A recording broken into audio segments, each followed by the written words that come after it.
Vijay Gadge sir, proceed with your. Okay, sir. Please.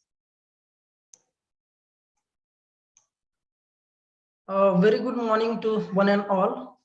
On behalf of DP Bhosle College, Koregaon, Department of English and English Language Teachers Association of India, ELTAI Satara chapter, I extend a warm welcome to all the participants, delegates, and all the resource persons for this online national seminar on post-colonial voices in English literature. Department of English of DP Bhosle College, Koregaon has always been in pursuit of finding new themes for organization of such kind of a national seminar, and English Language Teachers Association of India has also been a very good supportive team to organize such kind of a national events. For introduction, without taking too much of time, I invite Professor Dr. Lokade sir for introduction of this seminar. Thank you, Vijay sir. Good morning to all and greetings of the beautiful morning from DP Bhosle College, Koregaon.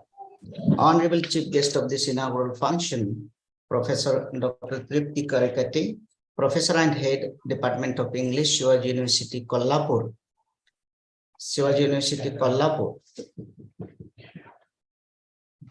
Which is the affiliating university to our college.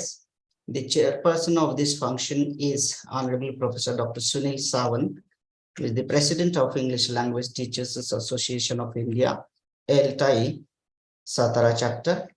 Honorable Resource Person of the Keynote Address, Principal Dr. Baliram Gaikwad, former Registrar, University of Mumbai, and at present Principal of Uran College of Commerce and Arts, Uran District, Raigad, that is in Mumbai region.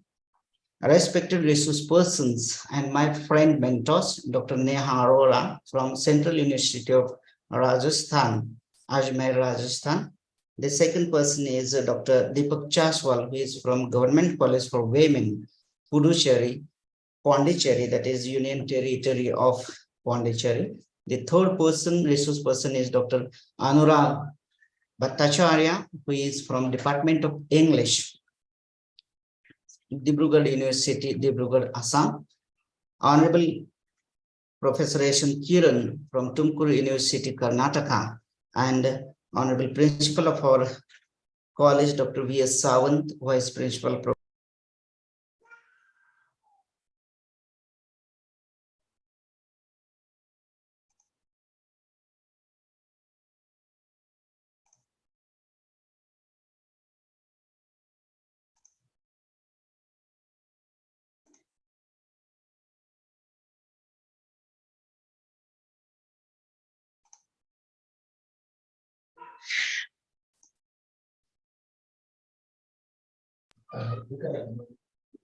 I'm sorry that I was on mute mode. Good morning to all and greetings from of the beautiful morning from the Bhosle College, Koregaon. Honorable Chief Guest of the inaugural function, Professor Dr. Tripti Karekati, Professor and Head, Department of English, Shivaji University, Kolhapur, which is the affiliating university to our college. The chairperson of this function is Honorable Professor Dr. Sunil Sawant, who is the President of English Language Teachers Association of India, ELTAI chapter, Satara chapter. Honorable Resource Person of the Keynote Address, Principal Dr. Baliram Gaikwad, who is former Registrar, University of Mumbai, and at present he is the Principal of Uran College of Commerce and Arts, Uran District, Raigad, that is in Mumbai region.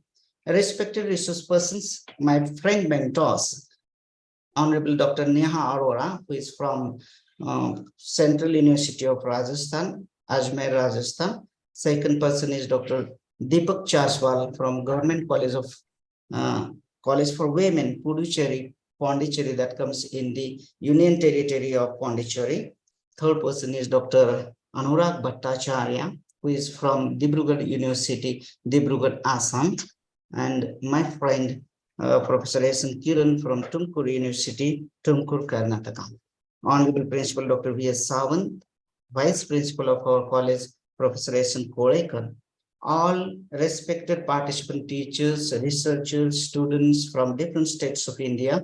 As I was looking at the registration of the participants earlier morning, I could know that the participants belong to the states of India like Rajasthan, UP, Telangana, Tamil Nadu, Madhya Pradesh, Delhi, Assam, and Maharashtra. These participants have joined this academic event to listen to the post-colonial voices as reflected in English literature. At the outset, on behalf of Department of English, DP Bhosle College, Koregaon, and English Language Teachers Association of India, ELTAI Satara chapter, I welcome you all into this virtual academic meet on post-colonial voices in English literature. Before moving to the concept note, here, let me share one thing that during the introduction of the event, it is customary that the organizers talk about the academic achievements of the college, about the successful management, then parent institute. But I'm not going to spare my much more time on talking of all these things, as I have shared these things into the detailed brochure. I would like to mention one thing of the Department of English, which is an outstanding achievement here. That is the student, our Mr. Akarshan Mane. He is this shining students of our department.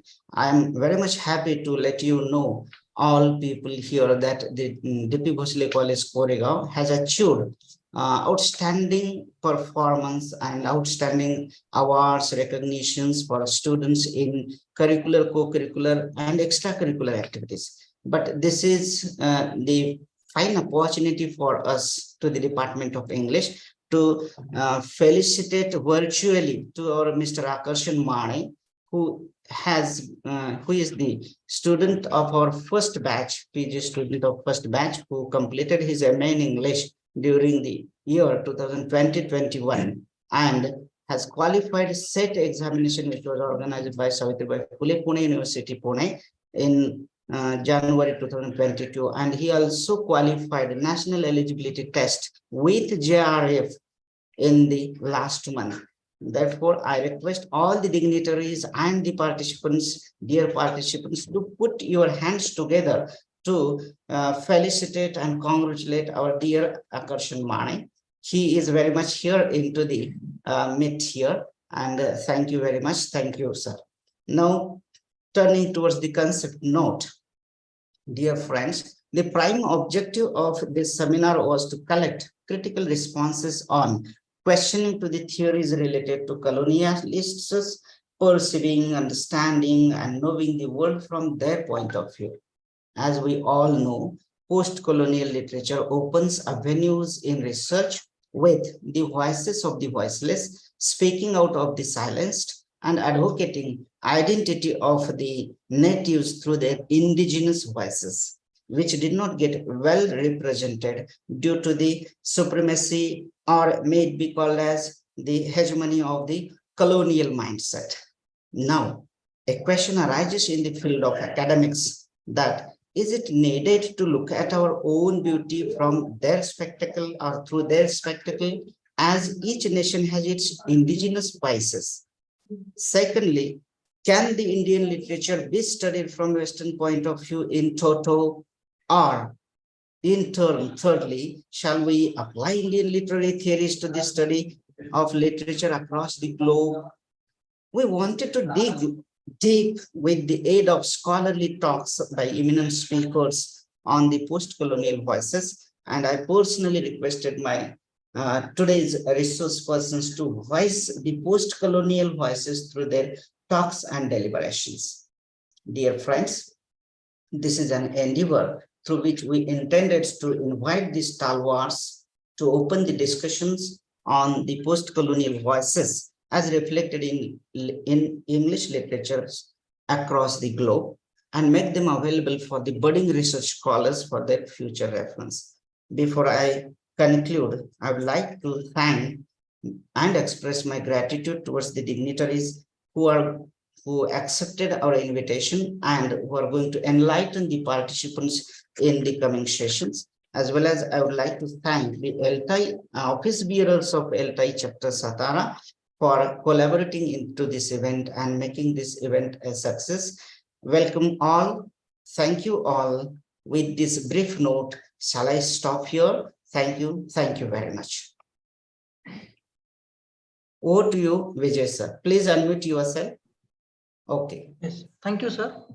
Thank you, Lopade sir, for your elaborate introduction and setting the tone of this seminar on National Seminar on Post-Colonial Voices in English Literature.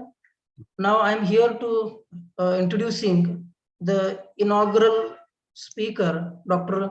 Tripti Karikatti.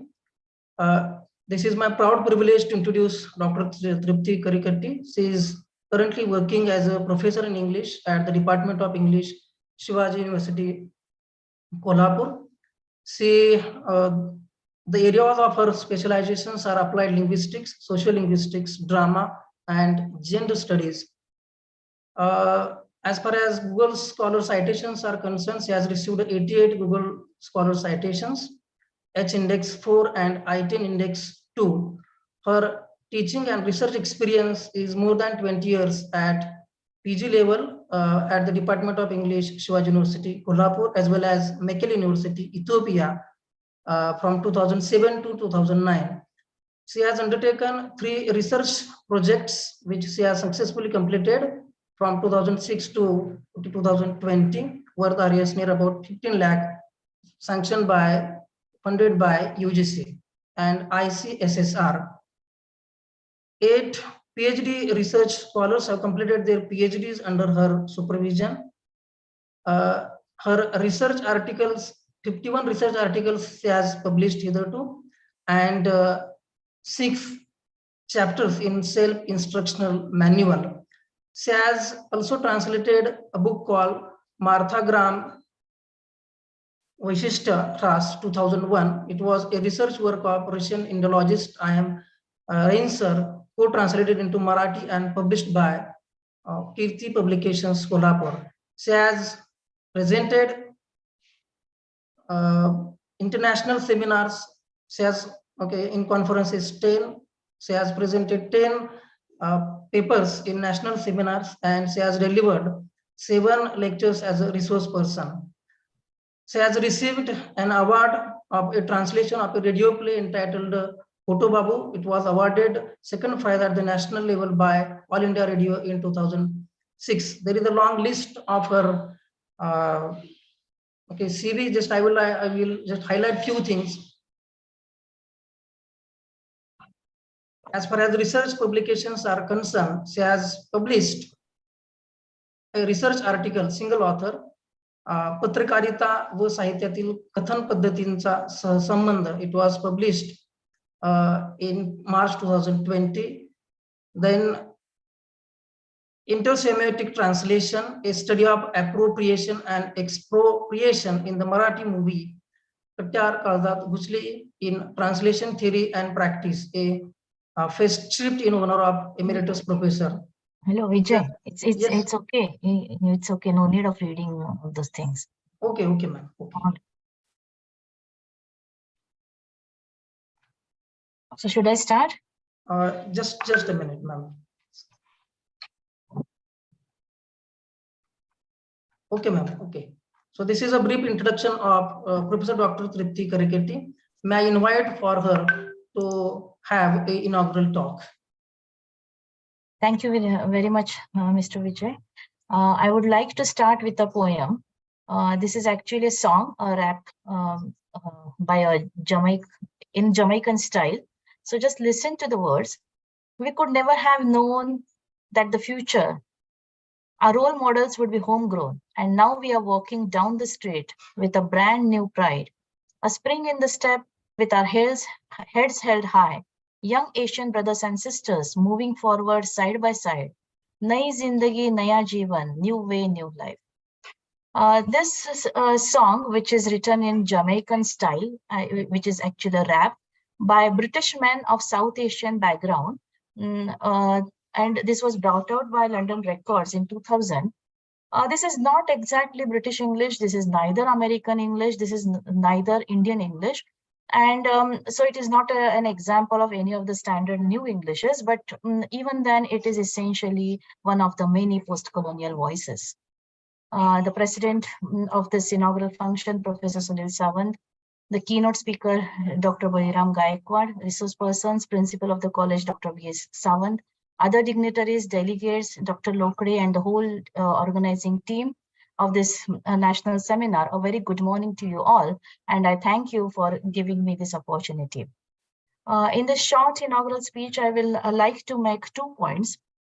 Being a applied linguist, I am concerned with 2 aspects of this post-colonial voices on which this seminar is being organized, the linguistic aspect as well as the literary aspect. As we all know, it was long back when we stopped thinking of English as a monolithic entity. We no longer see it in the singular. And we are aware that there are many, many Englishes around the world, and contemporary research in world Englishes is every day throwing up newer varieties of Englishes. And detailed descriptions of these varieties keep on pouring in. And we understand these varieties in greater vividness today. And we also understand that there is a lot of variety. However, when we look at this research, I feel, and in fact, many people have felt that this research has not tackled the question of language politics and the relation between language, culture, and identity to the extent it should have. On the other hand, if we look at the literary aspect, we see that many of the post-colonial theories were influenced by the structuralism and post-structuralism, the linguistic turn that theory took. And the complexities of language politics have remained a central concern in this field. And these complexities have made themselves felt in form of 2 kinds of links. One link that has been explored is between the metropolitan English center and the colonial periphery. And the second link is between the new Englishes, different kind of so-called vernaculars or regional language varieties, creoles, and in fact, with all this, the question of freedom and authenticity. So this link between language, culture, and identity has been a major concern in literary theory, in the literary aspect of the post-colonial voice, than it has been in the linguistic aspect of post-colonial voice. And somehow this link has been seen in the literary aspect as if there is not just an convenient link, but an open link. There is assuming that there is a close direct link between language and culture, much like what Sapir and Wope hypothesis said long back. On the other hand, linguistics is not very comfortable with this taking that there exists such a direct kind of link. It is aware that proving this direct link is empirically is very, very difficult. So the language politics of the post-colonial situation has made post-colonial authors use a variety of strategies. And we know Ngugi wa Thiong'o rejected English for African languages, and as he saw it, as I quote, part and parcel of the anti-imperialist struggles of Kenyan and African peoples. Another author, Baldwin, he resolved to make English, I quote, bear the burden of my experience. Whereas Chinua Achebe accepted English, in his acceptance of English, he talks about an attempt to write back. and his hope that literature in native languages will also keep on flourishing side by side. So this language politics needs to be explored to a larger extent. And in this context, I must go back to the poem with which I started my speech. Let's look at this. You can see the poem. Jinder Pon the radio. This is England's new voice. Censorship for years, but now them have no choice. Running through the playground, we could never have known that in the future our role models would be homegrown. And now we are walking down the street with a brand new pride, a spring in the step with our heads held high, young Asian brothers and sisters moving forward side by side. Nayi Zindagi, Naya Jeevan, new way, new life. Our opportunity will no longer be denied. New way, new life, new way, new life. Naya Zindagi, Naya Jeevan. Now, this was actually in the 70s. BBC ran a program in the United Kingdom, which was called Naya Zindagi, Naya Jeevan. It was Naya Zindagi. It was not Nayi Zindagi. And this was meant for Indian and Pakistani immigrants, and which gave the first generation of immigrants the will to survive. So they were working in factories and other places, and now the second generation is singing about it in the rap. The second generation immigrants have mixed the transformed version of South Asian culture with appropriated style of London Caribbean and global rap. So all these different styles have come together. Can you show the next slide, please? And we see that, the next slide, please.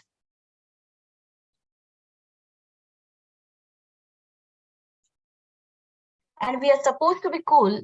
In the dance, our rhythms rule. But we knew it all along because our parents made us strong. Never abandoned our culture, just been moving it along. Technology or tradition, innovation in the song. Now the struggle continues to reverse every wrong. New heroines and heroes. In the battle we belong. When we reach the glass ceiling, we will blow it sky high. Naya Zindagi, Naya Jeevan. New way, new life. Stayed and we fought, and now the future's open wide. New way, new life. Naya way, Naya life. Naya Zindagi, Naya Zindagi. So you see, the first generation did not allow the tradition to slip from their hands, and the second generation is not just taking it along, but it is shifting to a new space actually. England and Caribbean and Asian, all these things are coming together. So necessarily this song is a political rap which speaks of tradition and change. It speaks of border crossing, global appropriation, local contextualization. It is a mixture. It has irony in it. It has celebration. It is in a way a symbolic resistance to the late 1990s English new nationalism, and a social resistance, and as well as political activism. And this is all happening not in standard new Englishes, but a different kind of voice. So the first point that I want to make is we need to look at such new voices. Not just this variety that is demonstrated through the song, but in Nigeria there is an Onitsha market literature, which is very different from the Nigerian English, which we come across through Achibi or Soyinka and others. This literature has been existing somehow from at least the 60s.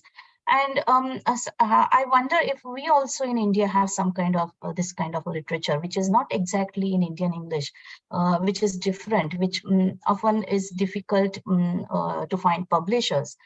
We are not even aware if we have some people writing this kind of literature for less learned people who are not very good at English, who can just read the easier part of the communicative kind of English that is talked on the streets. So my point is not just the new Englishes, which have been researched upon to a great extent, but these varieties of new Englishes should also be seriously explored.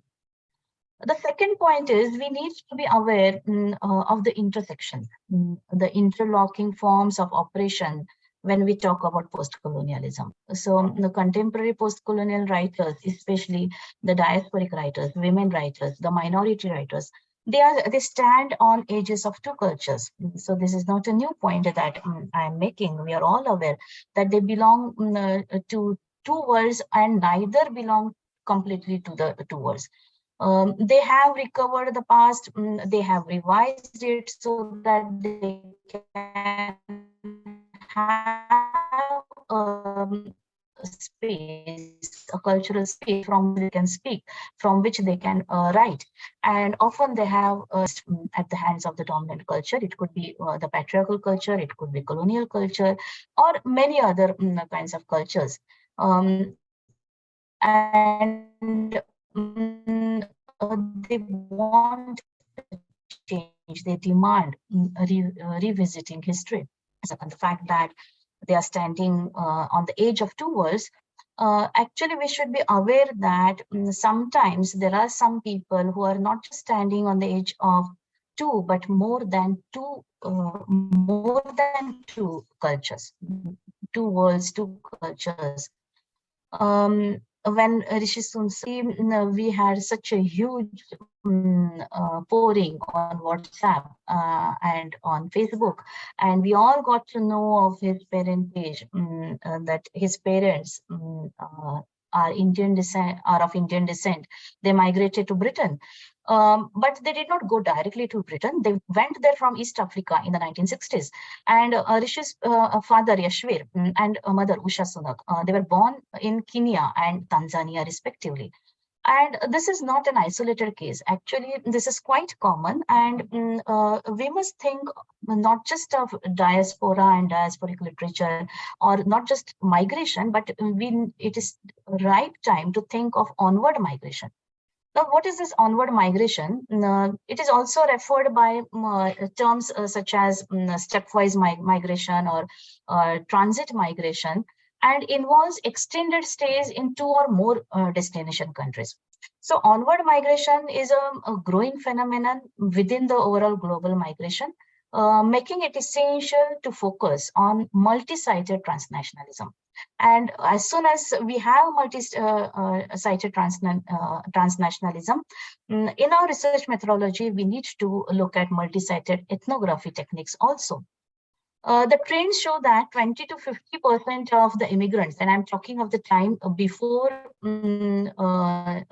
this Syrian problem, or before the corona pandemic, or the Russian war. So even before that, 20 to 50% of the immigrants were leaving their destination country within 5 years, and they were to some other country.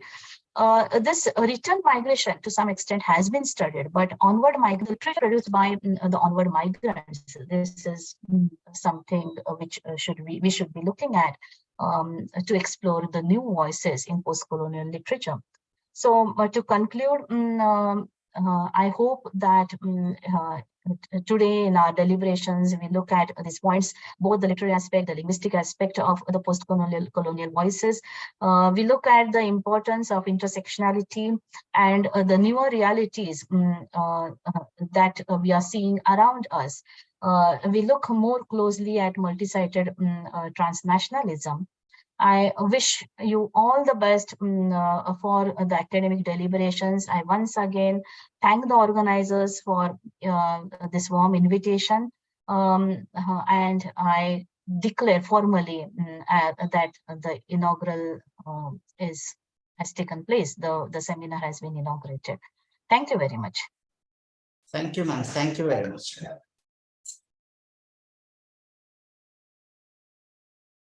Vijay sir,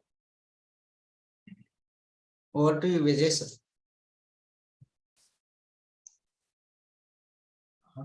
Yes, sir. Thank you, ma'am, for your inaugural talk. You have delivered your talk in an elaborate and in a very lucid manner. You talked about linguistic and literary aspects, especially about the migration literature. Thank you once again for your inaugural talk.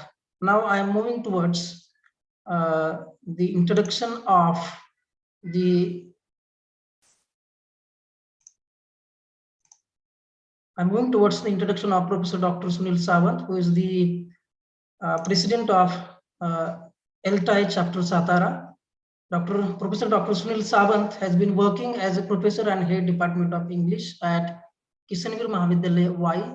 He is also shouldering the responsibility of a vice principal of arts faculty, Kishanagir Mahavidyalaya Y. He has been working ably as a president of Satara chapter of English Language Teachers Association of India. He has been a former member of Academic Council of Shivaji University, Kolhapur. Sir has also worked as a member of Board of Studies in English in Shivaji University, Kolhapur. He has more than 36 years of teaching experience at UG as well as PG that speaks volumes about his career. Sir has translated 3 books from Marathi into English. He has a solely edited book called Translation Studies, Theories and Adaptation. It was published by Atlantic Publishers and Distributors in 2013. Near about 7 students of PhD have been awarded under his supervision, and 9 research scholars have been awarded MPhil under his supervision. Sir has completed 2 major research projects with the UGC financial assistance. Sir has presented 8 research papers in international conferences held at Manchester, England and Melbourne, Australia. There are 13 research papers in national and international journals to his credit. He has given more than 40 PowerPoint presentations as a research person in different parts of India. He has been awarded as Barrister PG Patil Best Teacher Award in 2008 by Shivaji University, Kolhapur, and he has also been conferred upon Granth Mitra Award, Dr. Shivaji Rao Chauhan Research Award of Sahitya, Kala Vikas Pratishthan, Satara. This is a brief introduction of Professor Dr. Sunil Sawant. I request Professor Dr. Sunil Sawant to have his presidential remarks for this inaugural session. Good morning, all of you. Today's chief guest, Professor Dr. Tripti Karikati, the keynote speaker, Honorable Principal Balram Gaikwad, different resource persons, Honorable Principal Sawant, Vice Principal Kolekar, my friend Senator Dr. Nandev Kare, convener of LTI, Satara chapter, Dr. Lokde, head of the department and the coordinator of this important webinar, different participants and students. Let me express my sense of gratitude to the organizers for giving this wonderful opportunity to chair this inaugural session of your webinar. Let me first congratulate Mr. Akarshan Mane, the student of Postgraduate Department of Koregaon College, for qualifying SET as well as NET immediately after completing his post-graduation. I must also take this opportunity to congratulate the organizers of this webinar for organizing this wonderful activity by inviting so many eminent speakers, resource persons. And as they are organizing this activity in collaboration with Satara chapter of our LTI, we find so many other teachers taking inspiration from such efforts and undertaking diverse activities in their respective colleges. Now, the topic chosen is post-colonial voices, and this is a very important theme or area for research, and lots of our research scholars, they have been conducting their research in this area. And that's why this discussion will be quite helpful to all these teachers. Of course, after our independence, we found this process of decolonization, we Indians. And the way all over the world we find the voices of the voiceless, the marginalized, the underprivileged, the subaltern, getting this opportunity to express themselves, some of them in English or these international languages, and some people voicing their concerns in their own vernaculars, in their own languages. And the way Mr. Dr. Lokde mentioned, that the intention for organizing this webinar is to make available a kind of platform to participants and also to the scholars to interact. And indeed, we find the empire has already started writing back. So many of our Indian authors, they have been producing excellent literature in English. So many of our authors have won Booker Prizes, and some of them, they have been residing in America, Australia, England, and contributing in their own ways to this post-colonial discourse. And I must congratulate Professor Dr. Tripti Karikati, today's inaugurator, for bringing our attention to different aspects of this discourse. And she talked about the problems about post-colonial kind of studies, if we have to take them in linguistics. But as far as this post-colonial discourse is concerned, most of the time we find the central concern is politics of identity. Okay, identity politics, language politics, and cultural politics. And the way she drew our attention to different strategies that have been used by different authors worldwide to write back, okay, to resist, we can say, colonial dominance. And she mentioned, she cited one poem, Naya Jindagi Naya Jivan, and with the help of that poem, she showed us how these different contributors from all over the world, they have been raising their voices. And listening to her, I remembered that interesting song, Why This Kolavari Kolavari D. Okay, and so many attempts being made in Hindi film industry and in Indian film industry, where you find so many songs. They begin with local folk tunes. Even we find Sanjay Leela Bhansali, while producing Bajirao Mastani or Padmavat, okay, such films, he has made a very excellent use of local voices, local tunes, local cultural traditions. And this is how we find in Marathi as well, in our own language, around 1960s, so many new voices emerged. Dalit voices emerged. Our women started asserting their identities. Even we find OBCs, Muslim voices, uh, for the first time in the history of Marathi literature, asserting themselves. And so many movements, political, cultural movements began around that time. Take Dalit Panther, for example, taking inspiration from Black Panther, Little Magazine movement, Ukraine, and so many activists emerge.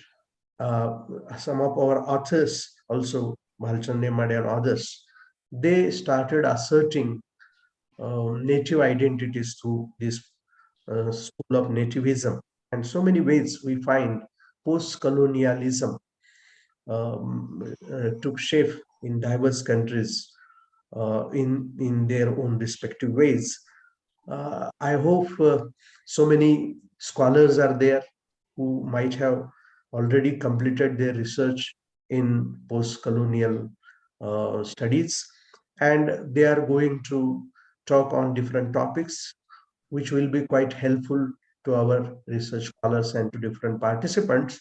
So instead of taking too much time, let me congratulate the organizers once again, and let me express my sense of gratitude once again to the organizers for giving this opportunity to chair this session. Thank you. Thank you very much.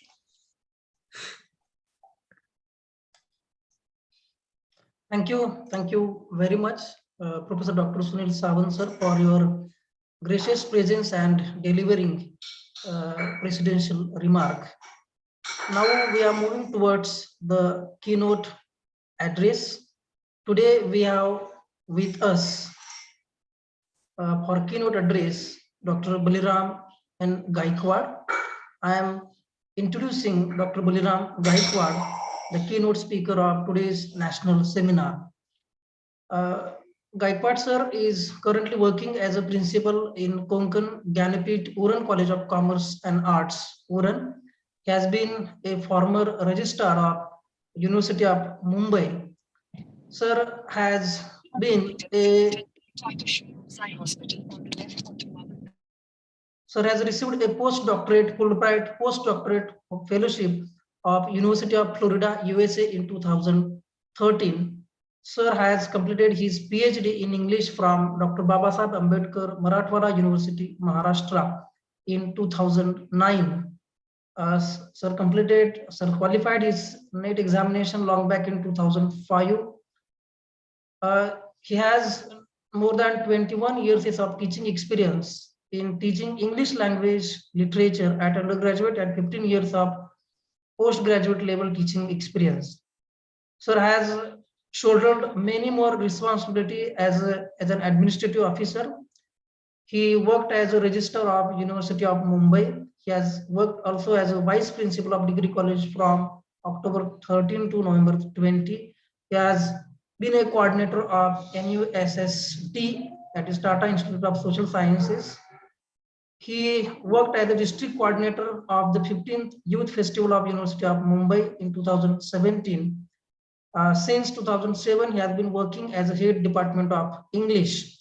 He has coordinated remedial coaching center of the college. He has also coordinated Teach India program in college from 2013 to 19.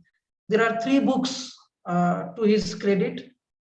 First one is Fakirabai Annabhau Sati, has translated into English from Marathi in 2021 recently. He has also published a book called Representation of Feminist Society, Identity and Literature. He has edited this book along with Ajit Kumar. He has also edited a book entitled Socio-Political and Cultural Discourse, Women, Literature and Struggle, recently in 2017. There are 7 scholarly articles published by him in reputed international books. Has also published articles in journals. He has been an editor of 4 books into English. As far as the research grants and fellowships are concerned, he has been awarded, as I said earlier, Fulbright Nehru Postdoctoral Research Fellowship in the area of comparative literature at the University of Florida, USA for the year 2012 and 13. He has been awarded minor research project grant from University of Mumbai for the project Ascertaining Challenges and in Effective Teaching and Learning of Communication Skills in English in Mumbai and suburban colleges in February 2017. And he has been awarded University Grants Commission Delhi's travel grant for presenting a research paper in an international conference held at Malaysia. Sir has presented number of research papers in number of international and national seminars and workshops. Sir has also delivered his resource person talks in different UGC HRDC resource sponsored refresher courses in English, especially in University of Mumbai. He has delivered 18 lectures at international, national level conferences as a plenary and a resource person. As far as keynote speeches are concerned, he has delivered a keynote speech at the National Conference on Trends in Literature, Social Sciences and Science in 21st Century on 30th of January 2016 at Arts, Commerce and Science College, Palghar. Sir has organized number of conferences and seminars. He has been a member of Board of Studies of University of Mumbai as well as Ferguson College, Pune, even Ruya College, Mumbai. He has attended number of seminars and conferences, has delivered more than 10 guest lectures, especially in USA. So on behalf of the Raj Shikshan Samstha's DP Bhosle College and English Language Teachers Association of India, LTI Chapter Satara, I warmly welcome the keynote speaker, Principal Dr. Balaram Gaikwad, and I request him to deliver a keynote address for this online national seminar on post-colonial voices in English literature. It's over to you, sir, Principal Dr. Balaram Gaikwad, sir.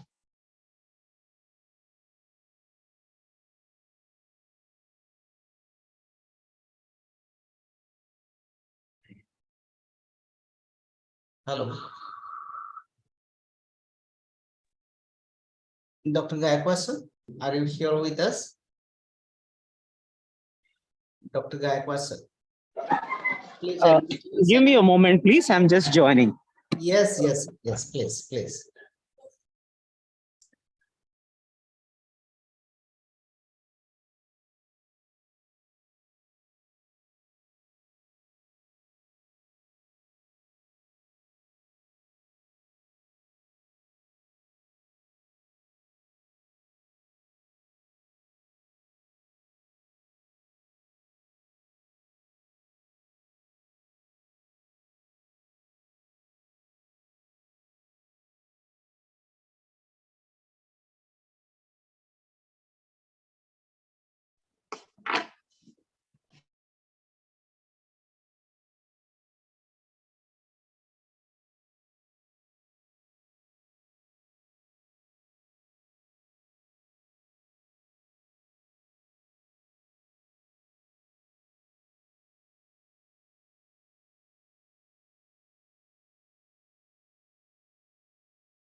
Shall we provide technical support, sir, to you? Is it needed?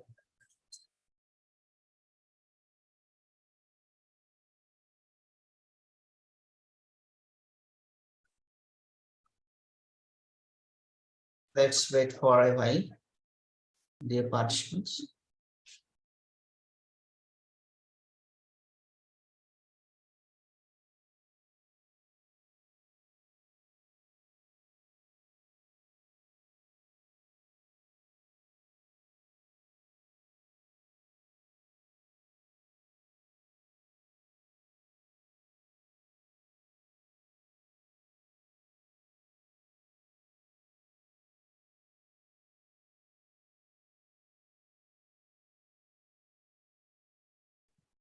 Unmute yourself, sir. That person.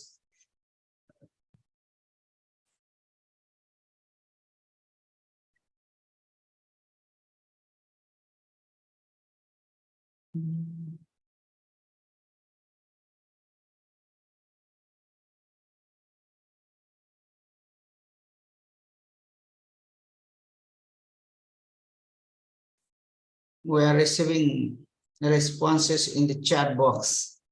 and quite relevant as well as very much apt responses by the participants. Really, it's the gathering of all the stalwarts, budding research scholars. And dear participants, this event is going to be very much fruitful to all of us. Dr. Gaikwad, sir, unmute yourself, please.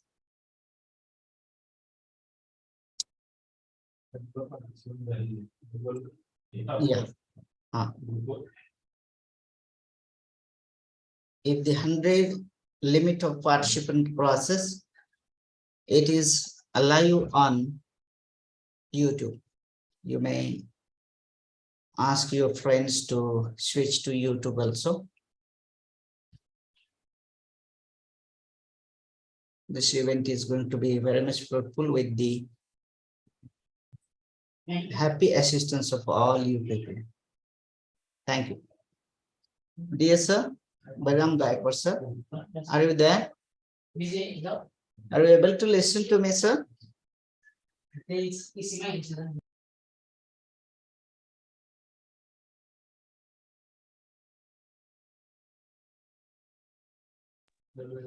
I think there is problem in connectivity. He's trying his level best.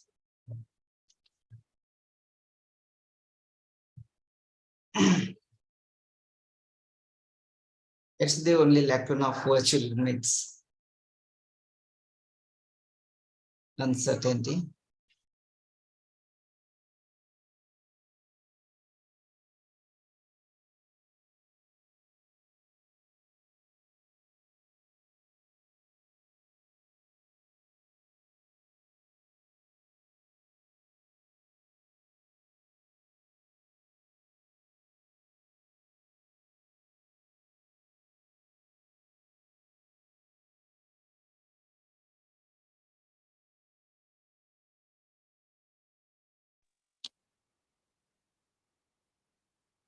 Hello, good morning. Just give me one more moment, please. I'm very sorry for the delay. There's some Yes, sir. technical glitch here. I'm in journey. Give me a last one moment, please. Okay, sir. Okay. Take your word.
We all are very much eager to listen to the keynote address by Principal Dr. Bharam Gaikwad. Now, during the pandemic situation, I had attended a conference, international conference that was organized at his college by Principal Dr. Bharam Gaikwad. And that was really a fruitful event for the international participants. Now, he will be joining here. If the problem gets solved within few moments, we will be able to listen to him.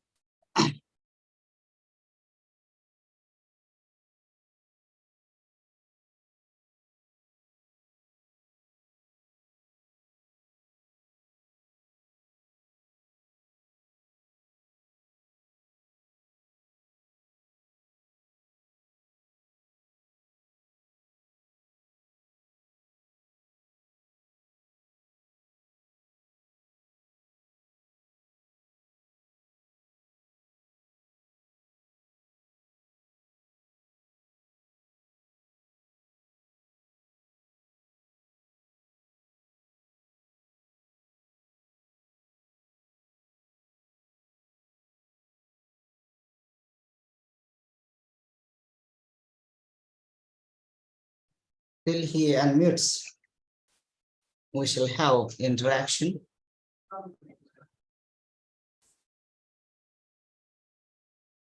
If any participant wants to speak on the selection of the topic post-colonial voices in English literature, raise your hand so that I will unmute you. Choice of the topic and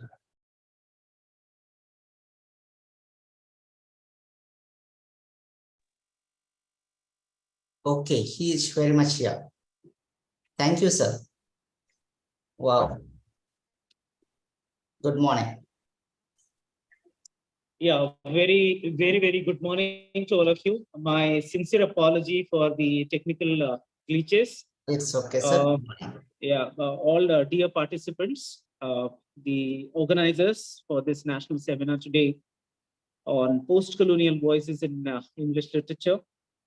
Rayat Shikshan Samstha's DP Bhosle College, Koregaon, Satara. It's great honor and pleasure to be here with all of you today.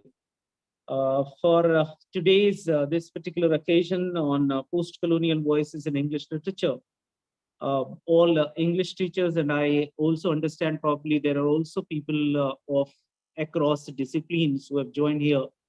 It's a great pleasure to hear to Dr. Tripti Karaketi, madam. Even much similar to her, like I wouldn't have allowed even my entire presentation also giving the details on introduction and all. Even I won't believe in that, but probably I thought that we are buying time. I was traveling from one location to another in order to join some CAS interviews in Birla College over here. Friends, we also I'm glad to have with us today Dr. S.N. Kiran sir from Tumkur, also Dr. Neha Arora, Central University Rajasthan, Dr. Deepak Cheswal from Pondicherry, Dr. Anurag Bhattacharya, and also Principal Dr. V.S. Sawant sir.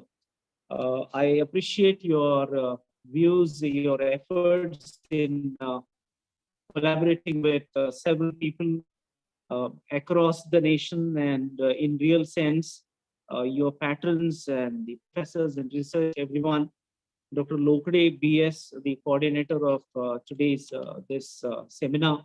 You all have really put in a great show and kind of academic debate and deliberations today on talking about the post-colonial voices.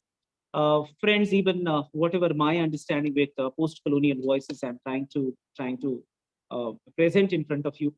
I just would like to bring to your notice that what I personally feel about the very concept of post-colonial term, and how has this idea of post-coloniality has taken shape into which are the countries basically, or the literature produced in different countries, which is called as post-colonial.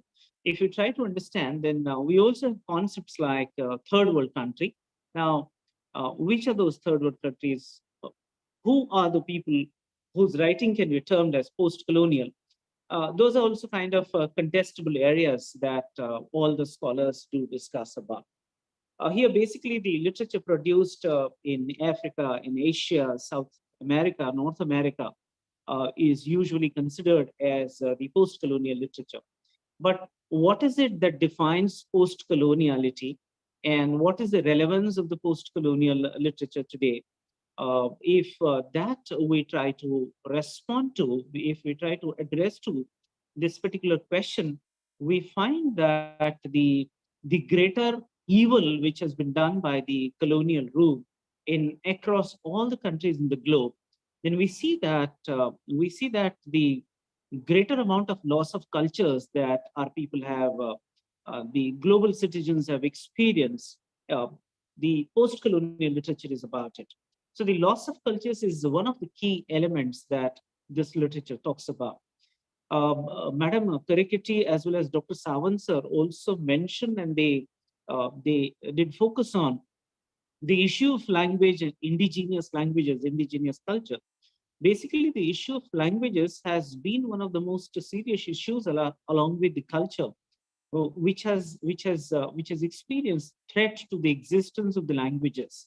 So that is also one of the important areas that the post-colonial literature discusses upon.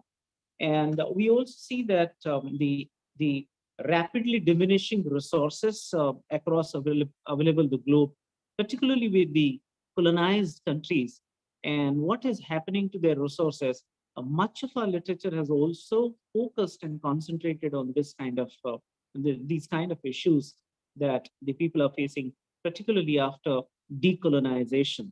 Uh, what has happened to the people of these countries? What has happened to the self-confidence of the people is self-confidence of the people, indigenousness, be it of culture, be it of languages, be it of their own identities. And later on, what Edward Said has mentioned about, even Homi Baba also mentioned about hybridity, cultural hybridity.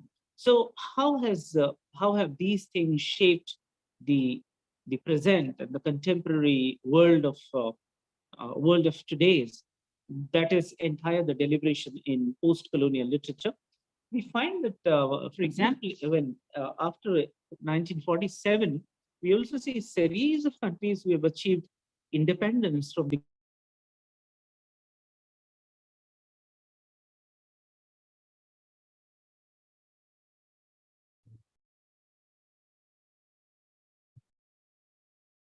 see that we also see certain countries like French colonies. Uh, from French colonies, Senegal received independence. Even Algeria received independence from French colonies.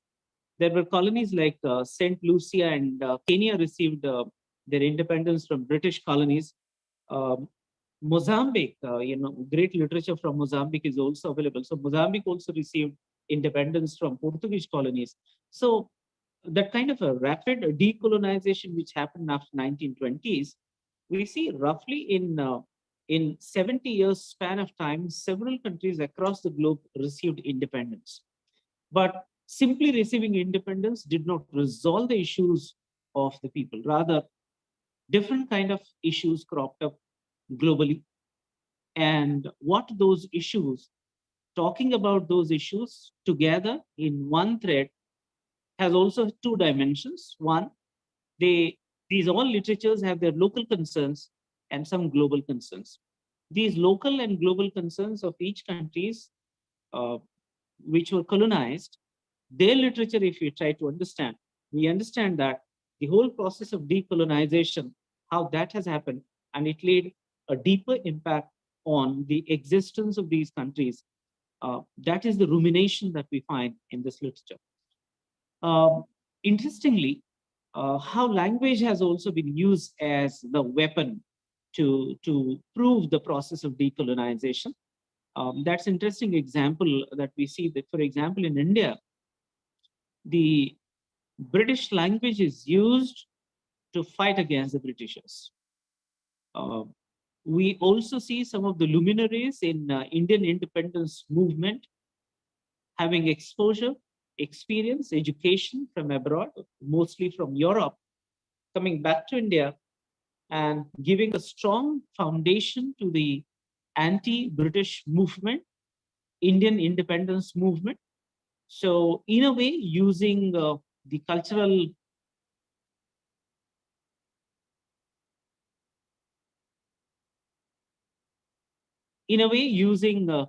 the cultural resources of our own, at the same time using also the resources global, which are largely imported from Europe and Britain, and mainly using the language of the Britain, using it against the Britain.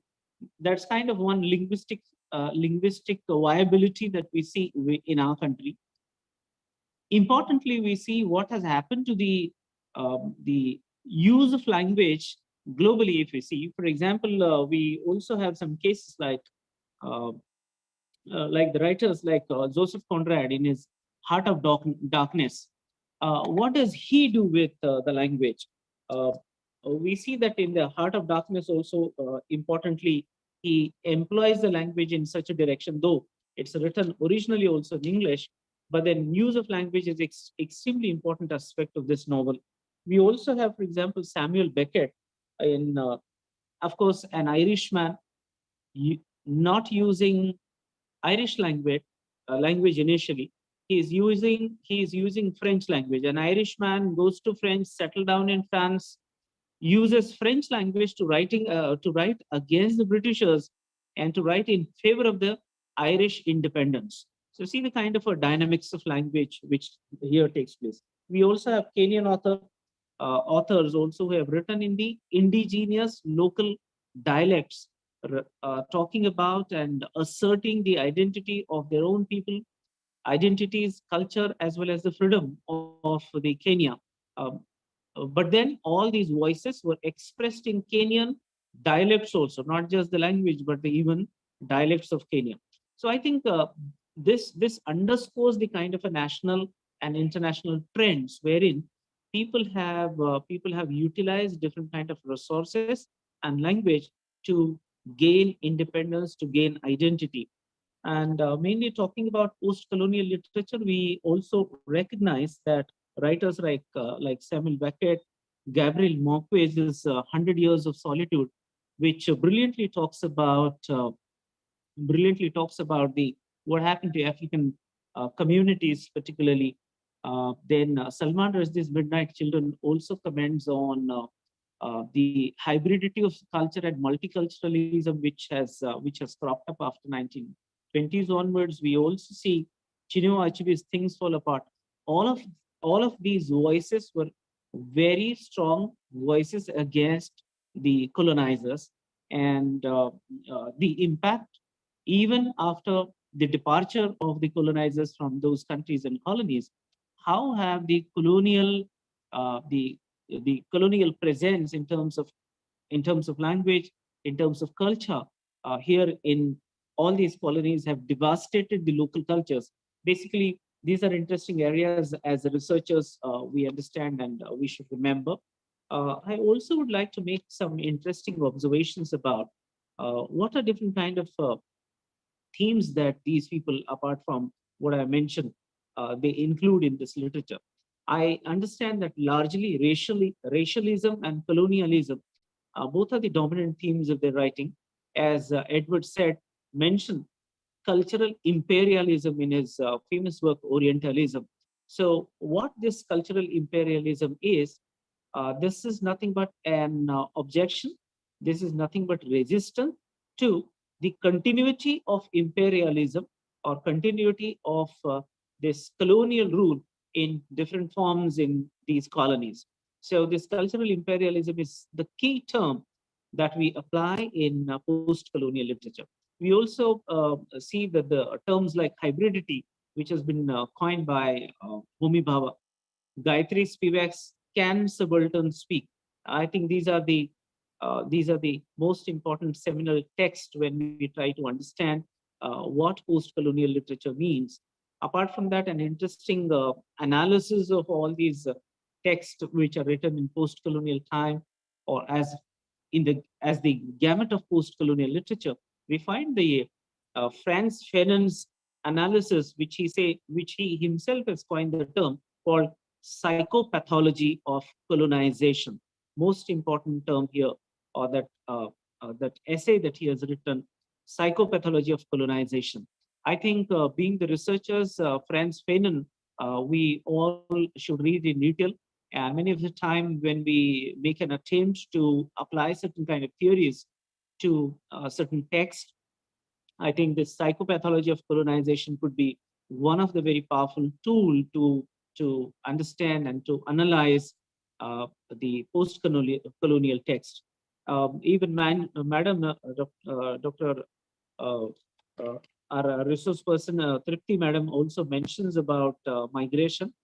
I think globally, if we see what has happened in 20th century, is massive migration which has happened globally that has also devastated the common setup, common lives, and the traditions, cultures of various countries. And there's a good deal of amount of writing which is available on migration. We also have nationalism as an important aspect covered in post-colonial literature. How has nationalism uh, how has nationalism emerged in literature?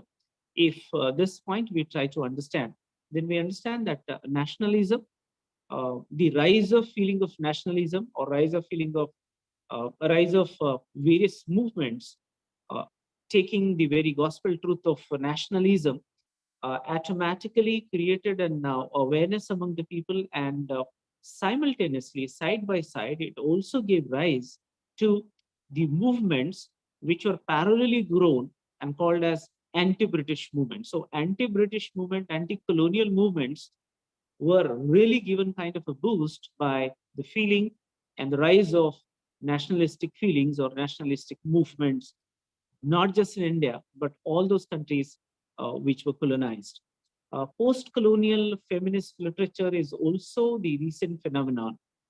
During this entire upheaval, social cultural upheaval, how have women been impacted by these kind of a social upheaval? If you try to understand, then we see that the amount of writing which has been developed during this time, which can also be called as post-colonial feminist literature.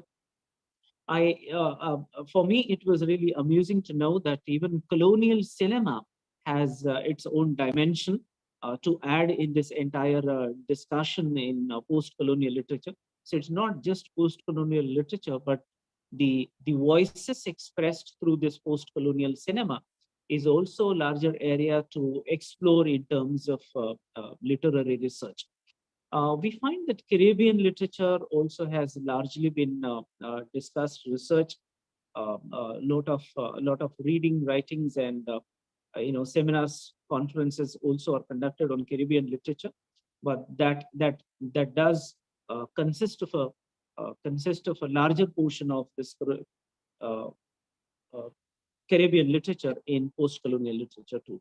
I think this entire effort of creating different dimensions, different wings of literature are nothing but attempts to create kind of counterculture. It's an attempt of creating counterculture, counter discourse in order to defend the existing cultures, homogeneous cultures. My some readings have also given an understanding towards how has this literature, post-colonial literature, included kind of interdisciplinarity in post-colonial literature. It's again very important for all of us to understand that post-colonial literature per se does not go singularly. It's not simply a branch of literature, as uh, all these countries which have gained, rather not received, but gained independence from colonial British clutches, we find that that entire battle was not solely fought by only the freedom fighters and certain movements, but literary movement, the writers, the authors who have contributed immensely to the fight against the Britishers and colonial rule. I think what was important here, and we should never sideline or ignore or forget about it, that's the kind of fight which has given an awareness which has been created through literature is definitely extremely important in this entire battle of humanity towards the justice, social welfare. Along with that, in an attempt of doing that, many kind of other branches also is been greatly contributed. They have been greatly uh, made rich by different kind of writings. Which were those? For example, the post-colonial literature is simply not the studies related to literature, but it is also related to sociological studies, political studies, psychological studies, anthropological studies, linguistic studies, and I think linguistic is most important here. In our country also, there are so many organizations which are working in the area of preservation of languages. And Mr. Ganesh Devi is one such prominent name in our country that we realize. So linguistic studies is also such kind of one area that post-colonial literature does include. To me, when I try to understand different kind of maneuvers of these literature of post-colonial, and in order to understand the voices of post-colonial, then we see largely post-colonial literature has, as I mentioned previously also, there are some global and local concerns. Global concerns, so globally, all the authors definitely would try to identify, their efforts are in the direction to identify the amount of damage which has been done to the local cultures, indigenous languages, and education, governance, administration. Many of the time, the colonial rule, which has left the kind of a legacy over there, has that legacy really affected in such a manner that in a way people start feeling that something which was imported, something, the systems which the previous governments or the countries, for example, Britishers. So the culture, language, styles, mannerism of the Britishers, when local people start feeling that the colonial rulers' systems were much better than, or were impressive than, probably false notions, or that they were better than what we have. I think having that kind of a thought, having that kind of idea in the mind is nothing but kind of a cultural imperialism. And many writers locally, globally have tried to create that kind of illusions, remove that kind of illusion from the minds of the people that what we had. Um, there are a couple of papers also written on that how in India, English language is playing an important role. Of course, we appreciate that.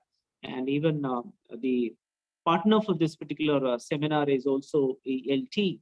So LTI also is partner of this. We have English playing an important role, but this should be only concerned to, this should be only related to using language for communicative purposes.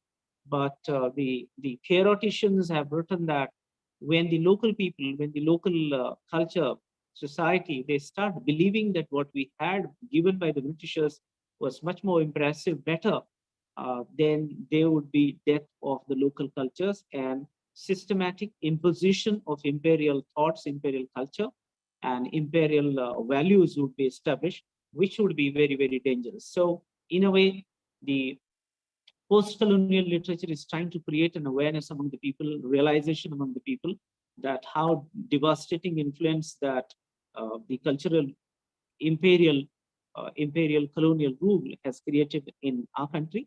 And at the same time, we are also trying to understand globally, our global concerns are cultural, linguistic, and economic, and the local concerns are related to education.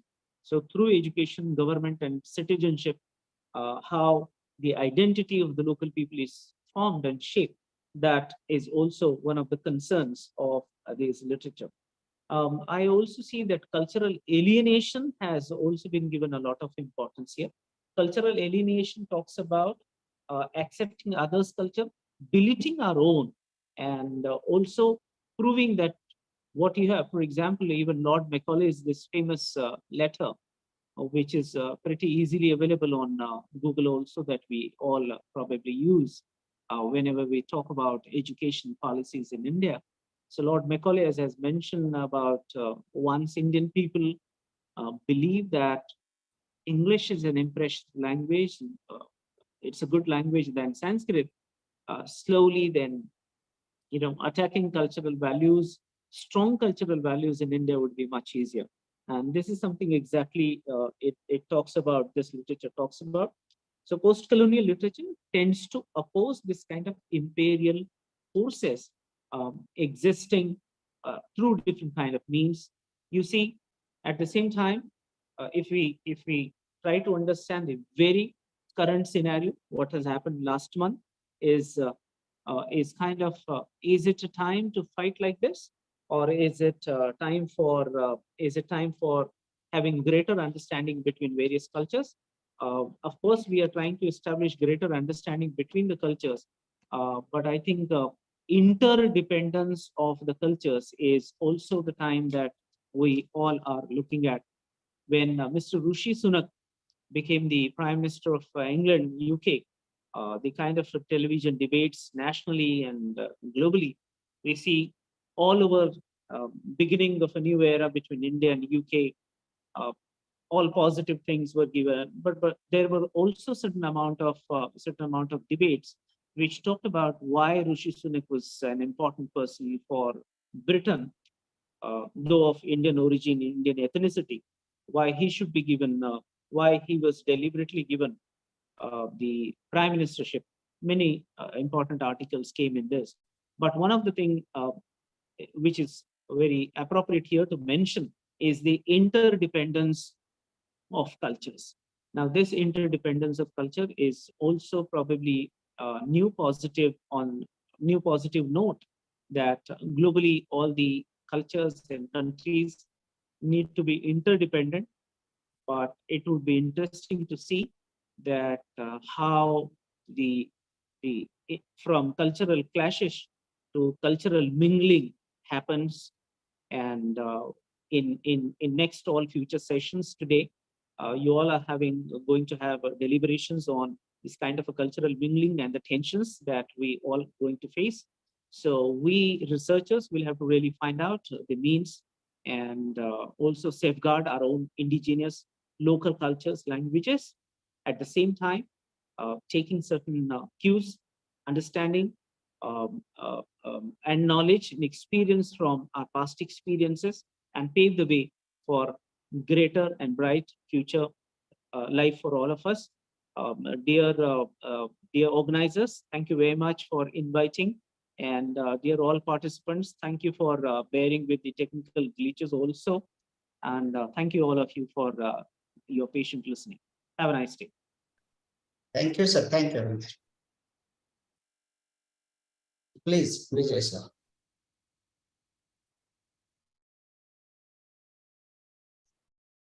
Thank you.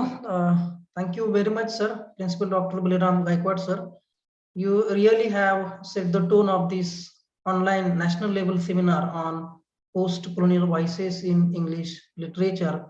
Thank you very much for your elaborate, very lucid and very informative keynote address. Once again, on behalf of the college, DP Bhosle College, Koregaon, and LTI Chapter Satara, I thank you a lot. Now we are moving towards the first plenary session of this national event. Now for the first plenary session, we have with us Dr. Neha Arora from Department of English, Central University of Rajasthan, Ajmer.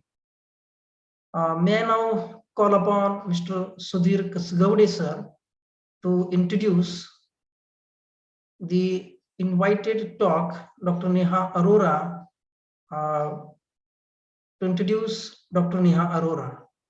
Over to Mr. Kasgavde sir.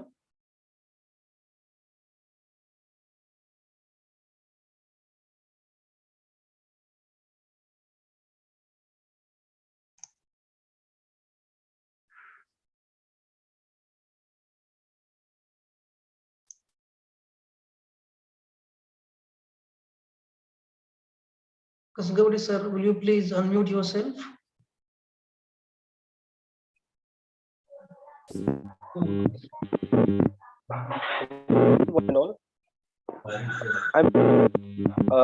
I'm here with you today to welcome.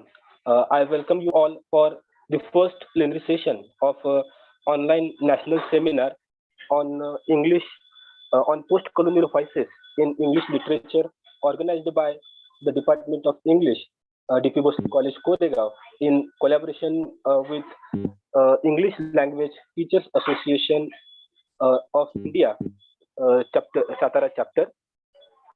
I'm here to introduce the resource person of first plenary session. We have with us Dr. Neha Arora Madam as a resource person. She is working as an assistant professor in the Department of English, Central University of Rajasthan. Her areas of interest are Dalit literature, comparative literature, Indian writings in English, and literature from the margin. She has authored one book, that is Dalit Literature Today. She has also co-edited three anthologies such as Major Voices in English, in New Literatures in English, then Pledge of Mahesh Dattani, Themes, Techniques and Issues. And the third book she has co-edited is Understanding Marginality, Cultural and Literary Perspectives. She is currently exploring areas such as Dalit food, tribal writings, and disability studies. She is working as a research guide also, and four research scholars have been awarded PhD degree under her guidance. So we have with us a very scholar on the topic post-colonial voices in English literature. So on behalf of the Department of English, I heartily welcome Dr. Arora ma'am to enlighten the participants. And with this brief introduction, I would like to stop here and request Dr. Neha Arora madam to enlighten the participants. Thank you. Thank you so very much. Thank for you. this. And Thank you for this generous introduction. And yes, this is a very important topic, post-colonial voices in English literature. And I've been listening to Professor Sawan, Professor Tripti, Professor Gaikwad, and I think they have set the ball rolling for me because they have introduced the nuances of post-colonial literature and the reasons behind the evolution of and the emergence of POCO writings. And my topic is like I have drifted, like I have focused my study or the talk on a very local topic that is on Dalit voices. So I'll bring you back from Jamaica and Caribbean and Africa to India. So I would like to request the organizers to kindly allow me to share my screen. yes, it has been allotted. Thank you so much.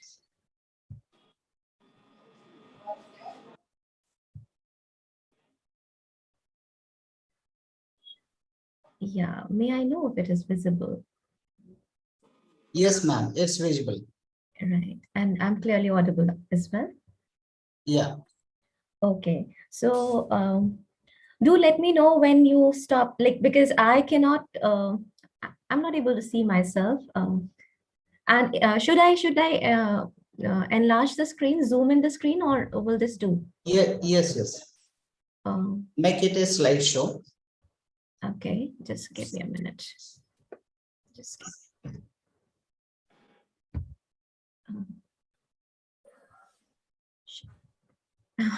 this is a problem.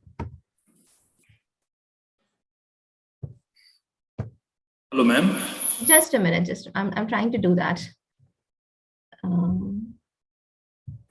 Is it okay now? Yes, it's okay now. Please. Okay. Okay. So, right. So I have titled my presentation as Dalit Voices in Indian Literature in English. Although the title is Dalit Voices in Indian Literature in English, but my focus would be to talk about the Dalits, the term Dalits as we know of, and I'll also, there is some technical snap, just a minute. Yeah, something is popping up. That's why I'm, give me some time to, right, this is okay now. So I would not be drawing much from Indian literature in English. Rather, I would focus on how the concept of Dalit and Dalit literature emerged and why it is necessary to talk about Dalit literature under the rubric of post-colonial voices. Because when we talk about Eurocentrism when we talk about the colonizers, the European colonizers, we are more focused on external colonization, the hegemony of the Europe. But something else was happening within the country. That was caste apartheid, the practice of caste apartheid, and the hegemony of the upper caste. This led to the marginalization of Dalits in the society, and not just in society, but also in literature, in culture, etc., etc. So I would just begin, and as Professor Gaikwad just now was talking about nationalism, I would also like my participants to think about the issue of nationalism and the wars, the fight, the struggle for Indian nationalism, and to begin with, why we or the history books do not give much space or enough space to the Dalit freedom fighters. Should we assume that there weren't any Dalit freedom fighters who contributed in India's national struggle, independence struggle, or were they there, but because of certain politics, the politics of exclusion, their voices were stifled? So I begin with this note. Okay. So I will not talk about. I will not talk much about this post-colonial literature. This is we all know about. But the focus that I want to have. Yeah. The highlighted words: emancipation, critique, and transformation. So we know, we have a very clear idea of how the formerly marginalized sections of the society across the world, they have begun the discourse of emancipation. And that involves an impartial critique of the existing ideology. And at the same time, they aim at transformation. So this is a general idea of post-colonial literature. So we'll find the same reflected in case of Dalits. So because of,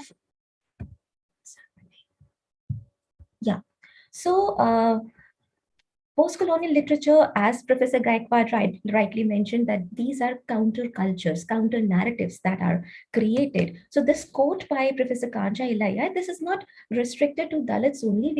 We can easily relate these words to the literatures that is being produced by the, or the condition of the subalterns across the world. So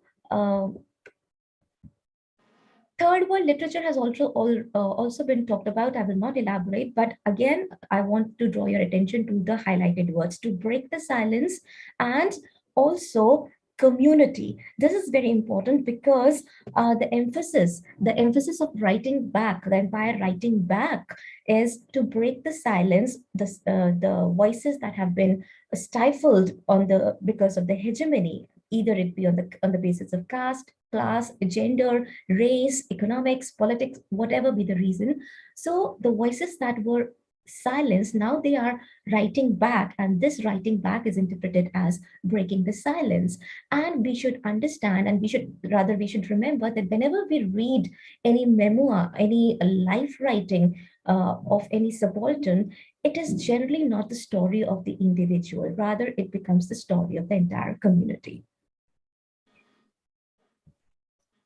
That's why these quotes, although these quotes have been drawn from Africa, that is Wolschoenka, and Australia, that is Sally Morgan, but since we are talking about the post-colonial literature is story, and why it is necessary to write about the story and who's writing these stories. So, and why these stories are necessary to be written and to be talked about. Again, the highlighted things.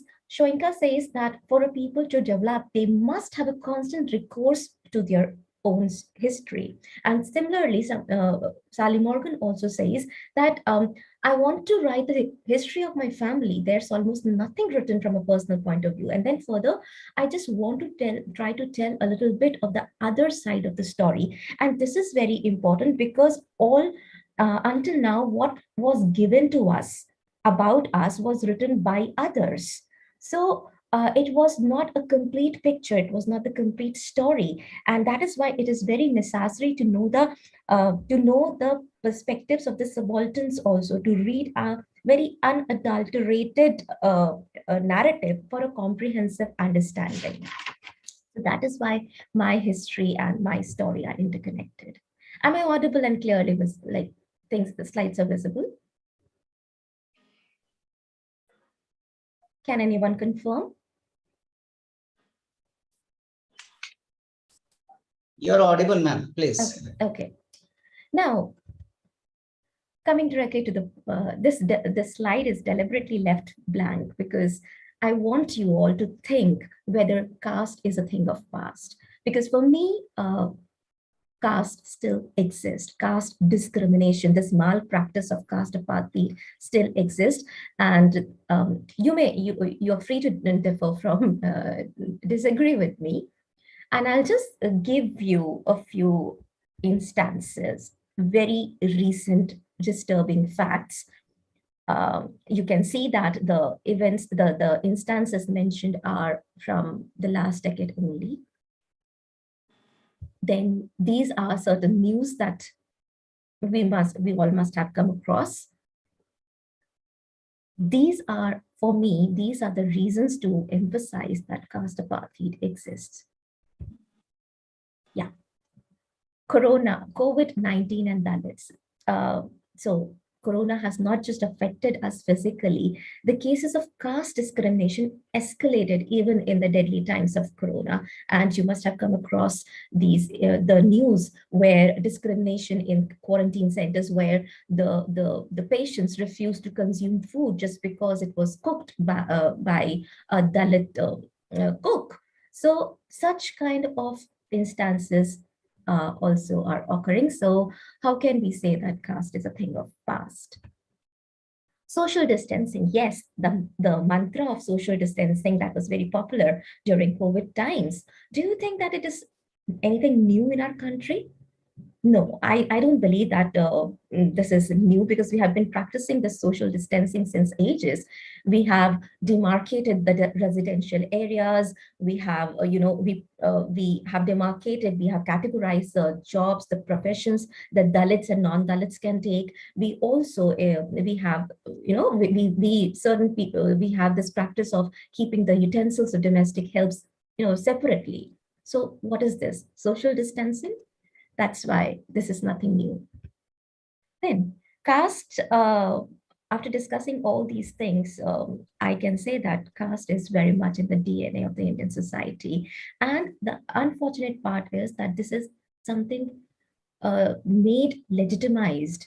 That yes, this apartheid is very much legitimized. It is something which has been socially accepted, and that's why people do not question. And probably that's the reason why to talk about or to have a distinct Dalit literature, people did not think that we should have a distinct literature that would talk about the issues of Dalits. And the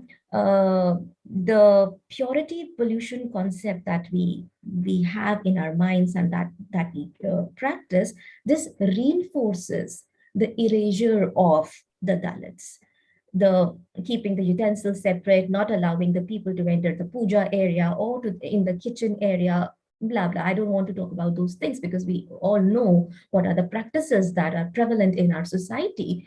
And all those practices are the result of this purity pollution concept. Even when we go back to Premchand and we talk about Mulk Raj Anand, these writers have also, in a sometimes in subtle way and sometimes in very direct way, when Bakha in Mulk Raj Anand's Untouchable, when Bakha's shadow falls upon that Pandit, he thinks that he thinks that he is polluted.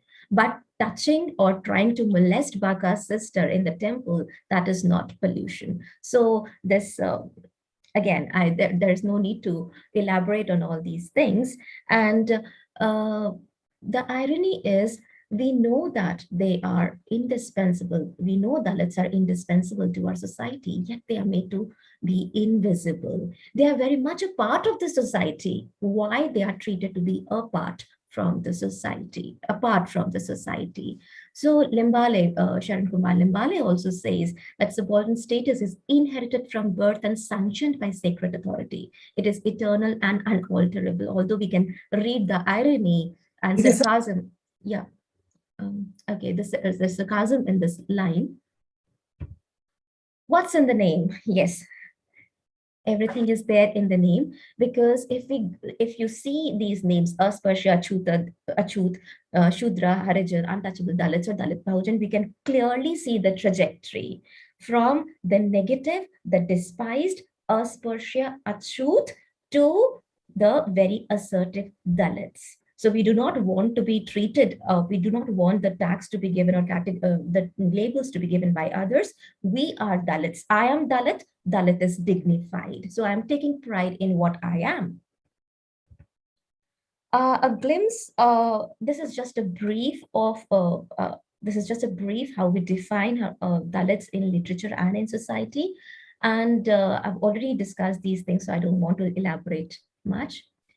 Dalitodhar. So this is just a glimpse on various reformers and movements that were pivotal in the emancipation of Dalits. So when we talk about Dalit movement, let's not begin from 19th century. Let's go back to the Bhakti poets. And then I've just mentioned that how across the country, there had been many reformers who had contributed in Dalitodhar. Coming to the recent ones like Periyar and Phule and Narayan Guru and all such people. So yeah, it is out of question to talk about Dalits and not to mention Ambedkar, because he imbued Dalit consciousness. He injected a sense of pride in the Dalits. He counseled, he kind of like instilled a belief in Dalithood. So that's why Ambedkar's role is very, very important. It's very necessary also to understand, because we are living in 21st century. So it's also important to understand what happened after Ambedkar. So there were, we can see that there were broadly three segments in which we can categorize Dalits: Dalit Panthers of the 1970s. Then we have the elite Dalits or neo-Dalits or neo-Kshatriyas, that is the second generation Dalits. And now we have the Gen Z Dalits. Okay, so again, giving a quick overview of all these three segments. So we began with a very aggressive Dalit Panthers, and their language, the language that they used in literature was very acidular. I've tried to quote something, and but the movement, Dalit Panthers, also, although it was inspired from the Black Panthers movement of Afro-American Revolution, but it frizzled out due to the internal rifts. Then these rifts, these gaps and gulfs gave rise to the second generation Dalits, who Kancha Elaya calls the Neo-Kshatriyas or the Brahmanized Dalits, because these Dalits were, they wanted to get Sanskritized, they wanted to get assimilated in the upper caste culture, and which is why they started camouflaging their identity. They started using common surnames. They moved away from the Dalit roots, and they started imitating the lifestyle, the culture of the upper caste people. So this generation was a bit problematic because they betrayed actually the community.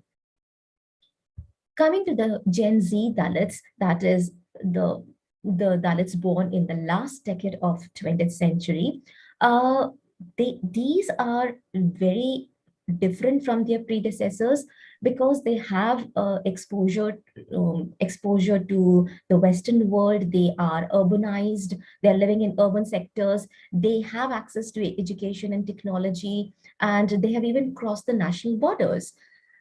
But how they are different from their predecessors? Because they are not camouflaging their identities, right? Writers like Yashika Dutt, Suraj Yengre, Ajay Navaria, Sujata Gilda, Meena Kandasamy, they belong to this generation who are celebrating their Dalithood. They are, unlike their predecessors, they are very close to their Dalit roots, and they prefer to wear their Dalithood as their identity. And one thing more I want to draw your attention to, that though we are talking about literature, for me, literature is an umbrella term that includes culture, that includes language, that includes food, that includes like everything. So that's why I've highlighted that the new Dalits are, or the Gen Z Dalits, they are reestablishing and promoting Dalit culture, because for this they do not want to be confined to writing. Rather, they are exploring various dimensions of Dalit culture to let the world know of its uniqueness. So in the last point, I've also mentioned like Dalit folk culture, music, dance, etc., etc. So this is a kind of counterculture which is being created. Talking about literature, Dalit literature is a literature of protest because it challenges the established notions, and the reason behind coming up of this Dalit literature was their dissatisfaction with the artificial or the superficial description in the so-called quote-unquote mainstream literature. Although it is a fallacy now to use the term mainstream literature, but for easy understanding, I have used the word.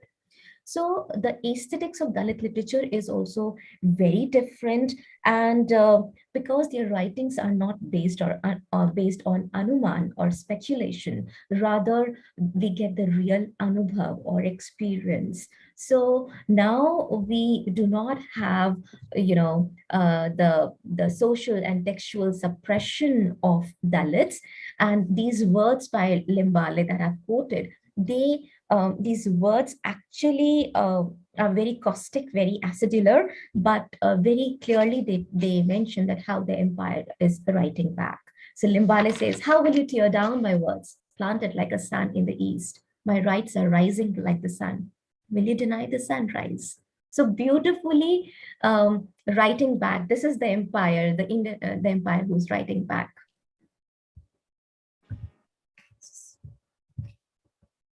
So that's how I have talked about that, because now the Dalits have education, they have the pen, and that's why now they are able to expose.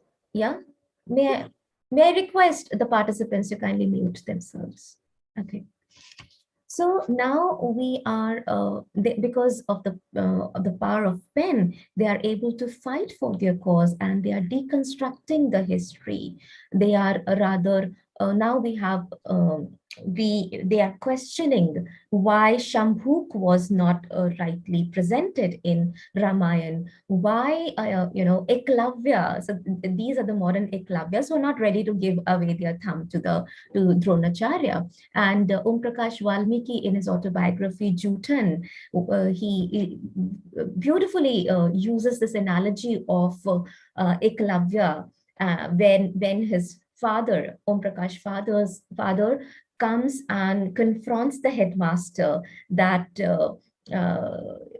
this Eklavya will not. Who is this Dronacharya who has asked my son to sweep the ground of the school? So now we can see that how they are playing with the language, they are rewriting the history, and rather they are going back to mythology and the characters who had been suppressed in the mythology, particularly Hindu mythology. They are now making like Karn, Shambhuk, Jarasandh, Eklavya. These are their heroes. So we get the stomach churning reality in Dalit literature. The favorite genre of Dalit writers is Dalit autobiography, but there is a twist, because earlier people would think that they are just sob stories, Rather, they are not sob stories, and they're not just the stories of individual, but of the entire community. And I've quoted Arun Prabha Mukherjee, the translator of Valmiki's Jutan, that these are the actual report cards. That is, we get the authentic reflection of the condition of Dalits. So, and even Arjun Dangle also says that the stories are not circumscribed by the writer's life alone. It is an expansion and extension for societal description.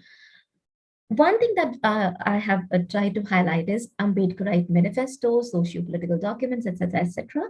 That is in the hands of the new generation Dalit writers, particularly when we read the memoir of Yashika Dutt and Suraj Yengre, coming out as Dalit and caste matters respectively. We see that they are not just narrating their stories.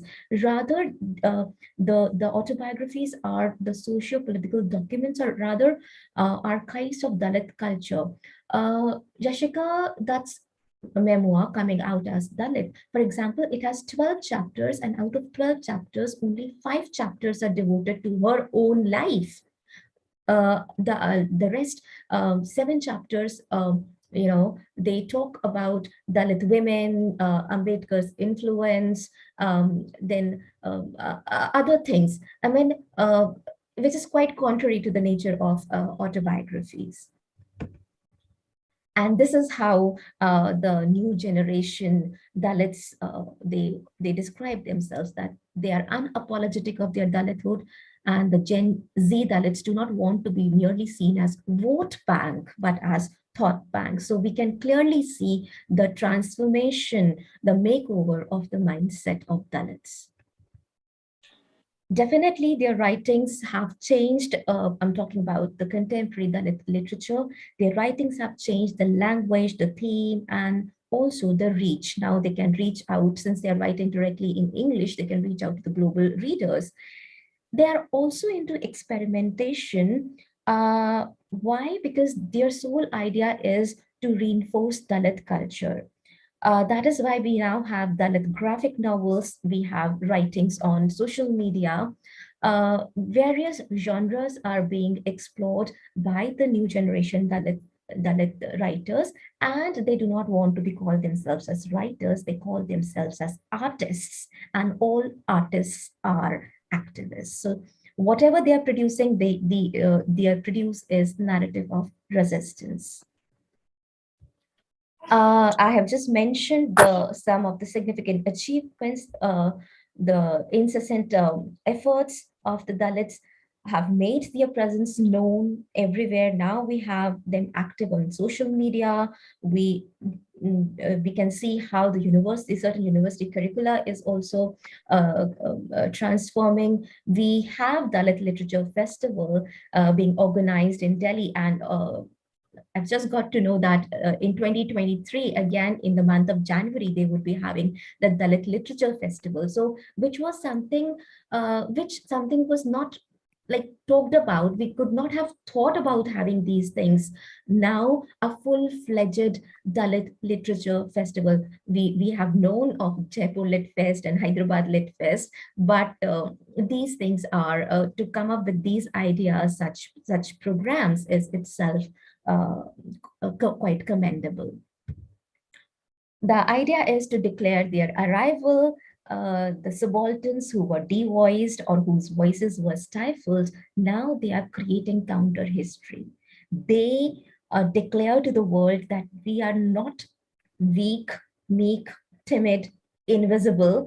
Rather, we are empowered Dalits who have reached out to the global. Now we have transnational Dalit organizations also. So this is how Suraj Yengre talks about in that now the Dalits are articulating loudly and clearly, and they are becoming more global, and thanks to the technology, because of which they are able to communicate to the world. Now, because just now Professor Gaikwad talked about post-colonial feminist literature. So I thought that let me quickly touch upon the Dalit women also. And that's why I begin this section of my discussion with this line, yes, we talk differently. Why? Because as Black feminism came up because of the exclusive attitude and exclusive treatment by the white feminism. Similarly, in case of India, we find Dalit feminism or Dalit womanism coming up because the Dalit women realized that their issues, their concerns were not addressed by either by Indian feminists or by the Dalit movement. So that is why they are saying, yes, we talk differently. And when we are talking differently, we want a separate space. So this is just a collage of the strong Dalit woman, unlike Sohini, Mulkraj Anand Sohini, unlike Premchand's Celia, who are described only to be as objects to be consumed. They are in the writings of non-Dalit writers. We do not get very strong Dalit women, and that is why I thought that let me begin this this discussion with this collage. And yeah, so quickly talking about post-colonial feminism, as I said that because of the because of the biased and partial and exclusive attitude of the Western feminism, the Black feminist had to come up with the idea of a separate movement because they challenged the homogenization of women. Similarly, in case of India, also, we can say that there is no singular feminism, rather we have plural feminism. And Anand Tiltumde clearly writes that just because the mainstream feminists did not cater to the needs of or the issues of Dalit women, now it has become necessary for the Dalit women to organize themselves separately. Dalit womanism, it rejects the institutionalized exclusion of Dalit women, and also it rejects the enforced sisterhood, something that I already talked about, the homogenization that all Indian women have similar problems. That is something they objected to. Even Ambedkar recognized the importance of Dalit women and their contribution in the Dalit movement. Unfortunately, the Dalit women, they were reduced to mere Dalit among Dalits. When we read with all due respect to the Dalit male writers, but none of the Dalit male writers has projected their women as strong as someone who is protesting and retaliating. So that is why we need to question that where is, after all, Dalit women? The politics of caste and gender, I'm not reading because I need to keep pace with the time also. So this politics of caste and gender has caused a marginalization of Dalit women at multiple levels. So the real Dalit woman, the issues of Dalit women get erased in both the Indian feminist movement and in the Dalit movement. Yes, the new Dalit woman owes much to the great names whose effort cannot be discounted. And deliberately, I mentioned the names of Jalkari Bai and Uda Devi. When I began my discussion, I started with nationalism, the contribution of Dalits in the struggle of India's independence. Why very lesser space is given to Jalkari Bai and Uda Devi? That is my question. I've not mentioned Dalit male heroes, but definitely Dalit women heroes. I thought that let me just bring their cause here. So let's not begin with Savitri Bai Phule and Jyotiba Phule, but let's go back to Jalkari Bai and Uda Devi and Nangeli. But post Ambedkar era, the Dalit women got typecasted as victims, and they were sexualized by both the Dalit writers and even by the non-Dalit writers. So whether we talk about the Chira Utarna concept of practice of the Kulhatis, as mentioned in Kishore Shantabai Kale's autobiography Against All Odds, or whether we read about the whoring of the daughters by in Akarmashi by Sharan Kumar Limbale, we see that, as I said earlier, we do not see strong Dalit women, rather we see Dalit women who are casted as bodies, they are sexualized. So the Dalit womanism, this movement started to resist to the guest appearance of the Dalit women in both the literatures, Dalit literature and non-Dalit literature, why they were treated merely as objects, as guests, as props. So to resist this stereotyping, now the Dalit women have started bouncing back. And in my presentation, in the three more slides, I will not talk about the women who are victimized, who were victimized. Rather, I want my participants to know that we have a strong new Dalit women who have started to organize themselves at various national and at international levels. And they are coming together to demand and to fight for their rights.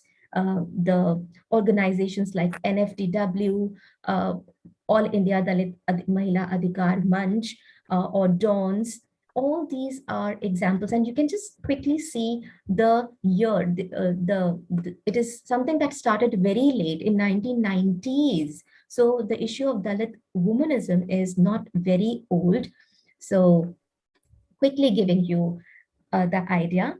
And also the new Dalit women. Yes, we have read about Baby Kamble, we know about Bama, we know about Urmila Pawar, etc., but they were writing, they were producing literature, and they were also active at the political front. But my new Dalit woman, she is an activist who's not confined in literature or to politics. She is into performative art. She's very much there in popular culture. So she has actually broken all the prisons in the true sense and is proudly narrating her story. So she is also declaring that our stories do matter, and we would fight back, and we see their journey from pain to power, from victim to victors. This is how I see the Dalit women. So they are producing traditional literature, as I mentioned, the names of Baby Kamble, Bama, etc., where their focus is more on their issues. Yes, they are talking about the Dalit movement also, but why there should be the excess of caste concern and a scarcity of women question, as is quite evident in Dalit literature, Dalit male literature. So now they are talking about they are talking about the issues like domestic violence. They are also talking about their achievements, their contribution in Dalit movement. So this is how they are demolishing the stereotyped image of the submissive and sexually vulnerable woman. Now, they are also writing beyond conventions. So on one hand, they're producing the traditional literature. On the other hand, like I've mentioned, this newspaper, Khabar Nahariya. So it is the first newspaper of its kind written by and for Dalit women. So this is something very, very unique. So I thought that let me introduce this to my audience also. There's a website, Dalit Women Caucus, which is concerned with Dalit women's issue. So, which again, these issues we do not find being addressed in the writings of Dalit male writers and non-Dalit writers. I will just give you a quick, a bird's eye view about Dalit women in activism. We have had #MeToo movement, but that was also very, very exclusive because it did not address the issues of Dalit women. And that is why in retaliation, Dalit women came up with this idea, #Dalit Women Fight, which is again not very old. It started only recently. So it's a social media campaign. We have Project Mukti, we have Dalit History Month, and all, mind you, all these projects, all these movements are by Dalit women. So, for example, Dalit History Month and Project Mukti, the two main, the two main names associated with these two movements are Tenmozi Soundarajan and Sangapali Aruna. So they are into, raising the issues of Dalit women on social media. They are also working towards the digital literacy of Dalit women. So now, further, we have websites like Savari. Savari is run by Dalit women. It is an attempt to, preserve the recipes, Dalit food and recipes. We have a Mahadalit drum band in Bihar. This is a drum band by Dalit women, and they play the band in the weddings. We have the popular singer, rap singer, Gini Mahi from Punjab, and her band is Chamar Pop. We have Niharika Singh. She had won the beauty pageant, again stereotyping the notion and the image of the Dalit woman as is projected in literature and in cinema. Niharika Singh and Rashmita Harimurthy both were beauty pageant winners. And as I said, that they have dismantled the notion, because again, there is a set image that Dalit women should be, not well kempt, they should be dark in complexion, etc., etc. So thanks to these two people, and Niharika Singh is also an actor, actress in the Hindi cinema.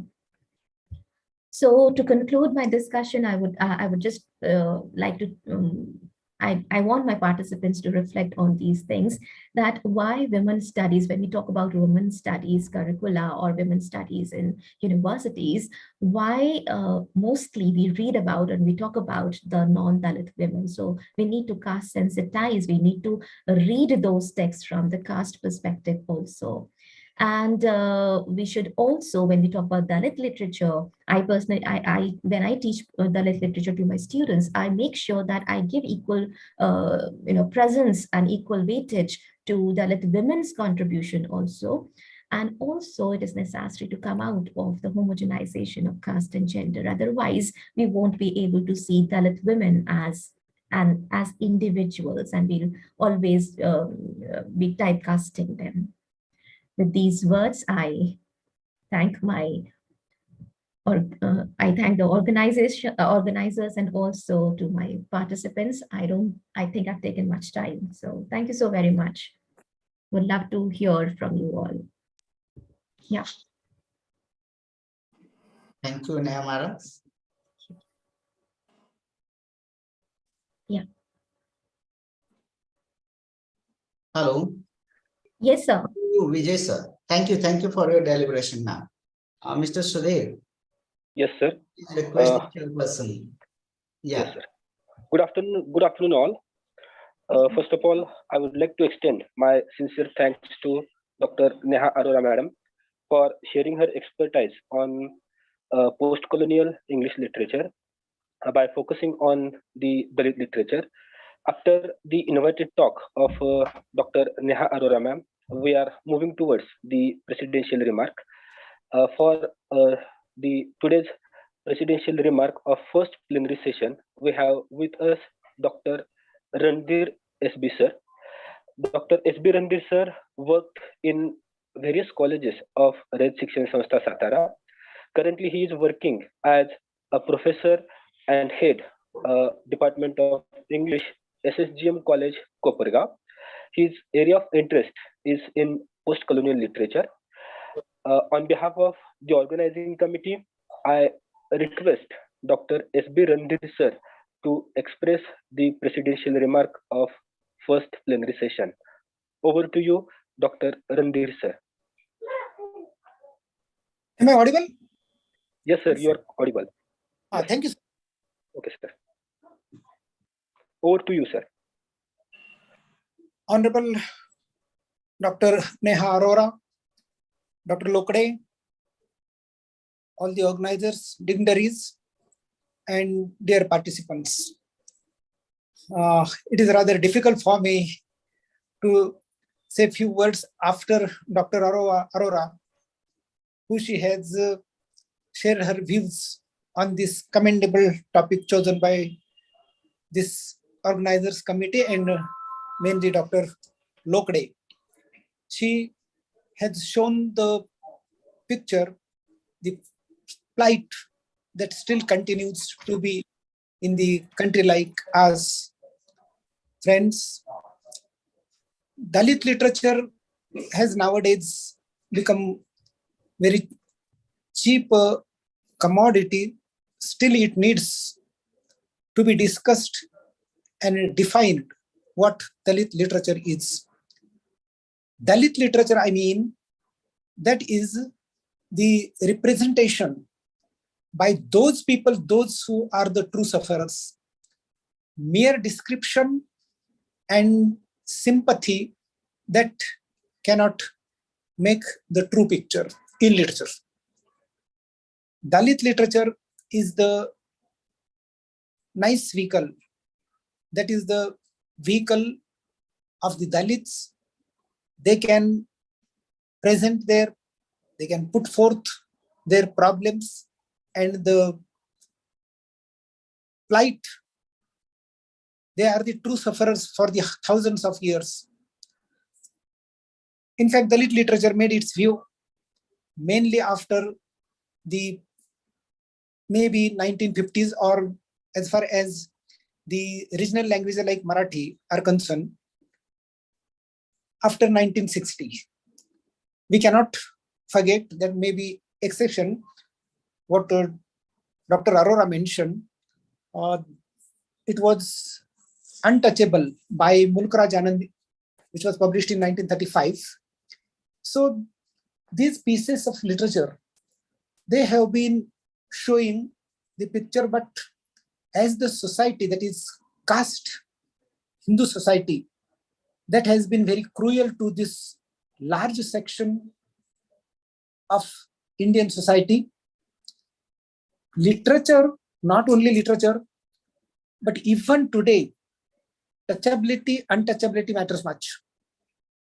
What happened over the last 2 or more than 2 years, period of Corona, the cooks, servants, those who rendered services to the patients, Corona patients, the Corona patients also were inquisitive about the caste class of the servants. And that is reflected in literature. And Dalit literature is that has really pervaded the larger area in the literary field. I congratulate Dr. Lokde for his choice for this academic event. And it is the moral duty of all the academic bodies to take such events, not only events, but to choose for the representation of the Dalits, not only Dalits, however, Dalits are marginalized people. There are so many pockets and pockets. Where shall some sections like the children of unknown fathers stand, half-born, maybe Sharan Kumar Limbale, or a doctor who was an MBBS who is no more with us, Kishore Kale. What is his problem? He was marginalized in true sense of term. Sharan Kumar Limbale, though he considers himself member of so-and-so community, though that community is Dalit, he is more than Dalit. He is treated cruelly. That is the true violence, that is psychological, when he is pushed out of that public place, which is located in Dalit area, but he is marginalized or he is beaten only because he does not belong to that tradition. He is not offspring of married couple. His father is unknown. Mother is questionable woman. So section like this or section people like this, that they too have to be taken into consideration. And literature is being written in the post-colonial era.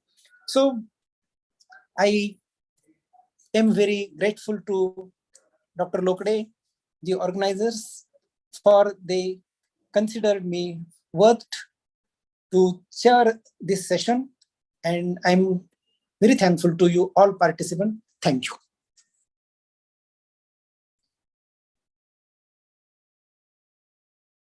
Thank you, sir. Over to you, Gadge sir, Vijay sir, or Kasgowde.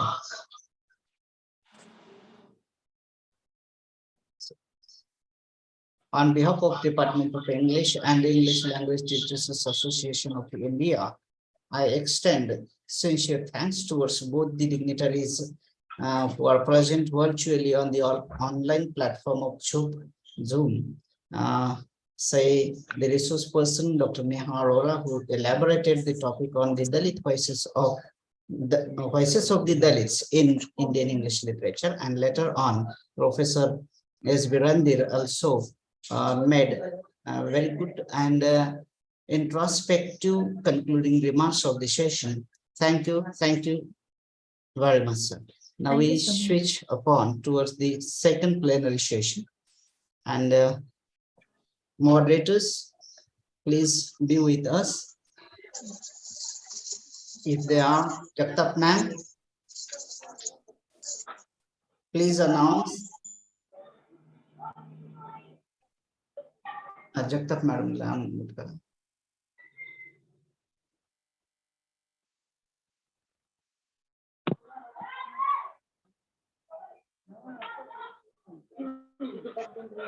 Hello, yes, ma'am, you're audible. I'm audible, sir. Yes, please proceed. Okay, sir. Thank you, sir. Good day, everyone. It's already a noon. After the grand inaugural function and the fabulous talk of Dr. Neha Arora, on behalf of DP Bhosle College, Koregaon, and English Language Teachers Association of India, Eltai Satara chapter, I, Mrs. Sita Jagtap, with great joy and immense exultation, feel privileged to extend my warm and cordial welcome to all the respected dignitaries, resource persons, delegate participants, office bearers of Eltai Satara chapter, and research scholars. Now, let us all move on to plenary session 2 of the national webinar on post-colonial voices in English literature. I would like to request Mrs. S.P. Mane, Faculty Department of English, DP Bhosle College, Koregaon, for the introduction of the resource person, Dr. Deepak Chaswal of plenary session 2. Over to you, Mane ma'am.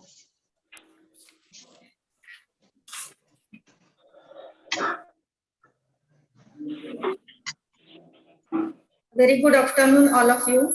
It's immense pleasure to introduce today's resource person of this session, Dr. Deepak Chaswal, and president of the session is Dr. Rajaram Zirange. Now, first of all, I'm going to introduce Dr. Deepak Chaswal. He has been teaching English literature for the last 14 years. After being selected by the Union Public Service Commission, New Delhi, he is presently servicing as an assistant professor of Department of the English, Ayyar Government College of the Women, Karaikal Pondicherry University. He has participated in more than 200 international national seminars, conferences. Apart from this, he has a creative writer. His poems have been published in reputed international poetry journals, poetry anthologies like University of the London Poetry Anthology in Protest, Sam Smith, The General, and Pacific Review, Ramona Valley Review, etc. A lot of he has write down in his journals. Again, I want to introduce our president, Dr. Rajaram Jingre, head PG Department of the English, Bharati Vidyapit, deemed to be University Pune. He has been working in Bharati Vidyapit since 26 years for excellent contribution in teaching and the research. He has appreciated by the various awards and honors. He is the member of Bharat Swachh Abhiyan Mission, member of the Linguistic Council, Society of the India. He received Best Teachers Award also, and he received UGC grant funding also for his research project, major research project. And he chaired as a resource person in national and international colleges. He has published 28 research papers and edited 9 books. He had 5 PhD students completed their PhD under his guidance. Now, I would like to request Dr. Deepak Chaswal, IR Government College for Women, Karaikal, Pondicherry. Please give your talk to the participants. Over to you, Dr. Deepak Chaswal, sir.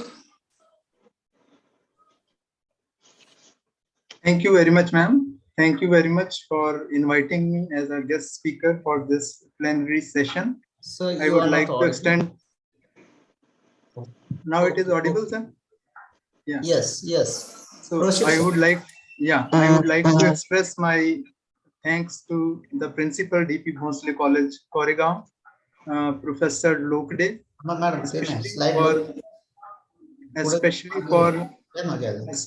especially for inviting me for this plenary session.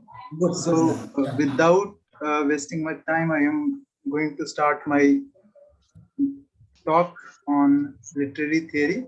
So I am going to share my screen now. I think it is now.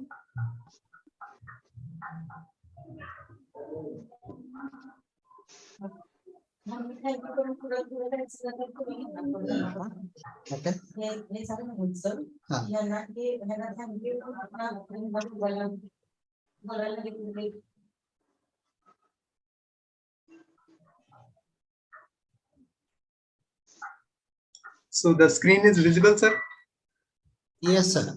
It's visible. Yeah. Please proceed. Yeah, thank you. Thank you, sir. So today, the topic of this plenary session will be post-colonial theory and overview, as Neha Arora madam has talked about Dalit voices in literature. So here, the theory which we apply when we use the word post-colonial, we have to deliberate on that also. And this talk will cover the following topics: literary theory and introduction, colonialism, post-colonial theory, major post-colonial theorists, their contribution, key concepts, followed by conclusion. So now, what is basically theory? Because we talk about theory, but we do not know what is the true definition of a theory. Theory is an idea or set of ideas that tries to explain something. A theory is carefully thought out explanation for observations of the natural world that has been constructed using the scientific method and which brings together many facts and hypotheses. So theory, this is the definition of theory which may be applied on any field. So but we here are concerned with literary theory. Literary theory is basically the body of ideas and methods we use in the practical reading of literature. By literary theory, we refer not to the meaning of a work of literature, but to the theories that reveal what literature can mean. Literary theory is a description of the underlying principles, one might say the tools, by which we attempt to introduce literature.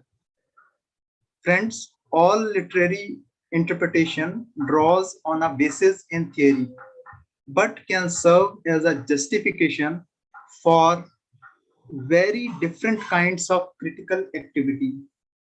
It is literary theory that formulates the relationship between author and work.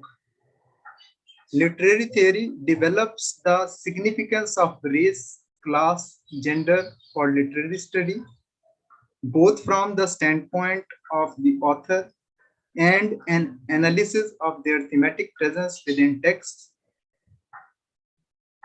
Literary theory also offers different approaches for understanding the role of historical context in interpretation, as well as the relevance of linguistic and unconscious elements of the text. Literary theorists trace the history and evolution of the different genres: narrative, dramatic, lyric, in addition to the more recent emergence of the novel, short story, while also investigating the importance of formal elements of literary structure. Lastly, literary theory in recent years has sought to explain the degree to which the text is more the product of a culture than an individual author, and in turn, how those texts help to create the culture. So, in simple words, we can conclude that literary theory describes different approaches to study literature. Essentially, literary theories express that a reader can apply in order to view a text in a new light. Through it, we can imagine, and we can also see the different facets of a particular text. Imagine that you have a collection of glasses made up of different colors. One pair lets you see everything in blue, another in red, etc. Literary theory is like that. You can read a story with a different lens on and see it as a moral tale, as a comment on the role of women, as a protest of the Dalit against the exploitation, as the struggle between classes, etc. Some people are very strict and like to stick to one theory only. But in the field of literature, most readers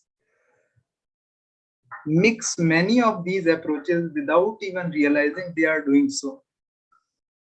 So it is like wearing a couple of pairs of glasses at the same time.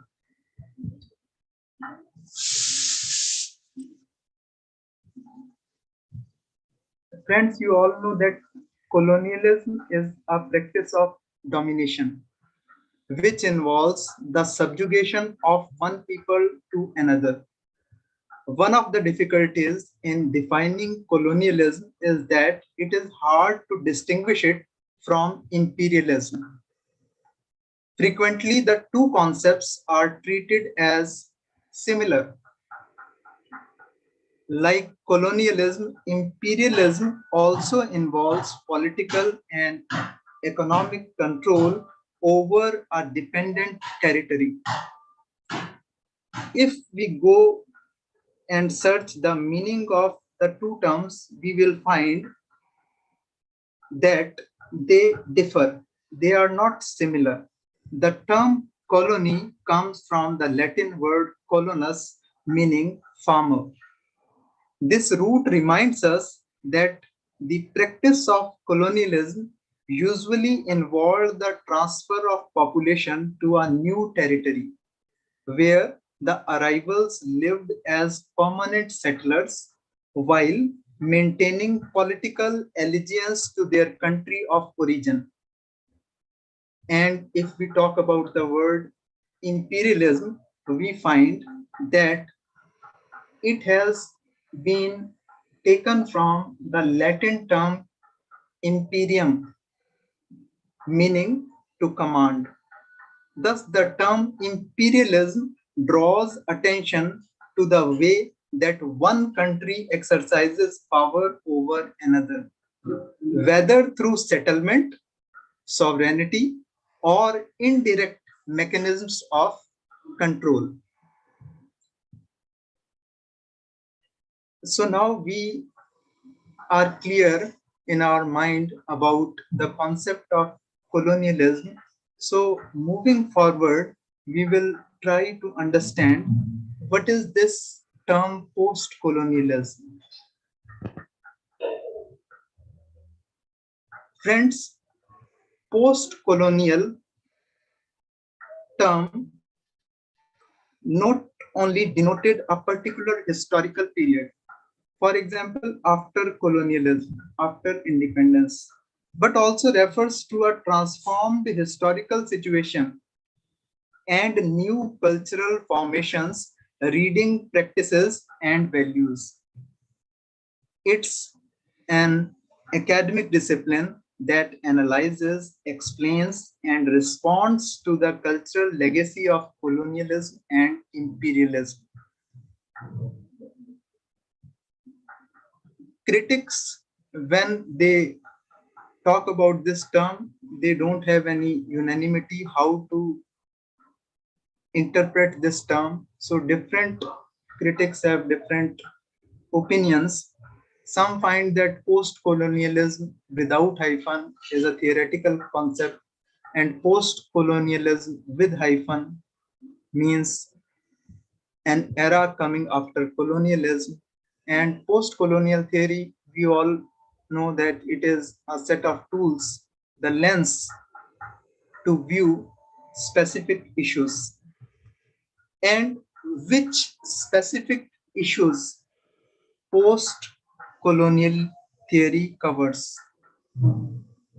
It covers strategies of representation of the natives, the rise of national or nativist discourse that resisted colonialism and other forms of resistance, the feminization, as in the previous lecture, Madam was talking about the condition of Dalit women,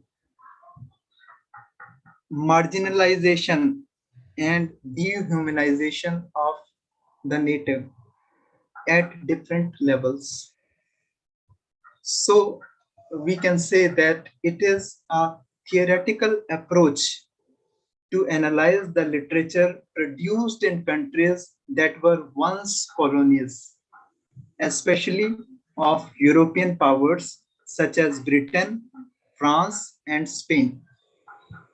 Post-colonial theory also looks at the broader interactions between European nations and the societies they colonized by dealing with issues such as identity. And identity includes gender, race, class, then language, representation, and history also.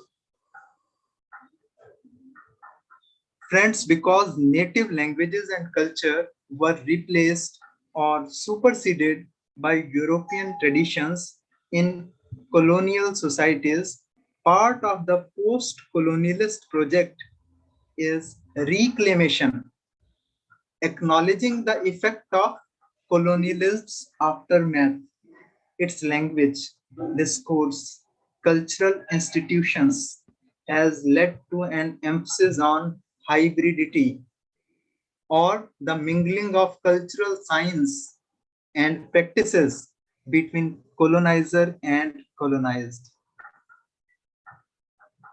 The Palestinian American cultural critic Edward Said, a major figure of post-colonial thought, and his book Orientalism is often credited as its founding text.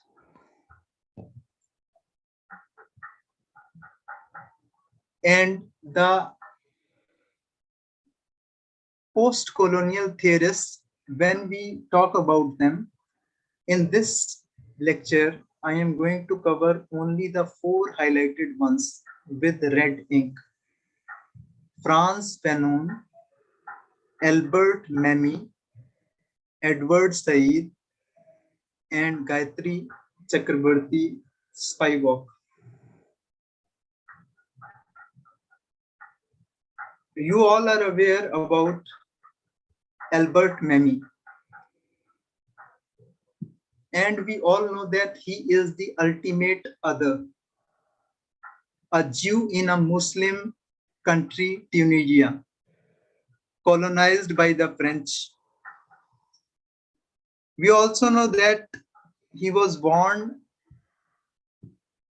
in 1925 of a Berber mother and an Italian father, who passed on his Jewish identity.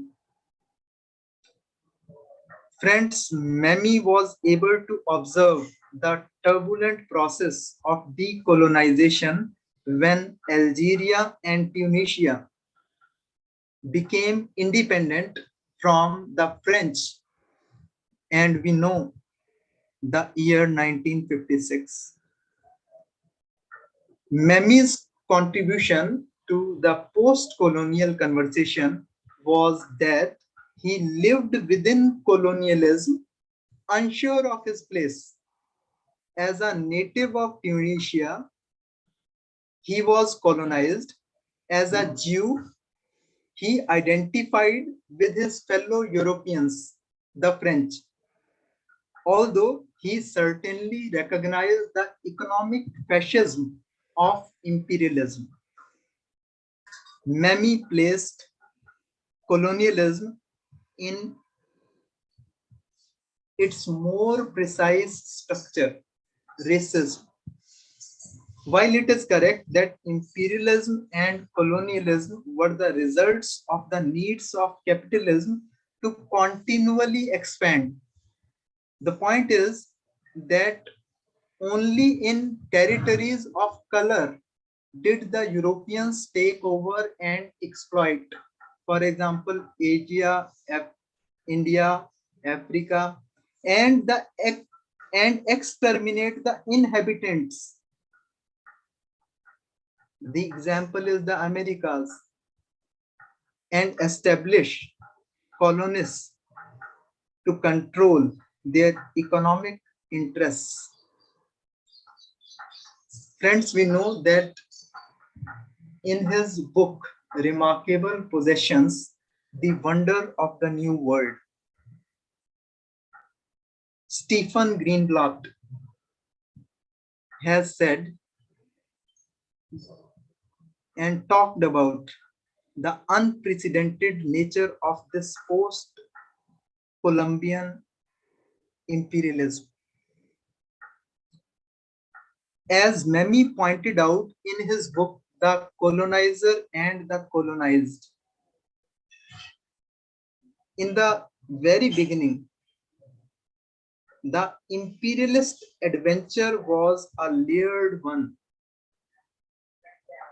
On one hand, it was a purely economic conquest, which was authorized as a good-hearted desire to help and civilize the poor, unfortunate native through benevolent colonization. And friends, the argument for civilizing of the dark-skinned native is linked to just that, the dark skin, which is racism, which in turn is simple othering another human being out of viable existence. Thus, post-colonial theory became part of the existentialism long before it was funneled through Marxism. It is no accident that it was Jean-Paul Sartre who wrote the introduction when The Colonizer and the Colonized was published. In his opening sentence, Sartre, whose companion Simone de Beauvoir was friends with American writer Richard Wright, links colonization to racism. the kind of racism flourishing in America. Friends, Memi's writing is, we may say, a doubling. He is both the colonizer by dint of being a European, and he is also the colonized by dint of being Tunisian. His approach is hybrid, for he lives with a version of what Du Bois has called double consciousness. As a Jew and as a Tunisian, he suffered from a double anti-Semitism, both in Tunisia and in France, where Jews had been deported to death camps.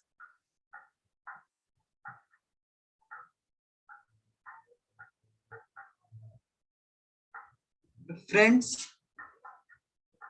in 1982, he published Racism, which begins with a sentence, and we have to deliberate on that sentence.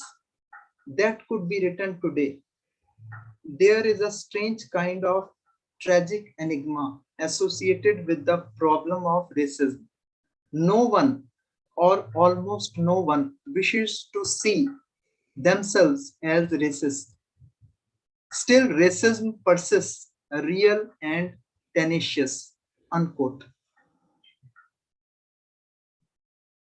And we all know that Memi's most recent book, and sadly probably his last book, which was published, you all know, in 2006, The Decolonization and the Decolonized, which subverts the civilizing argument of the imperialists by asking why these former colonies have not flourished. And if you have to find the answer can be found by returning to the groundbreaking work, The Colonizer and the Colonized, where Memi outlined the psychological effects of racism upon the one who is the colonizer and becomes morally corrupted, and upon the other who incorporated the role of the non-other as inferior and incapable and without consequence. The one systematically eradicated the native culture and native language as the price for merely entering into the company of the colonizer. So in the previous plenary session, Madam was talking about the Dalit representation and the bounce back of the Dalit voices. So you can find here that the operation is such that the native language, the one systematically eradicated the native culture and the native language as the price for merely entering into the company of the colonizer. The colonized is forced to give up indigenous identification, but in the process loses any meaningful identity. The process is one of psychological slavery that dehumanizes the other and turns her into an object. The other begins to identify with the impossible one, but evolves into what Caribbean poet and politician Aimé Césaire called thingification. And we know that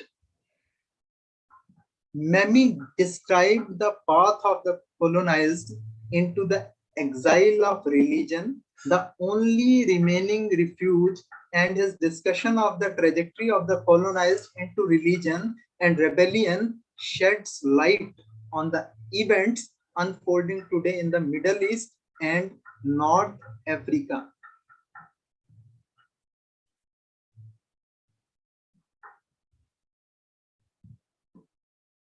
So moving to the next theorist, we all know the name of Frantz Fanon, and we all know that post-colonial writings have many points of beginning, not one point. Both European and American, but among the most eloquent were the two books published by Frantz Fanon. First book is Black Skin, White Mask. And the second one, which you should read, is The Wretched of the Earth. Like Aimé Césaire, Fanon was Caribbean, born in France possessions, Martinique, and like Albert Aimé, he studied in France, but in Lyon, practiced medicine in Algeria, next door to Tunisia. And like Mamie, this is another similarity, friends. He experienced the end of colonialism in North Africa. Fanon's books came out of his experiences with racism as a black man and the struggle for self-determination. As the colonized, like Mamie, he attracted that positive attention and patronage of Jean-Paul Sartre. After a short life and an all too short career, he contracted leukemia and went to Baltimore for treatment. And sadly, he died of cancer in 1961. In his lifetime, Fanon was little noted, but he would be long remembered for his anguished and emotional accounts of what it meant to be the other.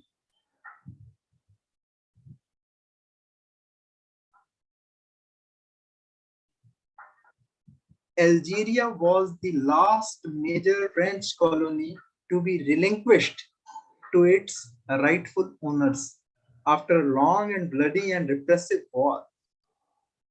And after the war, in which they absorbed a humiliating defeat and occupation, the French viewed their former imperial empire from two perspectives. Either the empire should be retained as a point of pride, or so as to not mimic the Nazis, the colonies should be set free. The French public was split left and right over the ethics of retaining a colony and the immorality of keeping a people in imperial bondage. The French were the colonizer and their dual positions were political ones. But Frantz Fanon viewed the struggle between Algeria and France as one of racial and not religious difference. This political contest between unequals was not just a cultural clash and a quarrel over aspirations, but on a deeper level, there was also a psychotic confrontation between two wounded souls and maimed minds. Fanon sought to analyze the combatants as one would study a patient in need of help.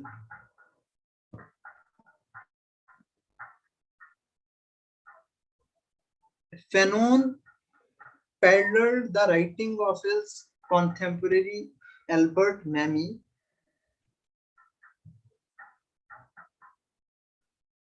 We all know Memmi's work, Colonizer and the Colonized. in appropriate structuralist language.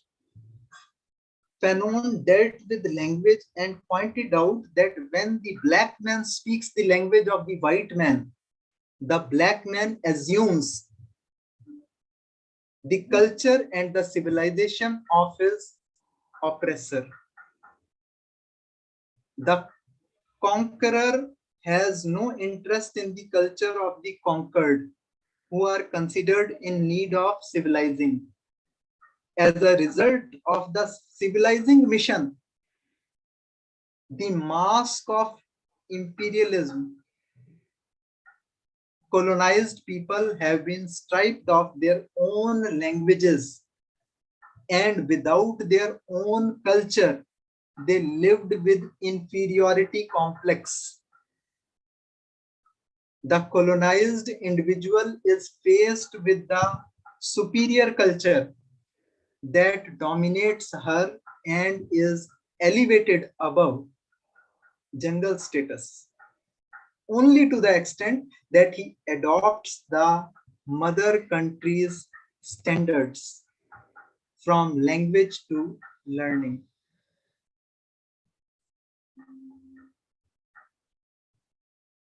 The accommodation of the black man to the white man brings no rewards, only alienation. And this alienation or dehumanization is the object of Fanon's study.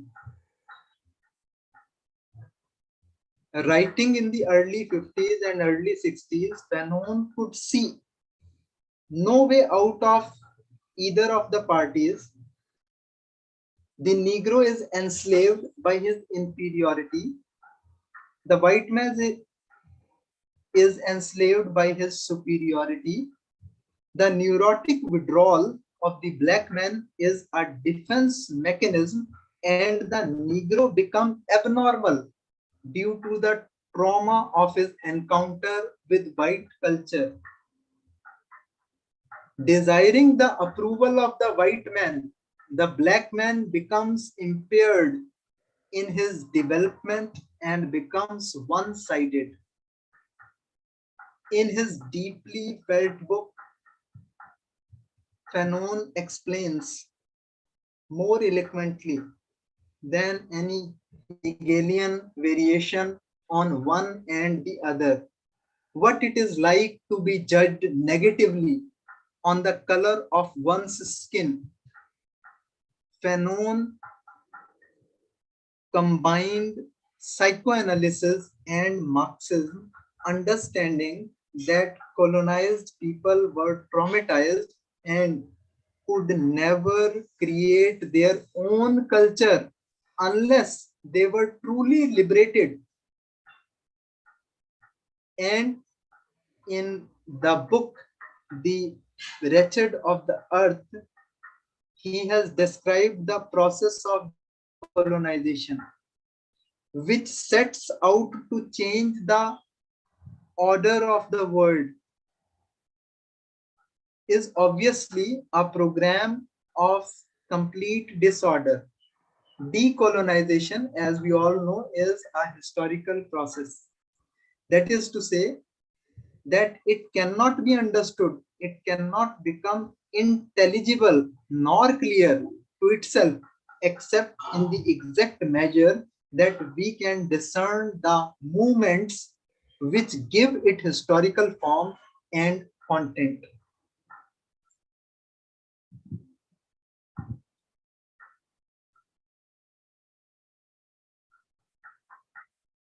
Friends,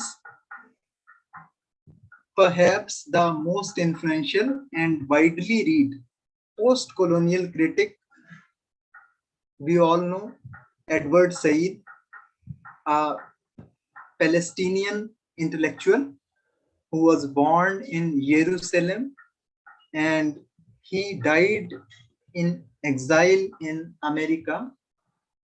And in 1978, he published his well-known, well-critiqued, much appreciated, well-received book Orientalism and is probably the often utilized structural analysis of post-colonial theory. Friends, we know that Said's approach is the first fully developed analysis of post-colonialism that is impersonal, intellectual, and yet in the tradition of engaged scholarship. A generation after that of Albert Memmi and Aimé Césaire and Franz Fanon, Said was more of a New Yorker than a colonized individual and belongs to the postmodern phenomena of the global diaspora.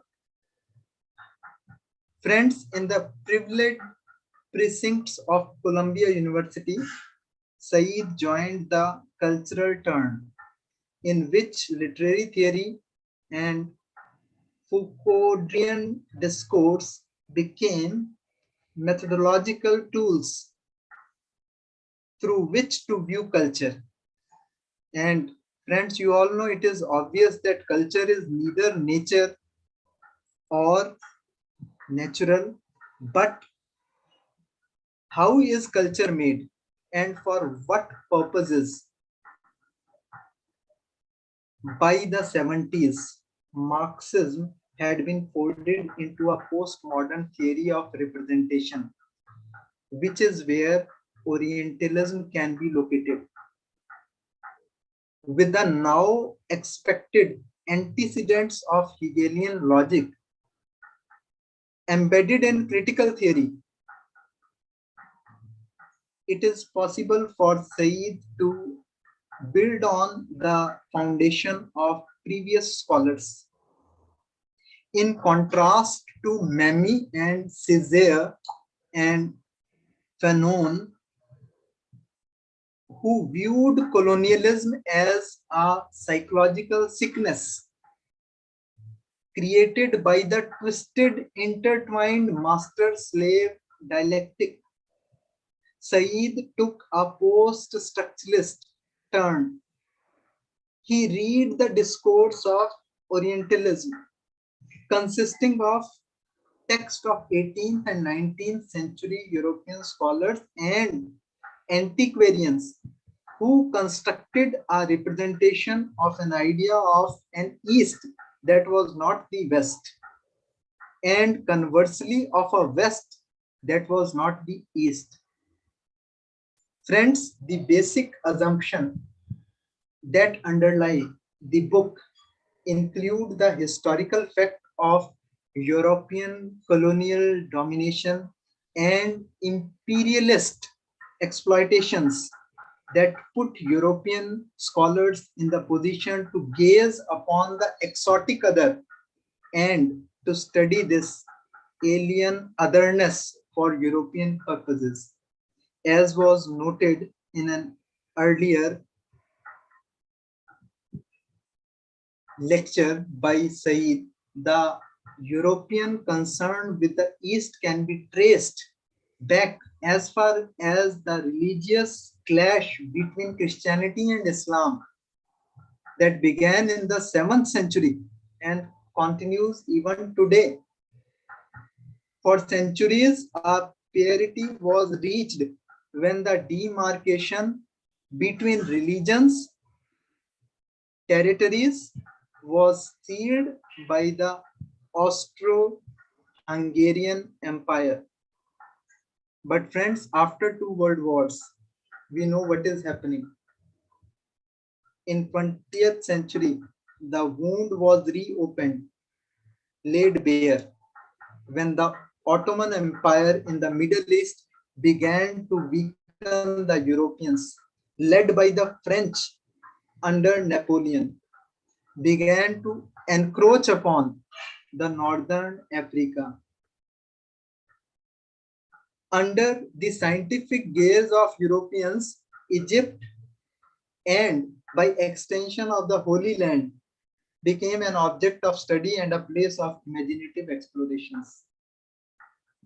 Friends, this land, holy to Christians and Muslims, this territory that was an eternal historical battleground, trod over by many civilizations, was the starting point for Said, who turned the intellectual tables on the West. And you all know, friends, that for Said, Orientalism or Western construction of the imaginary Orient was fashioned by Europeans through practices of writing, which had the effect of representing the other, the East, and few people except for hardcore historians and literary theorists have ventured much beyond his introduction, and most readers probably find his later work, Culture and Imperialism, more interesting to read, when he established the notion of Occident in opposition to the Orient.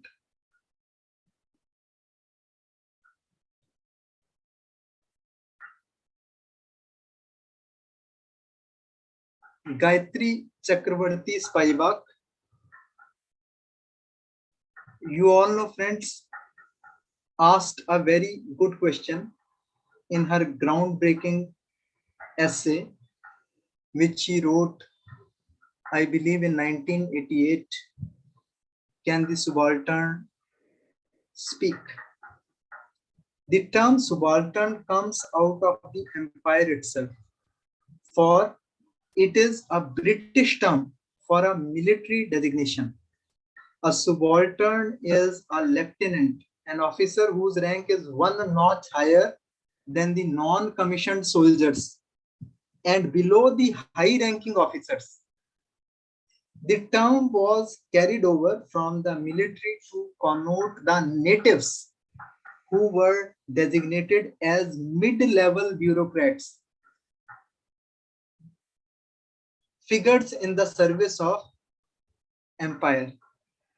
Friends, in order to be effective, the subaltern had to learn the language of the colonizer and thus lost authenticity and were slightly removed from their native culture.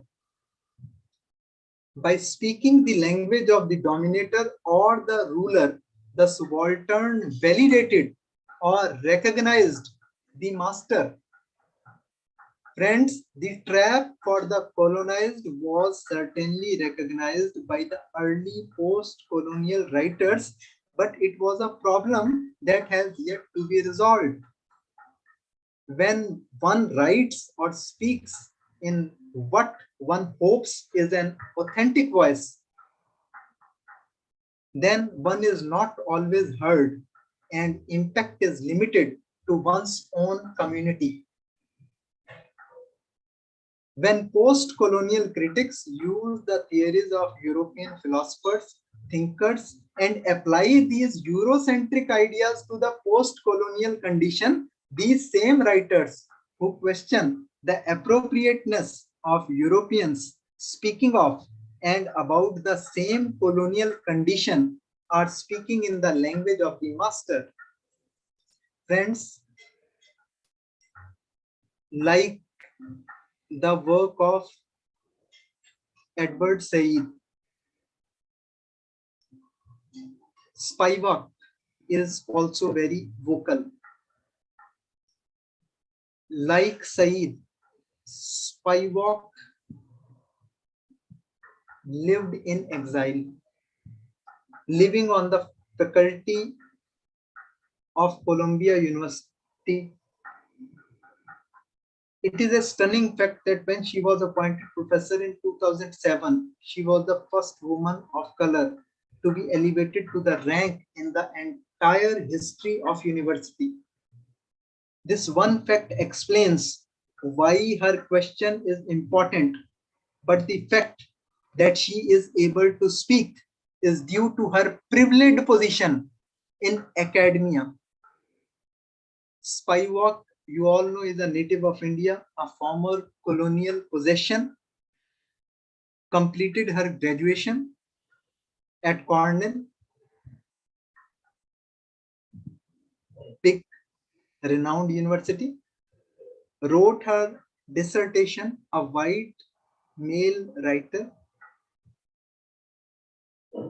W.B. Yeats, under the supervision of the renowned scholar Paul D. Mann.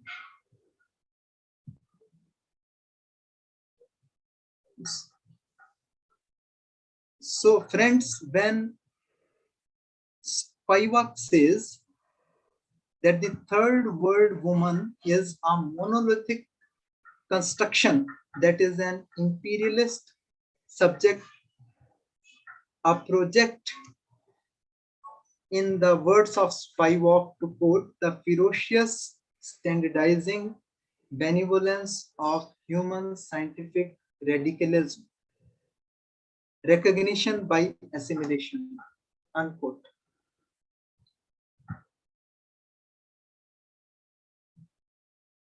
Friends, some of the key terms related to the theory, post-colonial theory, is, you can see it on the screen, and there are many terms, and I have seen that there is a book also, Key Concepts of Post-Colonial Theory, and this is also one of the contributions of post-colonial theorists, that they have coined the new terms which can be used by the scholars in the field. So friends, now talking about some of the major issues that concern political, social, economic conditions of the world from the point of view of post-colonial theory.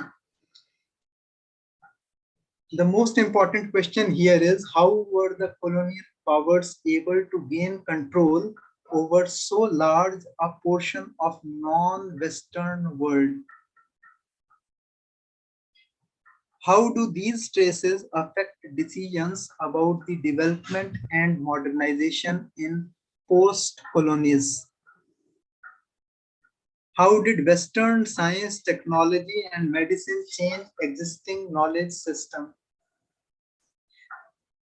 And friends, to what extent has decolonization been possible?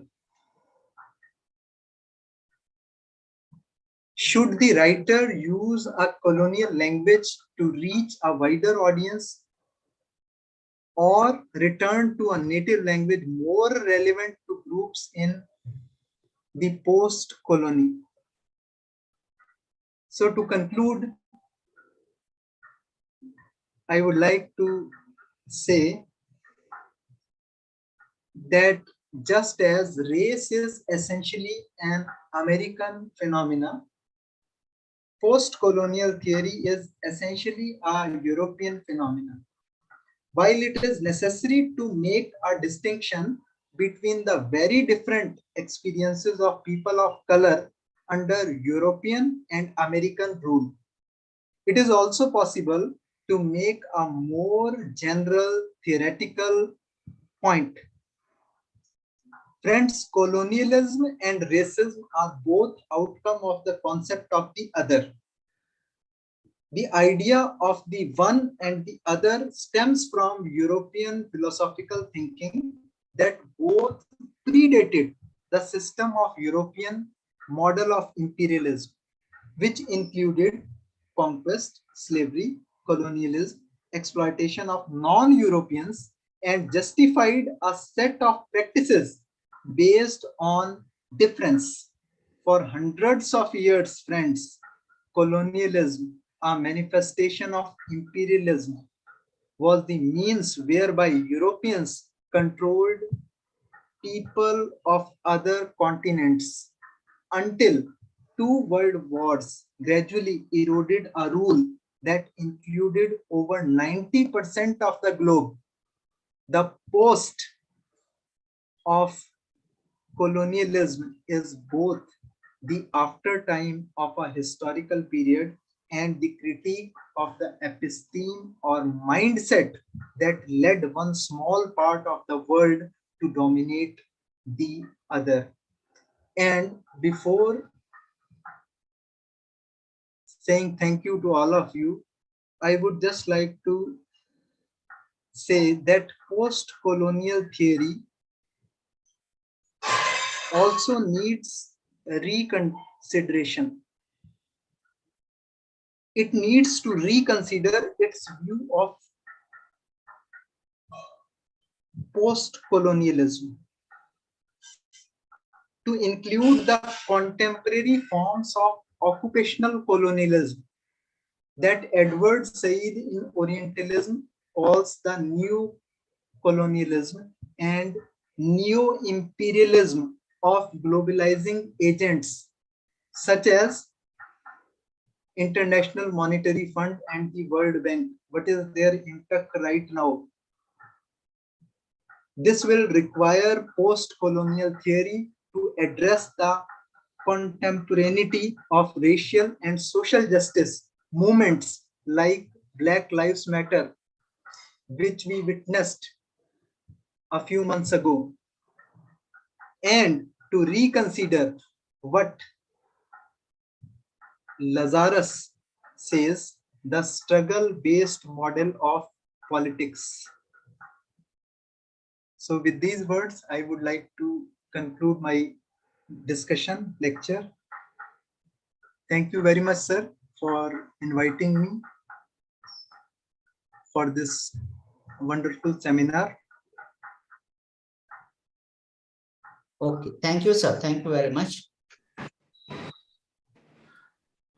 Jagtap ma'am, over to you, Jagtap ma'am. Over to you, Jagtap ma'am.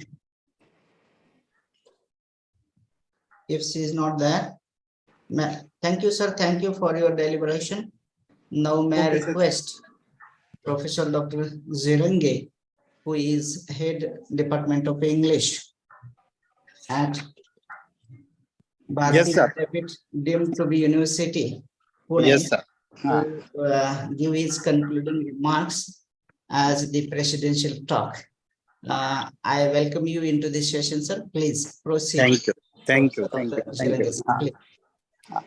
Before my remarks, is there any question related to the lecture?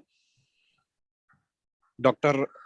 Deepak, is there any question to ask? If not, Dr. Deepak, I have one point upon which you can shed some light. Can we relate post-colonialism or colonialism with marginalization? Definitely, sir, it can be done. It can be done, Yeah. because post-colonial theory, as I said in the concluding remarks, that it should reorient itself according to the present context and present situation. And right now, marginalization is really a big issue. And through post-colonial theory, we can deliberate on it, we can discuss it, and we can find out the solutions which are necessary. How to make the society more inclusive. Then see, if we can relate marginalization to colonization, can we think of feminism in this context?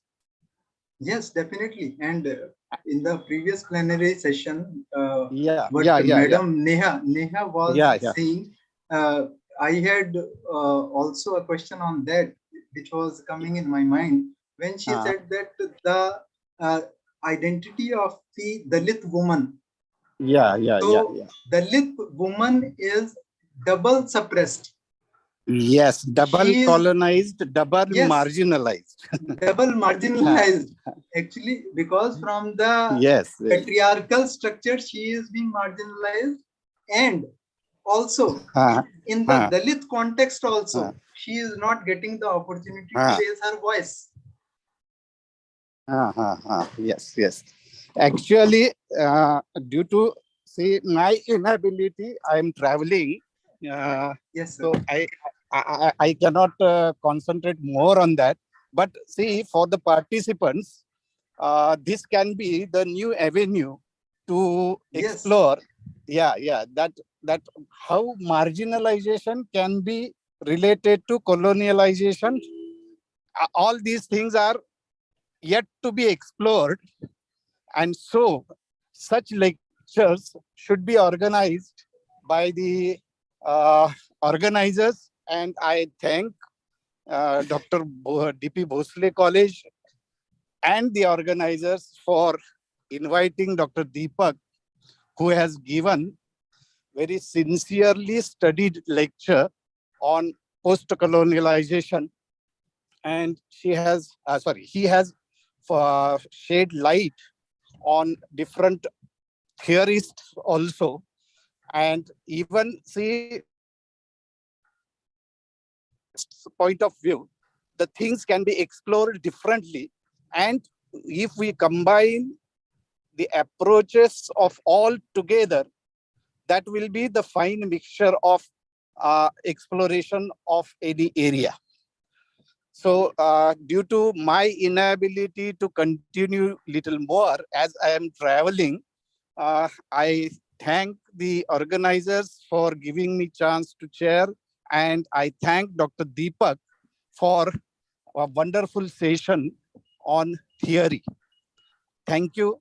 Dr. Lokde also, who is my friend, very good friend.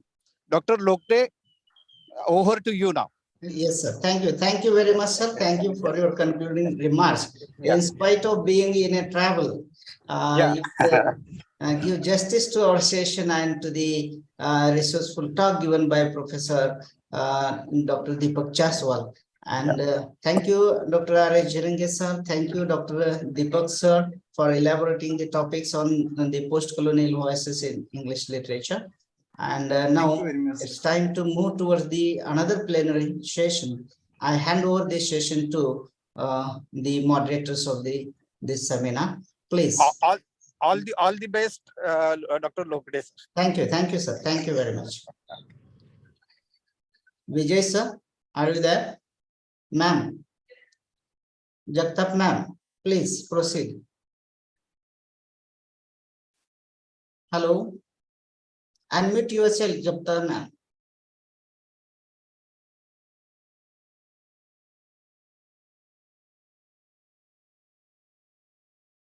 Unmute yourself, sir, please. Vijay, sir, unmute yourself.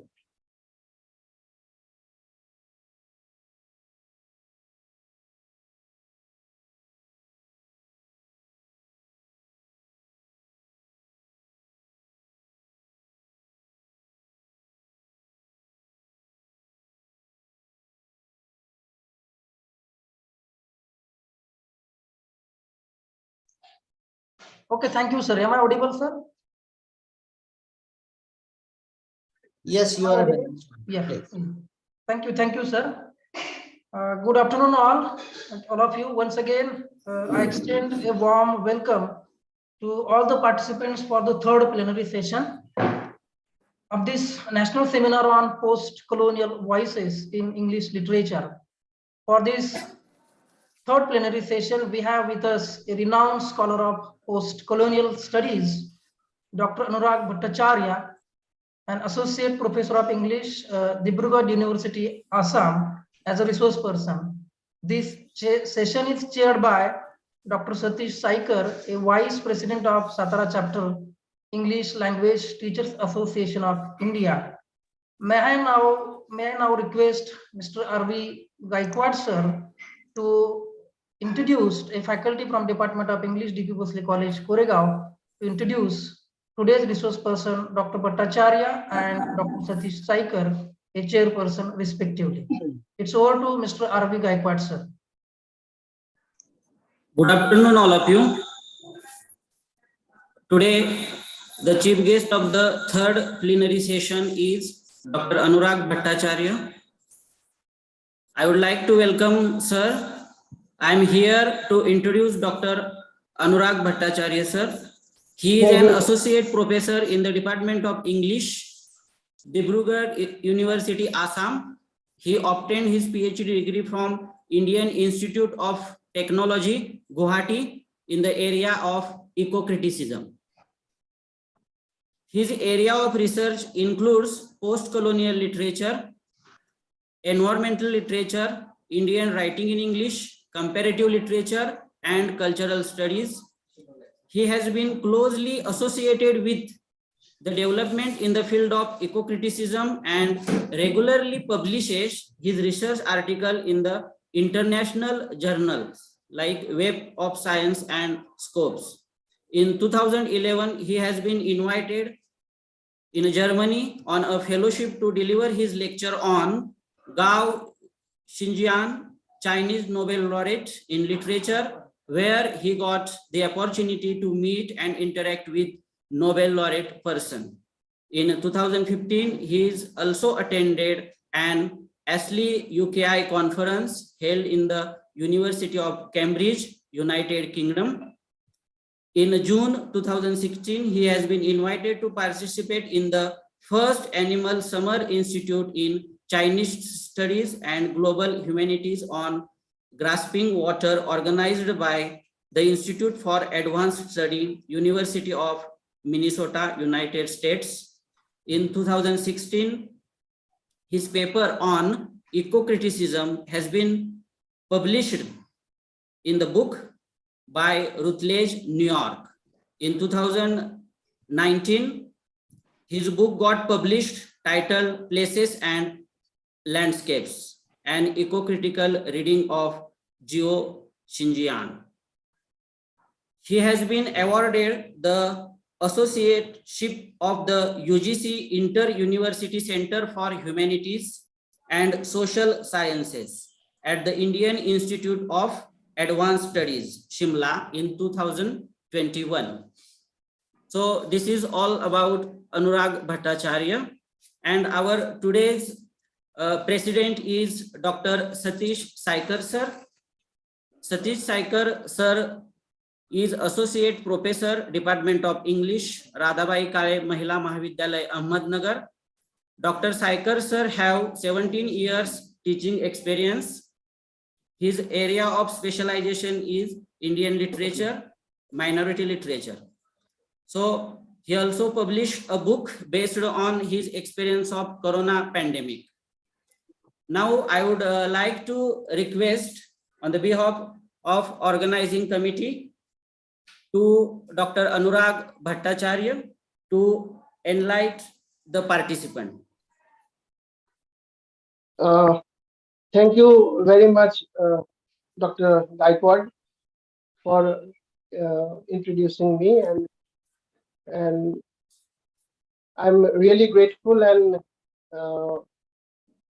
I would like to acknowledge my gratitude to DP Bhosle College for inviting me for this national seminar, and also to the ELTAI group for giving me this opportunity. So the topic of my discussion today, like when Bhagwan Sarji Lokre, he has asked me to deliver a talk, so I was not been able to choose, because most of the topics which I usually prefer, that has already been taken. So after giving a lot of thinking, then I decided that that's something I can do on the topic decolonizing linguistic and literary trends. So that is why I have worked on the topic, and the title of my presentation today is Postcolonial Amnesia, Decolonizing the Linguistic and Literary Trends.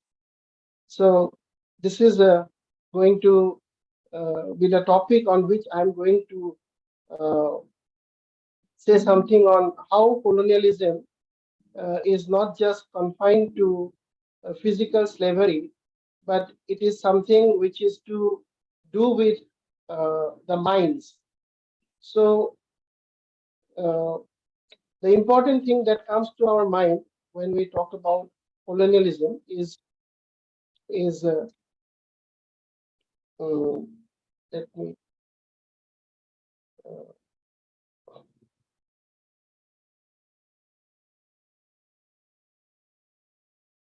so actually, yeah. Yes, So sir. the It's first, visible. Please go on. actually, there is a panel which covering the portion of my presentation. So I will just, yeah. So colonialism never seemed to end with formal political freedom. So even after attaining independence, that we cannot call that colonialism is over, because it is not just physical slavery, but the actual process of decolonizing the mind started the day when we attained freedom. So as a result of as a state of mind, colonialism is an indigenous process released by external forces. Its sources lie deep in the minds of the rulers and the ruled. Perhaps what begins in the mind of the man must end in the mind of man. And for the purpose of this presentation, I have this presentation seeks to discuss, or rather examine, how colonialism has caused an cultural amnesia in the field of literary studies, and how it has influenced the literary tradition of modern Indian criticism. In addition to this, I'm also going to discuss the other points that I'm going to highlight in my presentation is the beginning of English education in India, the Orientalist and Anglicist controversy, then the psychology involved in colonial encounter, and cultural amnesia and nativism. So these are some of the issues that I am going to discuss in my presentation. So so cultural amnesia has been a very important topic of discussion for the post-colonial critique for a country like India, which is multilingual and multicultural. And because of this colonial intrusion, colonial invasion, it has affected the growth and development of the Bhasha literature. How it has affected that. I'll be coming to that.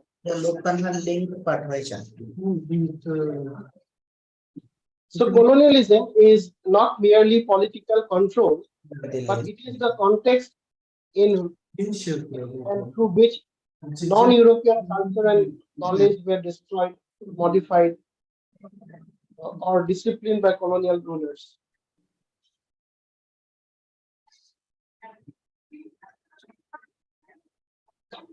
Can you hear me? Am I audible? Yes, sir. But I can hear some noise actually, which is causing me some sort of disturbance. Yes. So colonialism cannot be seen merely as a political or economic condition. It is a powerful cultural and epistemological conquest of native population. The Europeans acquired knowledge over native culture through translation, commentaries, and academic study before either destroying it or modifying native system of thinking. So first, there is a school of thought which emerged, which we call the Orientalist group, that emerged during the regime of Governor General Warren Hastings. Warren Hastings, during his tenure, there was a kind of a tendency where they try to promote Indian culture and Indian literature and things like that, and they belong to the Orientalist group. But it was not that Orientalists really they tried something good for Indian people.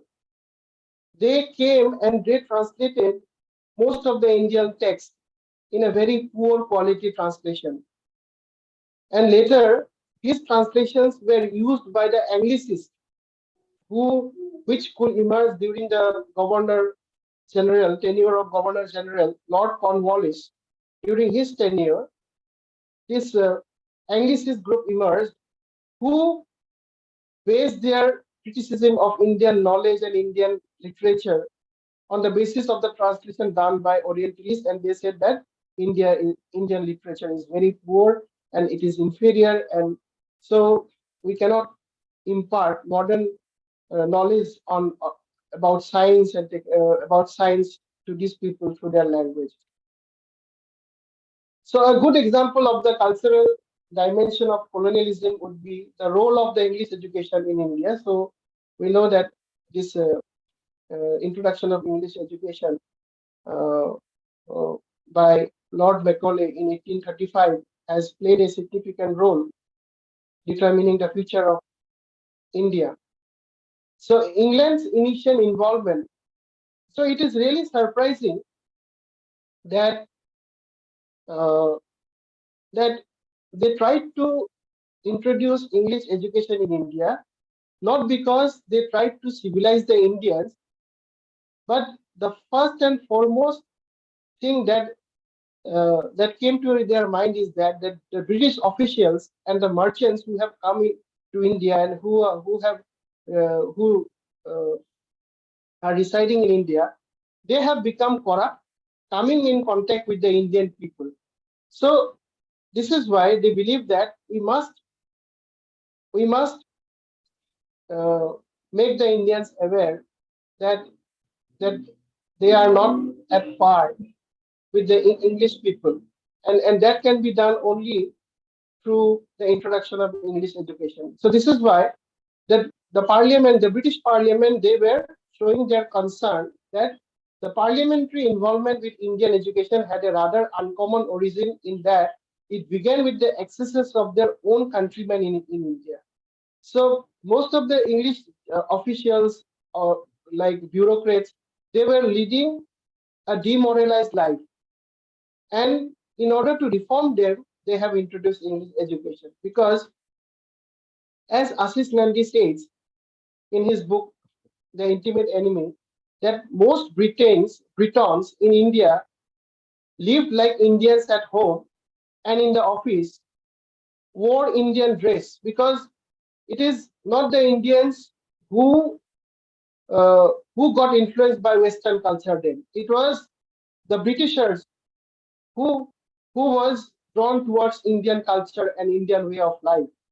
And this is what we call the reverse acculturation. So most of the British officials, they started putting on Indian dress, observed Indian customs and religious practices. A large number of them married Indian women, offered puja to Indian gods and goddesses, and lived in fear and awe of the magical power of the Brahmins. So this was the condition then.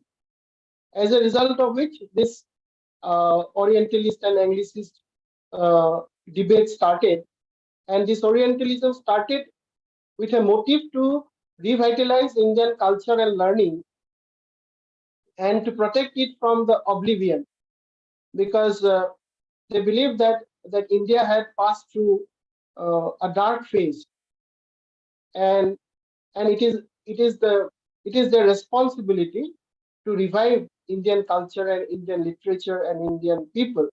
So this is why they put emphasis on that, going back to Indian scriptures, going back to Indian texts to revitalize Indian culture and learning.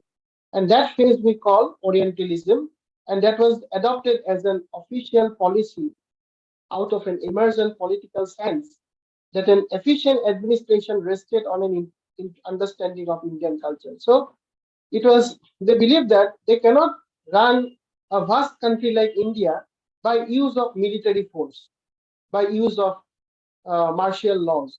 They realized that we have to win the hearts of the people of this country.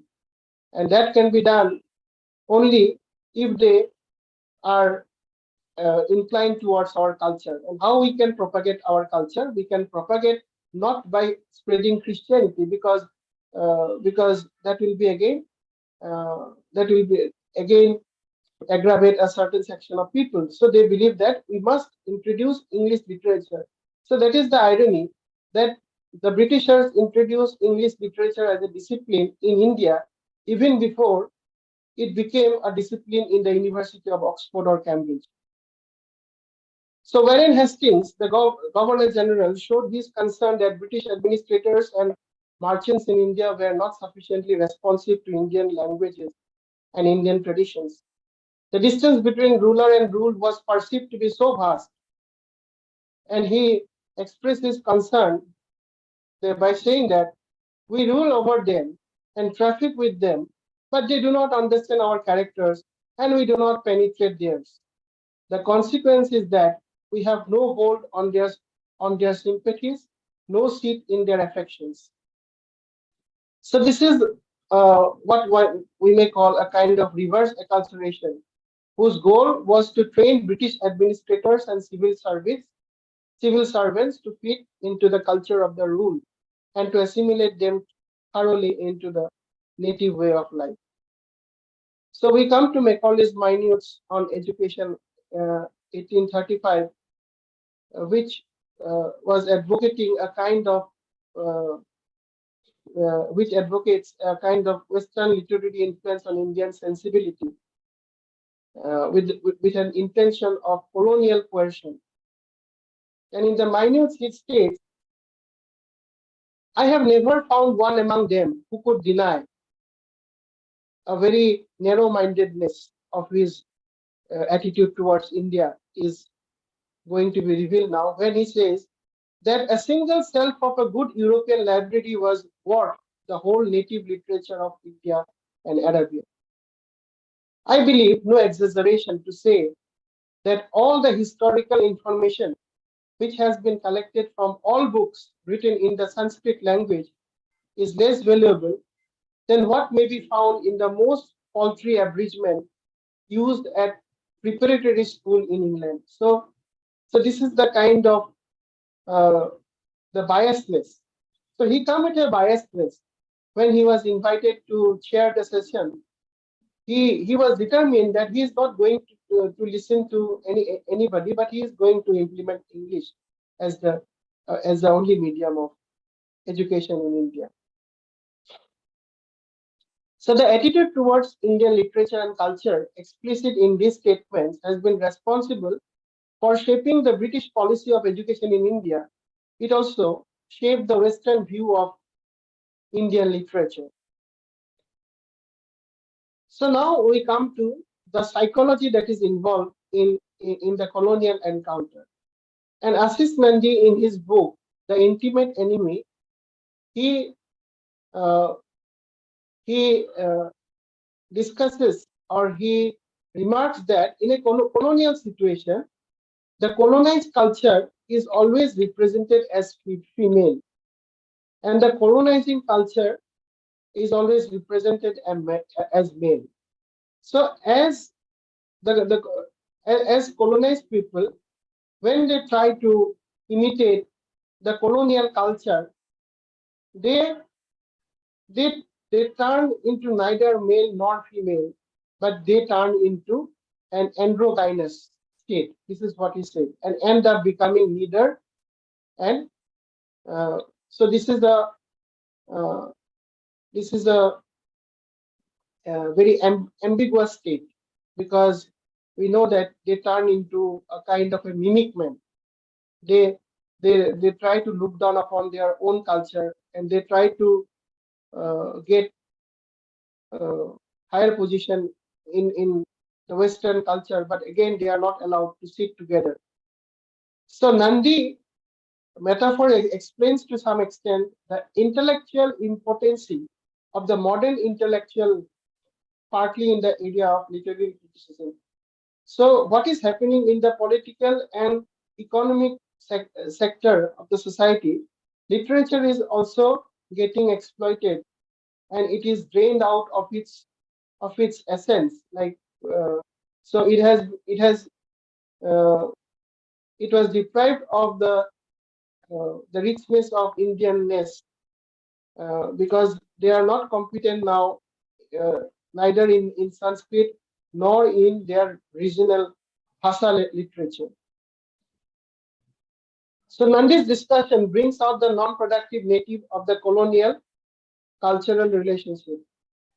What that relationship produces at all is false self-images of the colonized as well as colonizer. So as a result of attempting to becoming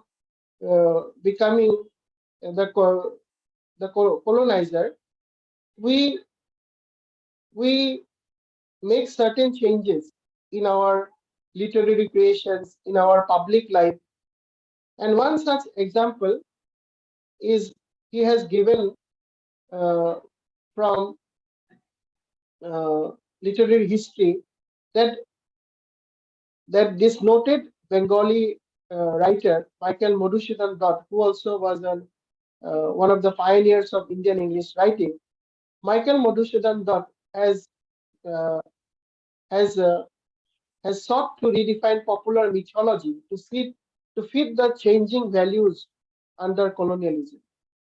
So he has written a play called Meghnad Bot Kaibdo. So in this book, he has changed the essence of the tales of Ramayana, where he represented Ravana and his son Meghnad as heroes because they better represent the Western values of modernity, of heroism, and this is what it said that Madhusudan Dutt's Meghnad Bhatt retells the Ramayana, turning the traditional sacred figures of Rama and Lakshmana into weak-kneed, passive-aggressive, feminine villains, and the demons Ravana and his son Meghnad into majestic, masculine, modern heroes. The epic ends with the Venal gods defeating and killing the courageous, proud, competitive, efficient, technologically superior sporting demons, symbolized by Meghnad. Traditionally, the Rakshas represented a demonic version of masculinity because colonialism is founded on the discourse of hyper-masculinity. So we can say that all these writers and all these political thinkers, they have tried to imitate the West by turning them into hyper-masculine beings. And one example is when Ravana and Meghnad was turned into hyper-masculine, and they turned him into heroes, which was unfettered by dominant norms and traditions. Now, aspects of this demonic masculinity were endorsed for the Indians by the new culture of colonialism. Next, even Bankim Chandra Chatterjee, he has tried to do what Michael Madhusudan Dutt tried to do in Ramayana. He has tried to make some changes in the Mahabharata, and he has recreated the character of Krishna. So, in his essay on Krishna, he turned Krishna not from like the peculiar the Indian idea of Krishna as a butter loving, milk loving, as a childish, like who is a cowherd, like so so this image has been changed, and he was turned into a political thinker, like a Machiavellian uh, hero who can uh, who can act diplomatically, who played the most significant role in the war of Kurukshetra. So he tried to create a historical and historically conscious Krishna, self-consistent, and conscious, and moral according to moral norms. His Krishna would not the soft, childlike, self-contradictory, sometimes immoral being, a God who could blend with the everyday life of his humble devotees. His goal was to make Krishna a non-pagan male god who would not humiliate his devotees in front of the progressive Westerners. So another significant development which we have witnessed during that period in the 19th century India was what is called the Indian Renaissance. And it is assumed that colonialism triggered of the Indian Renaissance, and that one impact of westernization on literature was to endow it with modernity. So during that time, we have internalized some of the Western values, some of the Western theories of how to write. Like we are introduced to the Western genres like novels, and and we were introduced to the writings of Thomas Carlyle and Lamb. So, but it is ironically those were made models of West English writing, and when the writers of the Bhasa literature, when they tried to write imitating Carlyle and Charles Lamb, this turns into very poor quality, like it is hardly readable. So this is the problem we face, that we try to imitate the West, and whatever models they have given, we have tried to internalize that, but the final outcome is that it is hardly readable. So the colonial impact caused the Indians attempt at a grand synthesis of East and the West, now termed as Renaissance and assimilation of Western literary forms and critical paradigms led to the assertion on self-identity and modern self-awareness in literature. So critical theories and trends in the West had originated in the specific local context. So when we talk about Romanticism or Victorian period, so it has its own local context, and but when but what we tried to impose it in our own Bhasa literature. Like, okay, so these are the romantic traits like love of nature. Then there is a that modernity and tradition dichotomy is there. So we call it. So this kind of division on the basis of Western theories has caused a kind of great damage to Indian Bhasa literature, because which caused a kind of amnesia. We have, that is the forgetfulness. That is that has erased something from our memory, because we have lost past with our traditional way of representation, and with our folk tales, with our storytelling art, with our performing arts, and we try to impose that Western, like this is called romantic poetry, this is called modern poetry, on the basis of, but when we talk about romanticism has to take place in Europe only, because and romanticism is influenced by so many social factors like the French Revolution, then Industrial Revolution. We haven't witnessed those things, but we call our literature, a particular 19th century literature, as romantic literature. So this has caused a lot of harm to our Bhasa literature. So it can be seen that the Bhasa criticism of the colonial period borrowed most of the ideas from the West, which they considered to be universally useful and valuable. The colonial Indian critic, in the inevitable attempt to play his role of a cultural female child, a person deprived of his history. So, like even the Indian critic, they are deprived of their history, a civilized discipline being tried to ape. So they're just trying to ape the Western trend of literary theorizing. The insistence on referring to Western scholars on defining self-identity in terms of the Western other, on reading the universe of authentic experience through the medium of prescribed text of Western development in the field of knowledge, are all characteristic of the colonial impact. Thus, it can be argued that the Westernization of Indian intellectual tools has merely perpetrated colonialism instead of initiating modernism. So what we have done, we have prolonged their stay in India. We have tried to make our people that accept the fact that they are like us, and this has, so but their intention was not to give us the best knowledge, best science, but their only idea is to colonize us. That is political hegemony, that is political coercion, that is by dominance by force. So we come to the final argument of my paper, which I come to this theory called nativism, which was developed by the Marathi critic called Bhalachandra Nemare.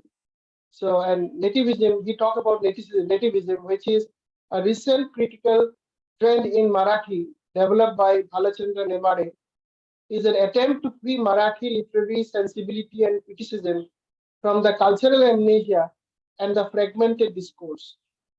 So nativism is a language-specific way of looking at literature. It rejects the concept-specific method of universal criticism. It gathers its main critical issues and themes from within the tradition of the literature it examines, instead of approaching it from preconceived notions of good and bad literature.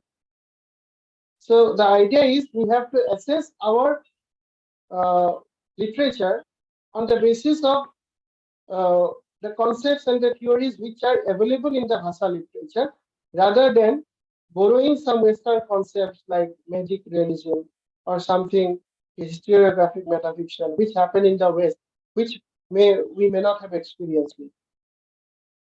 So Nemare in his essay states, it is dangerous for criticism to enter the comparative field without making a deep study of both cultures compared. Culture is not a hot house, but a social bound process. Literature is not a theoretical construct, but a living phenomenon, he says. So with this awareness of literature as a phenomenon, born within its own language, nativism avoids seeking self-definition by referring to Western other. Nemare says, essay has created a general awareness that criticism is not a universal game of concepts and tools, but a serious investigation of native literary traditions. India is a vast country with numerous linguistic cultures. These linguistic cultures have their individual ways of viewing literary creativity. Indian literature has ingrained in it a spirit of multilingualism and multiculturalism. Critical models, tools, standards evolved in Europe. So we are trying to imitate Europe, but they are no match to India because they are just a small monolingual and comparatively monocultural nation. And with that limitation, they have come to civilize us, saying that we have come to civilize the primitive nations and have therefore limited utility in the Bhasa context. So these are the limitations we have to take into consideration. So literature growing out of one type of underlying linguistic and metaphysical structure cannot be understood and studied by criticism growing out of another and alien type of underlying linguistic and metaphysical structures. So colonial period has introduced an amnesia. I have already stated that state of forgetfulness. It is a kind of a schizophrenic state which have erased that we lost context. So it is not a linear path. There is some portions in the history which has been distorted because of colonial intrusion, because of colonial invasion. And that phase we cannot retrieve, that particular period. And that phase we call it as cultural amnesia. So it is an amnesia in Indian criticism which has distorted its memory of the Bhasa literary tradition. Owing to the amnesia, the loss of self-confidence, the anxiety to postulate new theories, and the fragmentation of criticism, the Indian critic is gripped with a fear of a crisis in criticism. There is a crisis in criticism. Indian criticism will have to come out of it, and that is possible only through a nativistic self-awareness. What Indian literature needs at present is a realistic historiography, and what should come after amnesia is nativistic history. So we have to go back to our past and we have to interrogate our past and we have to rewrite history. And this time it will be a nativistic history. So that's just to conclude, I would like to end my presentation with a quotation from noted critic Ashish Nandi, that to conclude, post-colonialism can be seen as a theoretical resistance to the mystifying amnesia of the colonial aftermath that is devoted to the academic task of revisiting, remembering, and critically interrogating the colonial past. Thus, as Nandi writes, I quote, this colonialism colonizes minds in addition to bodies, and it releases forces within colonized societies to alter their cultural priorities once and for all. In the process, it helps to generalize the concept of the modern West from a geographical and temporal entity to a psychological category. The West is now everywhere, within the West and outside, in structures and in minds. Unquote. So this is how I conclude my paper. So thank you very much for giving me this opportunity to deliver this talk. So thank you.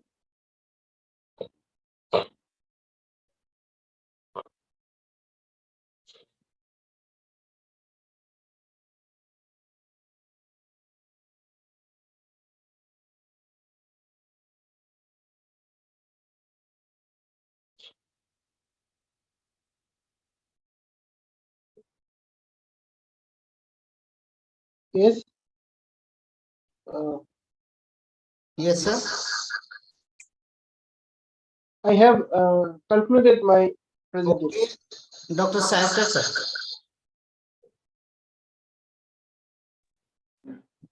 Good afternoon, everybody. Am I audible, sir? Yes, yes. You are audible, please. I request Dr. P.S.G. Saika from Radhabai Kale Mahila Mahavidyalaya Nagar and Vice President of Eltai Chapter, Satara Chapter. I request him to make the concluding remarks on the session of Honorable Dr. Anurag Bhattacharya, who spoke on the topic post-colonial amnesia, decolonizing the linguistic and literary trends. Honorable S.G. Saika, sir, over to you, sir, please. Please go ahead.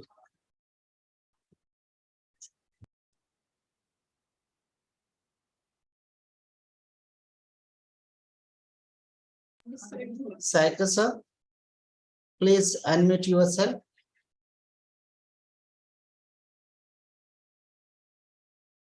Oh, Saika, sir, nahi karawa.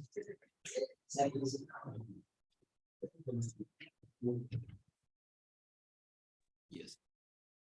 Okay. Sir, hello. Sir, you are audible, sir, please. Yes. Thank you very much. Welcome. This was an alternative adjustment done. Okay, okay. Yeah. Go on. So I really am happy for this presentation. And for the first time, he said that the writers in India, when write in the way of Carlyle or Charles Lamb, it's nothing but the way to colonialism.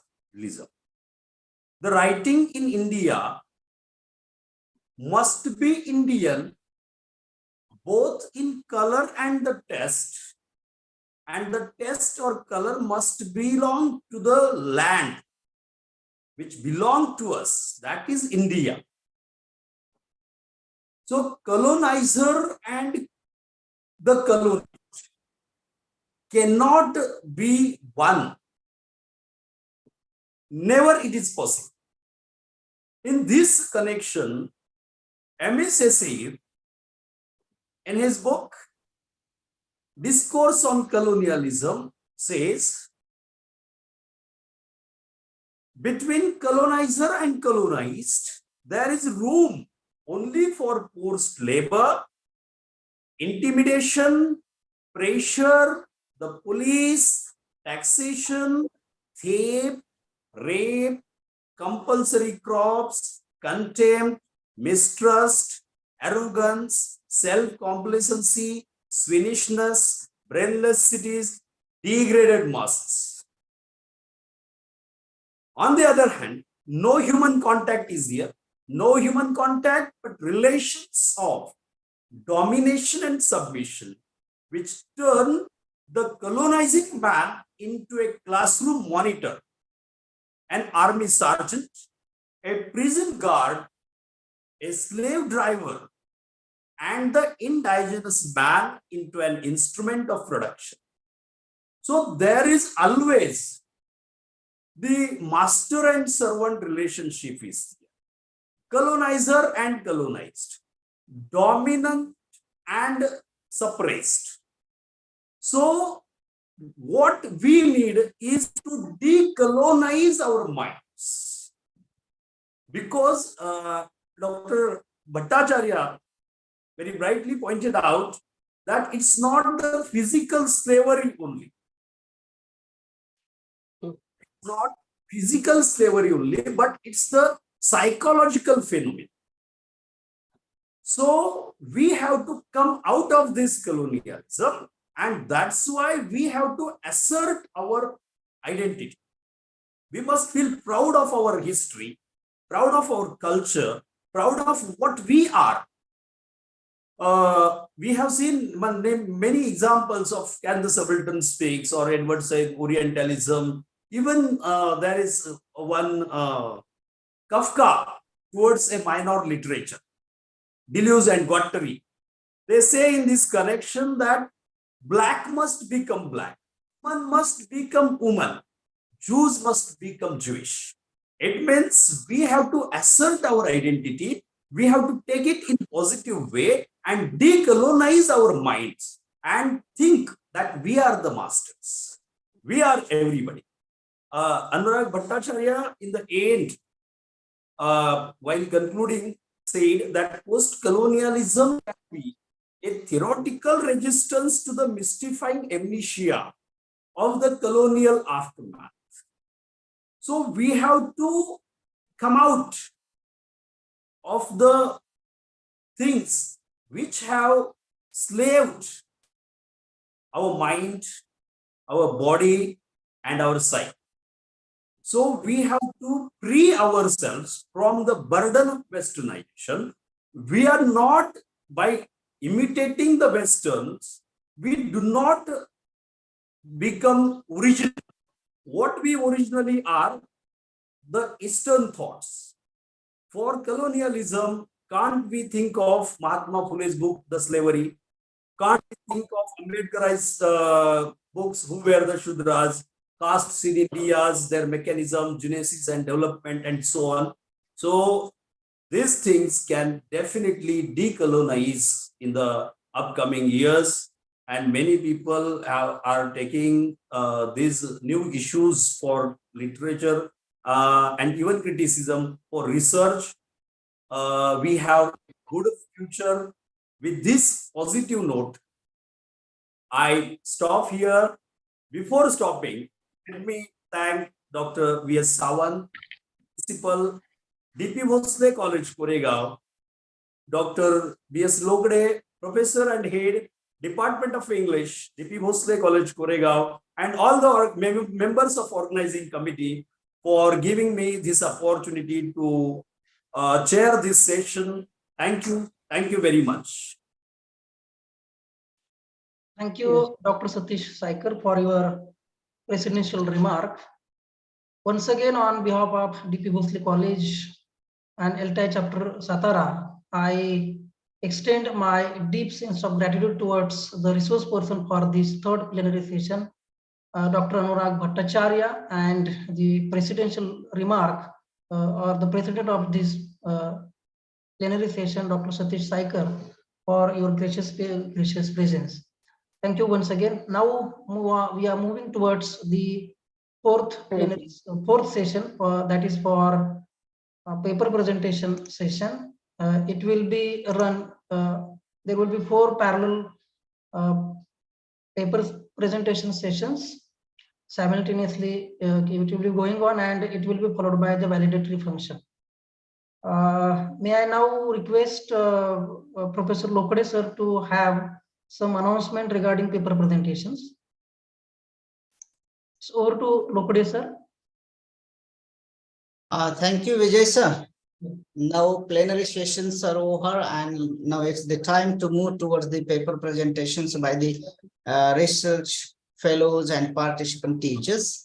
I have circulated the links or shared the links through the WhatsApp group. You can join, participants can join the respective links, because as the number of paper exceeded 60 early at morning, and right now I have been receiving messages also of the participants that their name is not included in the list. However, they will be given chance or opportunity to present their paper in this link only. Keep in the link or remain in the same link, and we will arrange further presentations. And for this session, Honorable Professor Dr. Sanjay Dikshit will be chairing the session. Would you introduce him, Professor Garge sir? Yes. And please, one more thing, the participants whose names are given in batch 2nd, batch 3rd, and batch 4th can leave this for a while for presentation of their papers, and after presentation of the papers from that link, they can join this link for the valedictory function. Remain in that group till the end of that session, please, and cooperate. And during the valedictory session, I will share the link of feedback link for your valuable feedback. Thank you, Saika sir, and thank you all the resource persons. Now, over to you, Vijay sir, please. Thank you, sir. Now we are going to begin with the paper presentation session. For this paper presentation session, it will be chaired by Dr. Sanjay Dikshit sir. Let me introduce Dr. Sanjay Dikshit in brief.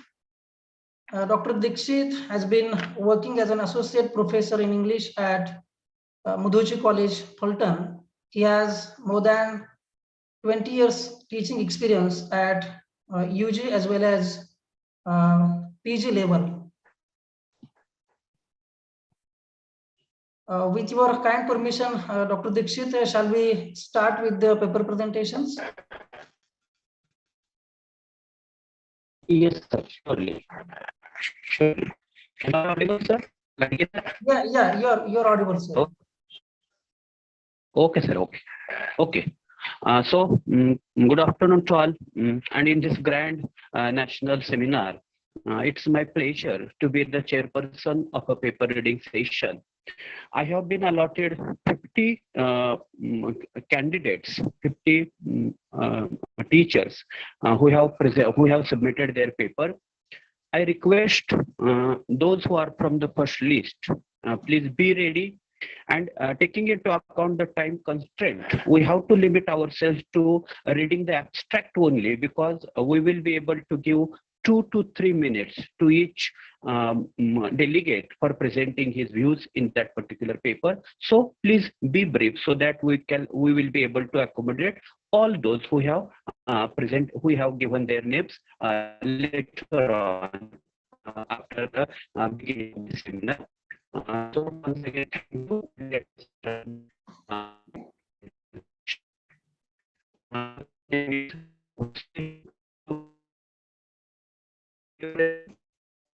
It seems your voice is breaking, sir.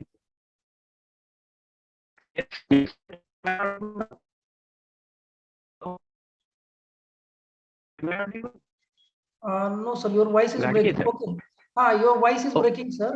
Okay, sir. Shall Okay. I call the first paper presenter? Yes, sir. Yes.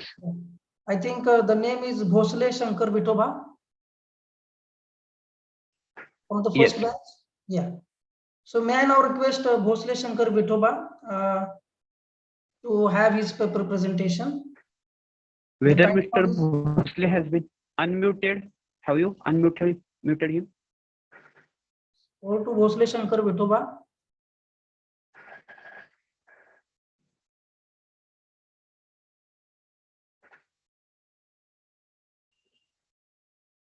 The delegates who have been included in the first session of this paper reading are requested to be ready. You will be linked and unmuted at the time of your presentation. Please be ready. Yes, Bhosle Shankar. The next one is Dr. Shinde Ashok Krishna. Is Mr. Bhosle is Mr. Bhosle there? Sir, please unmute yourself.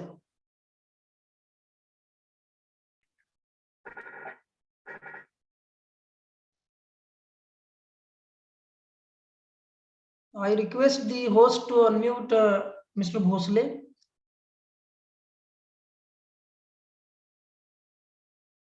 Yes, unmute karta, sir. Yeah. Those who are in the session, please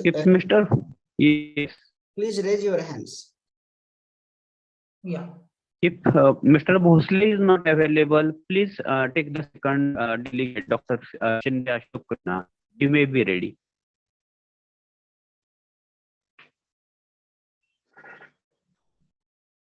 Is Mr. Bhosle ready, or shall we switch over to Mr. Shinde? Yes, sir. Okay, the next participant is Dr. Shinde Ashok Krishna. Sir, will please go ahead with your paper presentation. Am I audible? Yeah, you are audible, sir. Okay, sir. Thank you. Good afternoon, all of you. I'm Dr. Ashok Shinde, Assistant Professor, Mudaji College, Fulton. The topic of my paper is Reflection of Racial Discrimination and Operation of African American Women in Audre Lorde Zami, a new spelling of my name. Abstract of my paper is a civil rights activist who fought against hypocrisy and inequity. Audre Lorde was an African American writer, or as she identified herself, a Black lesbian, mother, warrior, poet. In her book, Zami, A New Spelling of My Name, which she described as an unfolding of my life and loves and a biomythography that is an amalgamation of history, myth, and biography, Lorde subtly placed her own story in light of everything that was essentially wrong with America in the 50s. The research paper reflects the racial gender discrimination and oppression of African American with the help of analysis of autobiography Zami, a new spelling of my name by Audre Lorde. Keywords for this research paper: African Americans, biomythography, racism, humanism, and oppression. Introduction. Audre Lorde, a Black lesbian feminist warrior poet, was born in New York City in 1934 of West Indian parents. Lorde has worked as a librarian and then a lecturer in creative writing before her first collection of poems, The First Cities, was published in 1970. Lorde died of cancer in 1992. Her final text, Zami, A New Spelling of My Name, is described by the author as a biomythography. How much time for me, sir? Yes, sir. Continue. 2 minutes. Suggesting that we should expect an amalgamation of autobiography, myth, and geographically placed her story, Lorde creating a new genre. Correspondingly, Claudine Renaud states that Zami is a biography of myself, mythic myself, and continues this description by stating that any narrative authenticity has to be redefined in the context of myth. Meaning of racial discrimination in general, racism is a belief that a particular race or ethnicity is inferior or superior to others. Racial discrimination involves any act where a person is treated unfavorably because of their race, nationality, color, descent, or ethnic origin. Racism may take the form of stereotyping, name calling, or insult. negative commentary in the media, speeches at public assemblies, racist graffiti, property damages or abuse on the internet. Racism can also take the form of excluding people from accessing services directly or indirectly, employment, education, or sporting activities. Racism can occur systematically as the result of policies, conditions, and practices that affect a broad group of people. For example, paper shows that systematic racism can result in Aboriginal and Torres Strait Islander students experiencing poorer outcomes in education or job applicants without Anglo-Saxon names, finding it difficult to gain job interviews. Jami, the new spelling of my name, an overview. Audio Lordi sets in motion an investigation into the realm of Black women's life, writing and Black female self-awareness with Jami, a new spelling of my name, 1982.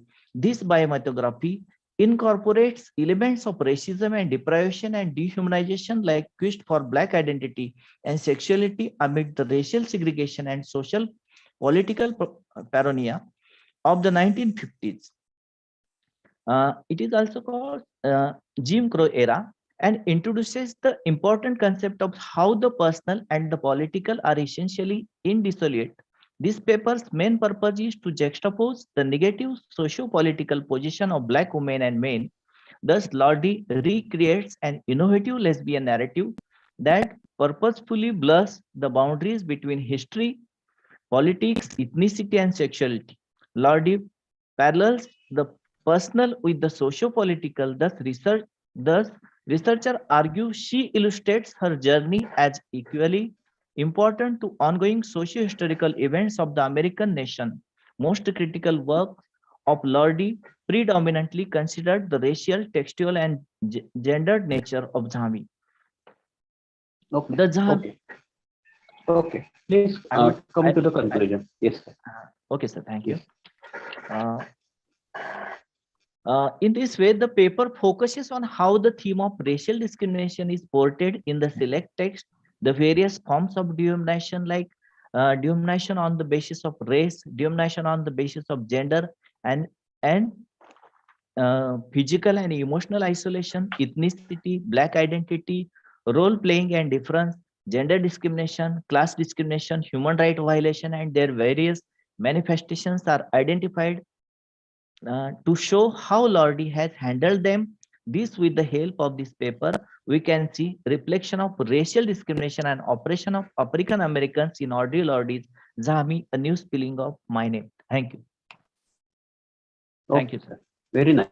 Very nice. Okay. Dr. Thank you. Good. Okay. Is Mr. Bose Shankar?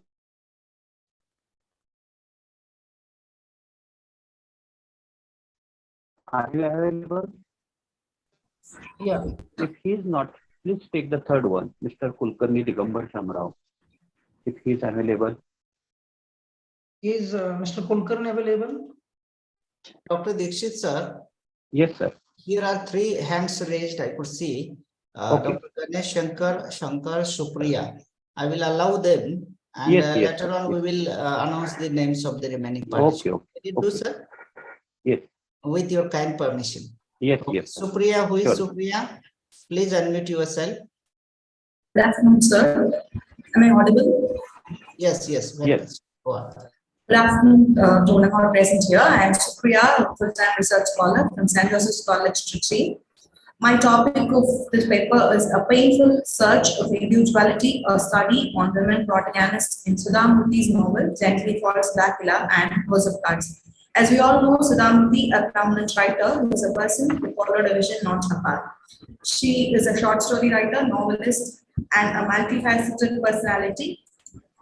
Her writings depicts reality, and her characters are all lifelike presentations in verse. So, being a contemporary writer in this century, her way of writing gives us a vivid image of age-old traditions, customs, and people of that age. I have chosen 2 novels, Gently Falls Dracula and House of Cards. Few points about these 2 novels. First, in the novel Gently Falls Dracula, Srimati and Shrikant are the main characters. A shrewd, bright, introverted young girl, she is raised up with strong values and a good education. She was in love with her own classmate, her neighbor Shrikant, who also excels in his studies and possesses good qualities of a man. Since the two families fights often, somehow she convinces and got married to him. So they loved each other and they started a beautiful life. She forgets everything about her career and she starts supporting her husband throughout 10 years.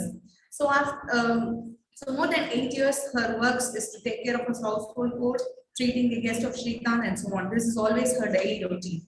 So at one point, she feels what is the meaning and what is the point in living with Shrikant, because she doesn't have she feels a kind of isolation which pushes her to depression. So money is not always a concern. She just needs Shrikant to spend time with her. So likewise, the parallel story, House of Cards. This is also about a character called Mridula. She's such a beautiful and a bright young student. She is from a well-off family. When she went to her friend's wedding, she came to meet Sanjay, who is a doctor, and they fall in love with each other and they got married. So again, as same as how Srimati was taking care of Shrikant, she is also, Mridula is also at the back of Sanjay. Next 25 years, even she got her son, she doesn't know what point she has in her life. So these two characters, I could show the parallelism because the characters undergo a sense of despair, isolation, and they move into depression. Even after years, they feel like an outsider in the family, which makes them feel more inferior. And much time has been taken by the characters to reach the point of realization. So the quest for their individualism haunted them to find meaning for their life, which they lost. I would like to quote two things from each novel. First one is A House of Cards. So Mridula looks at Sanjay and asks before stepping out the house in the end of the novel, I have spent 25 of my most important years with you, and yet I never felt like I belonged to you and your family. I'm still an outsider, which means my duty towards both of you is over. Now I want to live life for myself, which indicates how she longs to live the life of her own. And the next novel, Gently Falls in Bakla, Srimati says, there is a limit to which one could be obedient and subservient, but once that limit is crossed, the individual's happiness is more important. I cannot live in this kind of atmosphere with these artificial values, which states that Srimati also longs for the love of Shrikant and not the materialistic world. I would like to conclude by saying both the characters doesn't care about any customs or cultural tradition that will put them down if they move out of the family clutches. In a male-dominated society, it is never appreciated or welcome for a woman to come out of this family clutches. Srimati and Mridula took their own time to think and decide, finally to live their life of their own, attain individual uniqueness. Both of them stepped out of their house, their circle, and established their independent nature. Every relationship should give a part and equal preference for self-expression. Both their marriage failed because they weren't allowed to speak for themselves. And breaking this was the only option which they had to remain happy for the rest of their life. Thank you, sir. Thank you. It was very helpful. So your I voice is think not audible. those are already in list. Yes, yes. It was a nice organized paper, ma'am. Thank you. Thank you, Those sir. who are already in the list, they should be given preference. Dr. Lore. Please unmute them, sir. Or Mr. Hello, sir. Please unmute all of them. Yes. Is Mr. Slay or Mr. Kulkarni present? I see that Mr. Dhanasri Bandalkar ma'am, she has also raised her hand. Dr. Shekhar Mari has also raised his hand. So please connect someone from the list. Please unmute all of them, sir.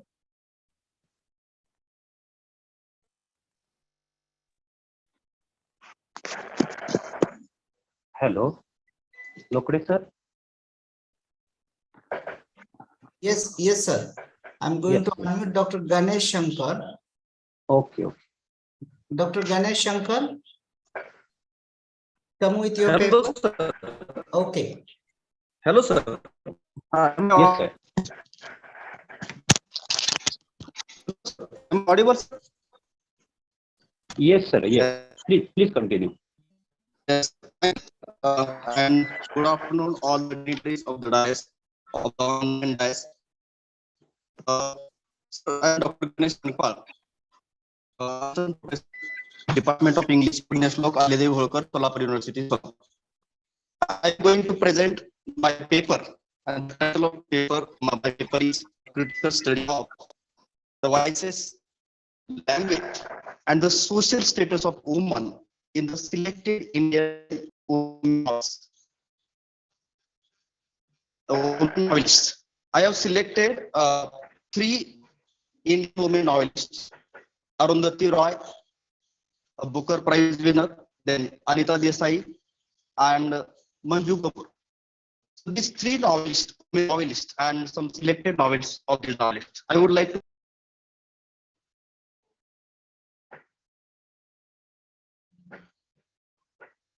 Hello, sir.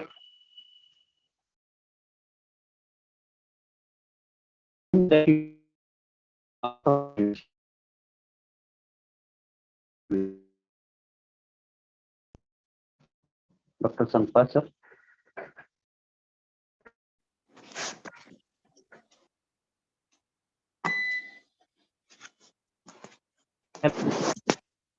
Is Dr. Sachin Lote here? Shall I unmute? Dr. Sachin Lote, come up with your paper. Yes. If he's ready. Good afternoon, everyone. Yes. Am I audible, sir? Yes, sir. Please continue. Thank you. See, my research topic is means today's paper's topic is Dalit Voices in the autobiographical work of Narendra Jadav's Amsa Baap and Ami. See here, I'm just reading the abstract. Song was popular at that time. That is within the Dalit masses. His words were Maharaj Kor Bita Lay Hushar. Gudishe Todaila Lay Hushar was heard by Babasaheb himself, and his face with laughter. Author's father used to laugh heartily while saying this, and his chest would swell with pride for Shahir Ghedgi. He felt that due to the lyrics written by Shahir Vamanrao Kardak of Nashik, who influenced the entire Dalit community at that time. The exact meaning of Bas, which are rural women, what teenagers could not do with their speeches, Raman Kadas used to do with each song. Dada felt great regret that Raman Kadak lived in a house without a hut till the end. Shahrab Sati and Shair Amar Sheikh were both fond of him. Tamasha was also called fun. Brothers Bapu Mang and Shah Sambhagagar alias Kalubalu were also. Hello. Hello, Mr. Sachin. Hello. Am I audible to you?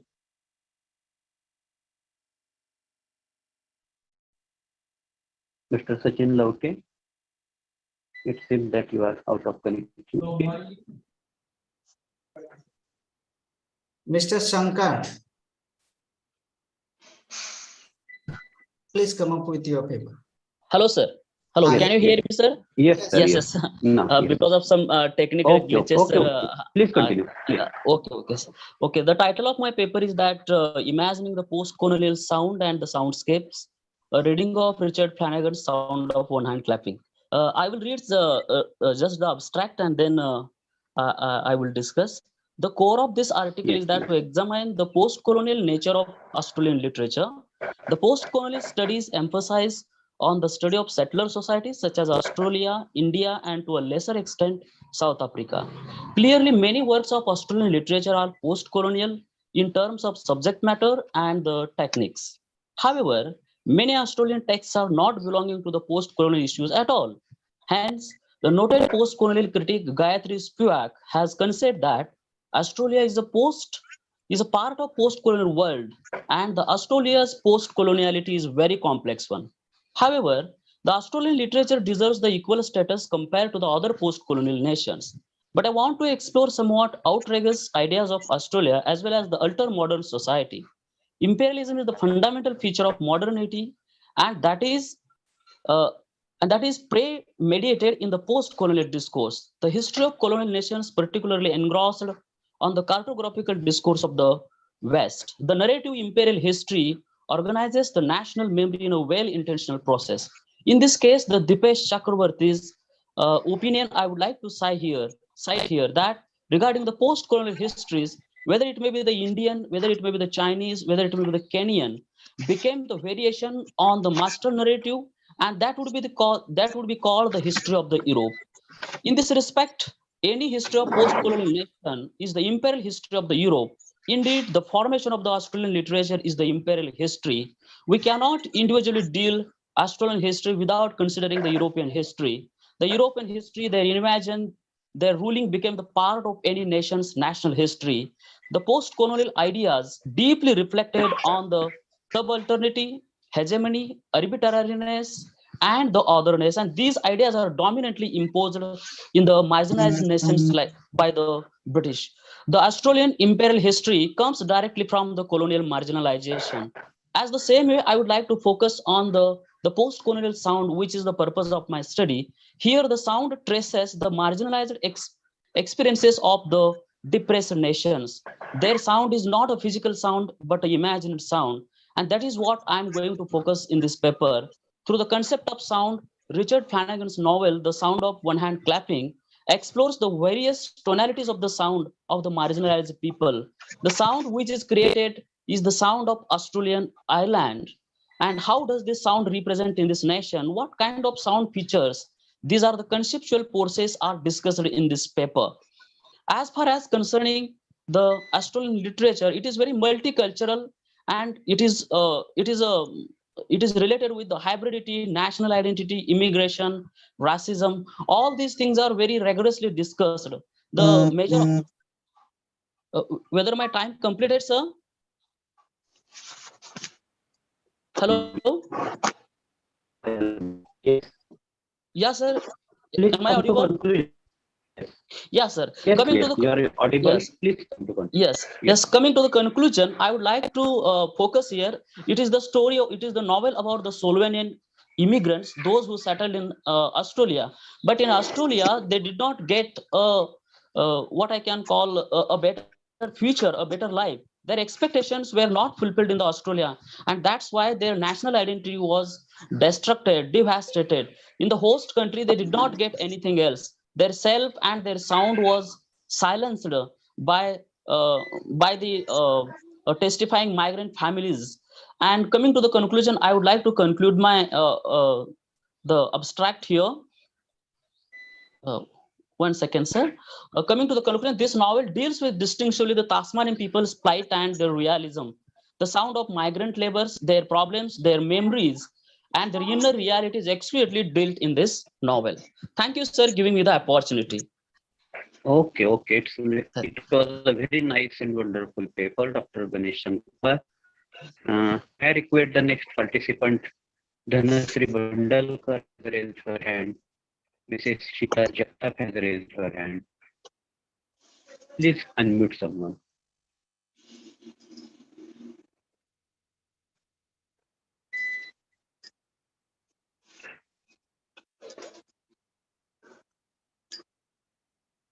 Lokde, sir. She has been unmuted. Sir, am I audible? Yes, ma'am. Yes. Please continue. Good afternoon to all.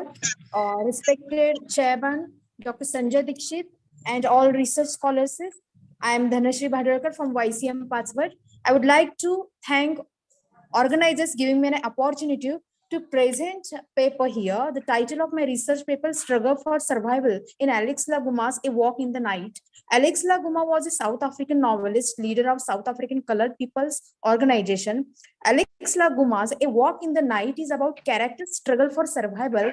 Novel is set in Cape Town in District 6 in the late 1950s. The period is apartheid South Africa, and so the novel describes abusive attitudes and the nature of white people against their black countrymen.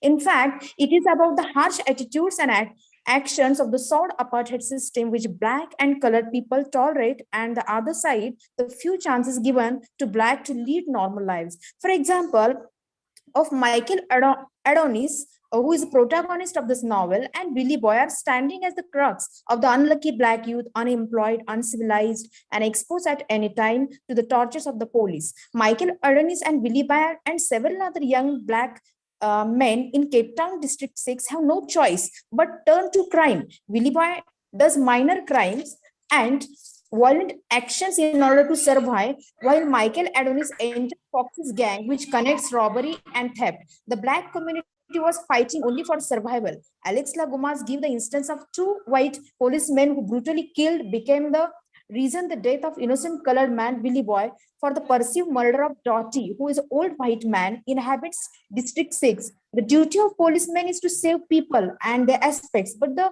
case was different in apartheid South Africa. On the contrary, they behaved as oppressor instead as noble policemen. Alex Laguma states, in South Africa, we live with the police. I believe black people are continually being harassed by the police, so that when one is concerned with the police, so that when one is concerned with the social situations, one can't live out the police. Fear about racialism, Michael Adonis come across when he runs before police and swept like wind to his home. And that was horrible suffering for him. I conclude my paper, all the characters are prey of apartheid system, which rejects them the facility of happy living in harmony with fellow human beings and know any way to release their frustrations. They are possessed constant attacks of violence, racialism, deprivation, brutality of whites, especially Ralph.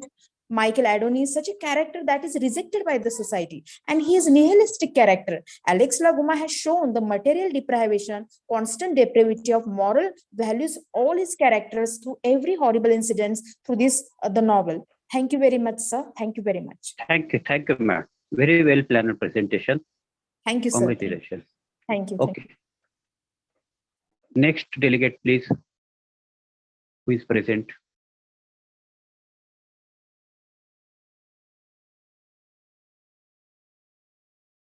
Dr. Shekhar Mayu has raised his hand. Mrs. Sita Jagtap has also raised her hand.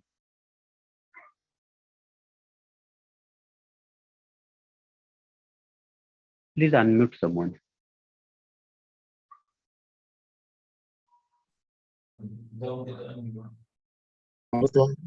So can I start, sir? Hello? Yes, sir. Yes.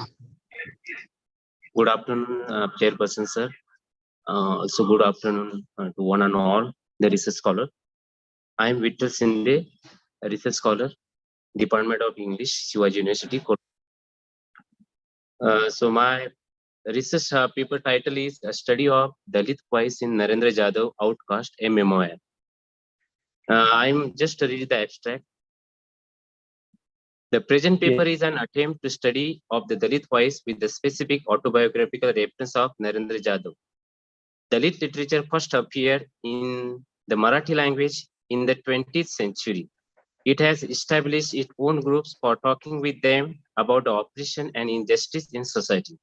It serves as the voice of India's voiceless community.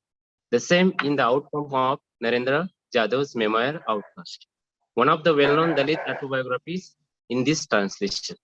So autobiography is a significant work of social engagement with the goal of advancing the concept of social equality and justice, as well as putting an end to the Dalit people suffering, prejudice, and exploitation. Through the eyes of his family, Narendra Jadhav Outcast investigates the society in which he battled and lived. It is told from the perspective of his mother, father, teenage daughter, and himself. It follows the Damus, the author's father, as he traveled from the little Maharashtrian village of Ozar to Mumbai. The novel, which was written in the style of a memoir, attests to the accomplishment of Dalit family over the course of one generation.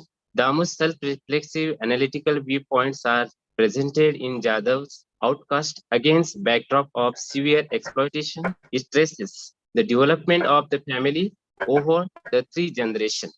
The book is dramatic work of literature that compel the reader to recognize the injustice and inhumanity of social structure that treat people worse than animals. The key words are Dalit experience, inequality, and injustice toward Dalit, physical violence, oppress, insecurity, marginal, victim, and struggle. Thank you, sir. Thank you, Mr. Shinde. It was a nice attempt on your part. Thank you, sir. May I request the next? Yes, yes. May I request the next delegate who is present?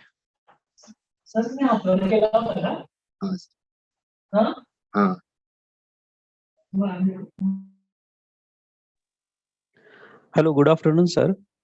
Yes, good afternoon. Yes, I am Dr. Shekhar Mali. I'm going to present my paper on the subject Afrocentrism, a theory redefining African culture and historical experiences with the select novels of Ernest J. Gaines. So I will first introduce about what is Afrocentrism, which is a way of representing and reconstructing the cultural and historical experiences of African descendants. So here in this paper, I would like to focus on the African people who are focused with the help of the African point of view. So now we can see that the history that is written on the point of Eurocentric point of view, the people who are living in America, but they are actually from African people. So here, one of the writer, one of the most prominent writer, Molefi Kete Asante, who is a professor at African Studies, and he defines in his book, The Afrocentricity and Knowledge, the Afrocentrists seek to uncover and use codes, paradigms, symbols, most motif, circles of discussion that reinforce the centrality of African ideals and values as a valid frame of reference for acquiring and examining data. So the writer Ernest J. Gaines focuses on different cultural aspects from the African people, and he has also explained many aspects from the African people, like Afrocentricity. Again, when he writes in his novels like Catherine Carmer, which is his first novel, in his novel he writes about the migration, racial discrimination, and all these things. Again, Of Love and Dust, his second novel, which focuses on conflict, inequality. So we can see that in our India also there is one new project, like Indian government, means National Council of Historical Research. They are also redefining or rewriting the history from cultural point of view, because the past history was written in political point of view, but now they are defining or rewriting history from cultural point of view. So like that, my writer is also focuses on these African point of view, and his best novel, we can say that it is also called as historical novel, that is the autobiography of Miss Jane Pittman, which is a chronicle novel, we can say that. Again, Gaines also focuses on other things like slavery, brutality. So again, the Molefi Asante says Afrocentrism is a mode of thought and action in which the centrality of African interests, values, perspectives are predominant.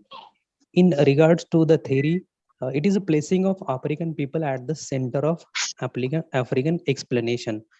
So in the last, I would like to say that the Afrocentric perspective that is reflected in all the novels of Ernest J. Gaines, and they are opposing to the Eurocentric point of view. And this is a best novel or best writer that we can see regarding the colonial and post-colonial literary theories. Okay, thank you, sir, for giving me this opportunity. Okay, okay. Thank you, sir, and congratulations for your paper on Ernest J. Gaines novels. Thank you, sir. Yes, yes. Yes. I request the paper presenters, please start your camera also, so that we can be, that will be better for the recording also. The next presenter, please.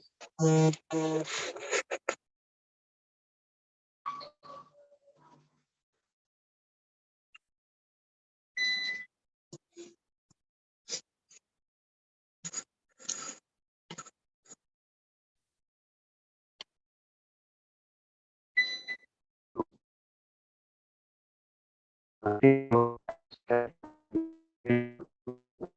we will be able to accommodate all those who are waiting.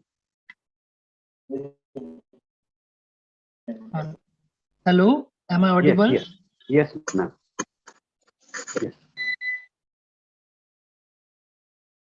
Please Good start. afternoon to all the dignitaries and all the research scholars. My name is Mr. Parth Chandrakant Yadav. I currently work as an assistant professor at the Department of English at Yeshwantrao Chauhan Institute of Science, Satara. The topic of my research paper is Constructing Inclusive Virtual World, a study of Android video games through the lens of post-colonial feminism. The abstract of my paper, we can see that the advent of digital age has marked the coexistence of humankind and technology. The rigid dichotomy between the conscious and the unconscious has already merged into an interface popularly referred to as virtual world. The emergence of the touchscreen technology and portable Android smartphones have further popularized the idea of virtual world. The accessibility to the Android smartphones provided a wider commercial and marketing platform to the gaming and software developing industries. The analogy between the physical world and the virtual world a video game underpins, it harbors the question of gamers' identity owing to their gender, race, and sexuality. If looked through the lens of post-colonial feminism, majority of the Android games can be seen inclined towards the dominant power structures, excluding the intersectional identities, including women of color, racial minorities, and diverse genders and sexualities from this platform, which claims to be universal. A gamer wants to feel a sense of connectedness with the playable characters and or with non-playable characters as well to derive a shared understanding of both the physical and virtual world.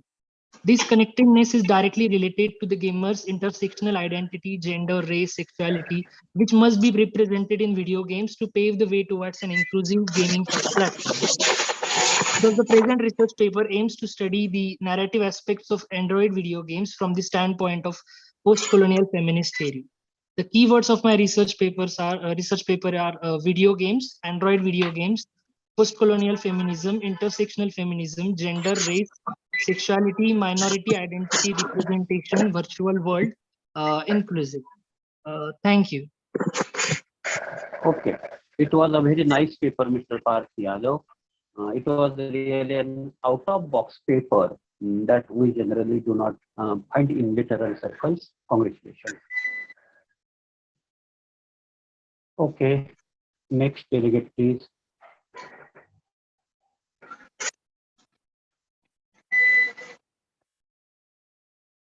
Is Dr. Mrs. Sita Jagtap available? Yes, sir. May I present my paper? Yes, ma'am. Yes. Welcome. No, I thought if the delegates are in line, I would wait. Okay. Yes, you are already connected, madam. Please start. Okay. The title of my paper is Exploration of the Self in Sudha Murthy's Gently Falls the Bakula. Sudha Murthy, we know she is a prolific writer in English and Kannada literature and recipient of the R.K. Narayan Award for Literature and also the Padma Shri in 2006. She is well known for her simplicity, and that simplicity we find in her novels also.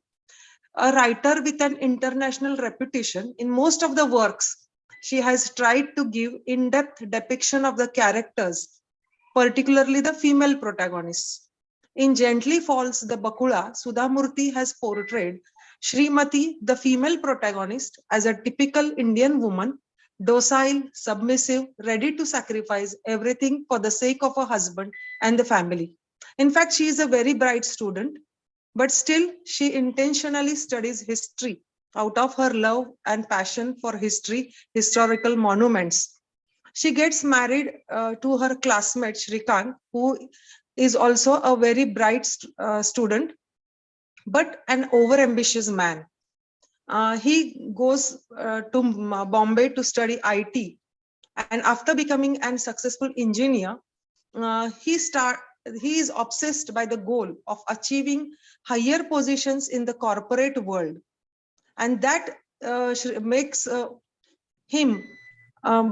Srimati realizes that instead of the family, and he is more obsessed by his achievements. Earlier, the women were satisfied with their identity as a wife, mother, and daughter in the relationship. They hardly complained about their secondary positions in the family. But now, the modern woman wants to stand on her feet as a complete human being, equal to the man in the society. We find Srimati the same modern woman who becomes aware of her fruitless sacrifice. The deprivation on the part of Srimati helps her to expose herself. Her choice seems to be difficult and tough, but she gathers courage, purpose, and meaning to achieve a new horizon. That's all. Thank you. Thank you, madam. It was a very lucid and very brief paper describing the exploration of Srimati into the Murti gently falls the Bakuya. Congratulations, ma'am. The paper presenter which is available.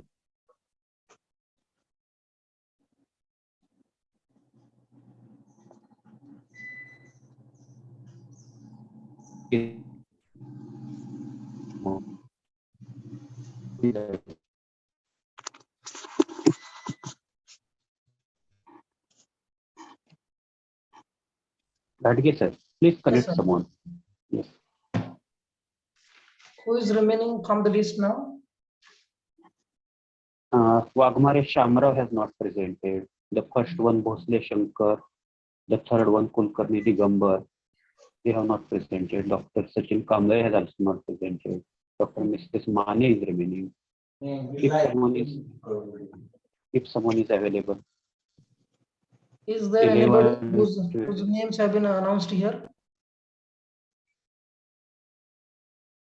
Serial number. Ratio Datta, if he is not over, I have unmuted him. Ratio Anyone Datta. or anyone who is available. Yes, Mr. Shankar has presented his paper. Yes, sir. Sir Kishore Chaudhary झाले का किशोर चौधरी झाले का Is there Dr. Kasbe Prashant?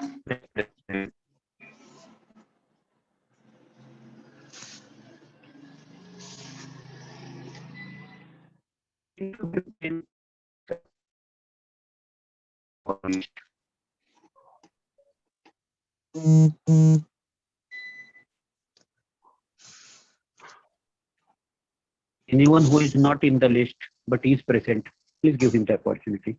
Yeah. Is there anybody who would like to present his or her paper, even though his or her name is not there in the list?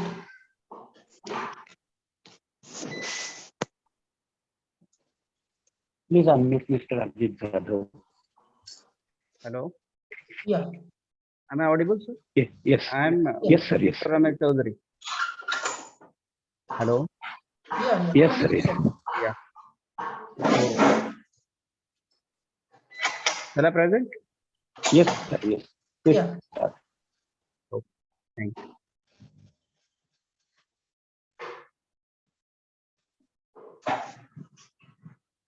Good noon, everyone. The title of my paper is Challenging Stereotype in Pretty Shinois, The Rule Breakers.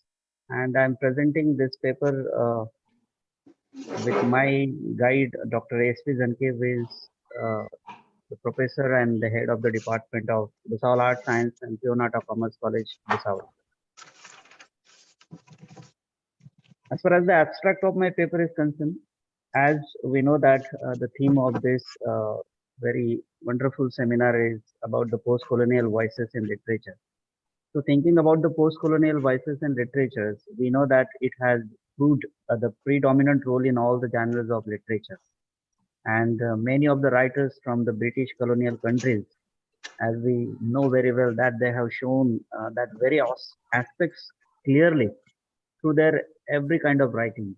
And the present paper about whom I have written, that is Preeti Shenoy's work, that is the Rule Breakers. So talking about Preeti Shenoy, who is one of the most influential modern writers in Indian literature nowadays, and who frequently writes about the female consciousness, their struggle for identity, patriarchy, its impact, and women empowerment, and many such issues which affects the positive change in women's life.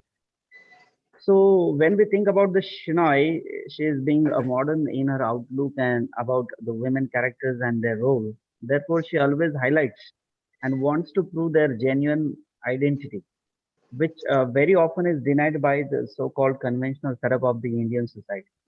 The present paper also keenly depicts the post-colonial stereotypes in the life of Veda, who is the protagonist of the novel The Rule Breakers, and the way she challenged to this same strata of life.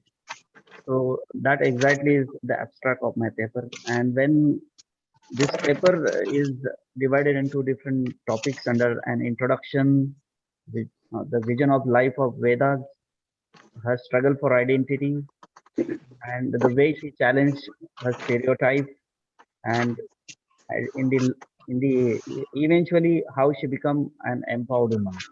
So that's what I have tried to cover in my paper. So the main theme of this paper is nothing but the way she challenged the stereotype. So we know that Veda is the main character of the novel The Rule Breakers. So as far as Veda is concerned, she really struggles for her identity. So Priti Shenoy's novels, as we know that, are always replete with the feminine sensibility, and her female characters initially struggle psychologically to express their sensibility, and but later on they break their shells to escape from this orthodoxy and traditions and prove their identity. So in many instances, I have tried to show in this paper. So that is the struggle of identity and the way she challenged the stereotype. If we try to explore in detail the character of Veda, so we come to know uh, that how Veda goes against the set rules of her own patriarchy or paternal uh, side, and when she get married, so after that too she goes against her in-laws, her husband, and finally the way she get divorced from her husband. So that is what she goes against every stereotype that came in her way and try to prove herself and become an empowered woman. So that's Okay, what I sir. have tried to show here. Yes, So sir. Yes. that's what. Thank you, sir. It was really very nice attempt to connect your theme to the theme of the seminar itself. Congratulations, Sodari sir. Thank you, sir. Thank you very much. Someone next. Keshav Datta is there.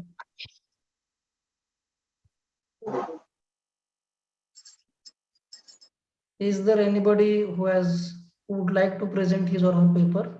Hello, sir. Am I audible now?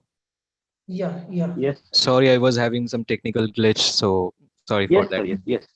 Yes. First of all, yes, sir.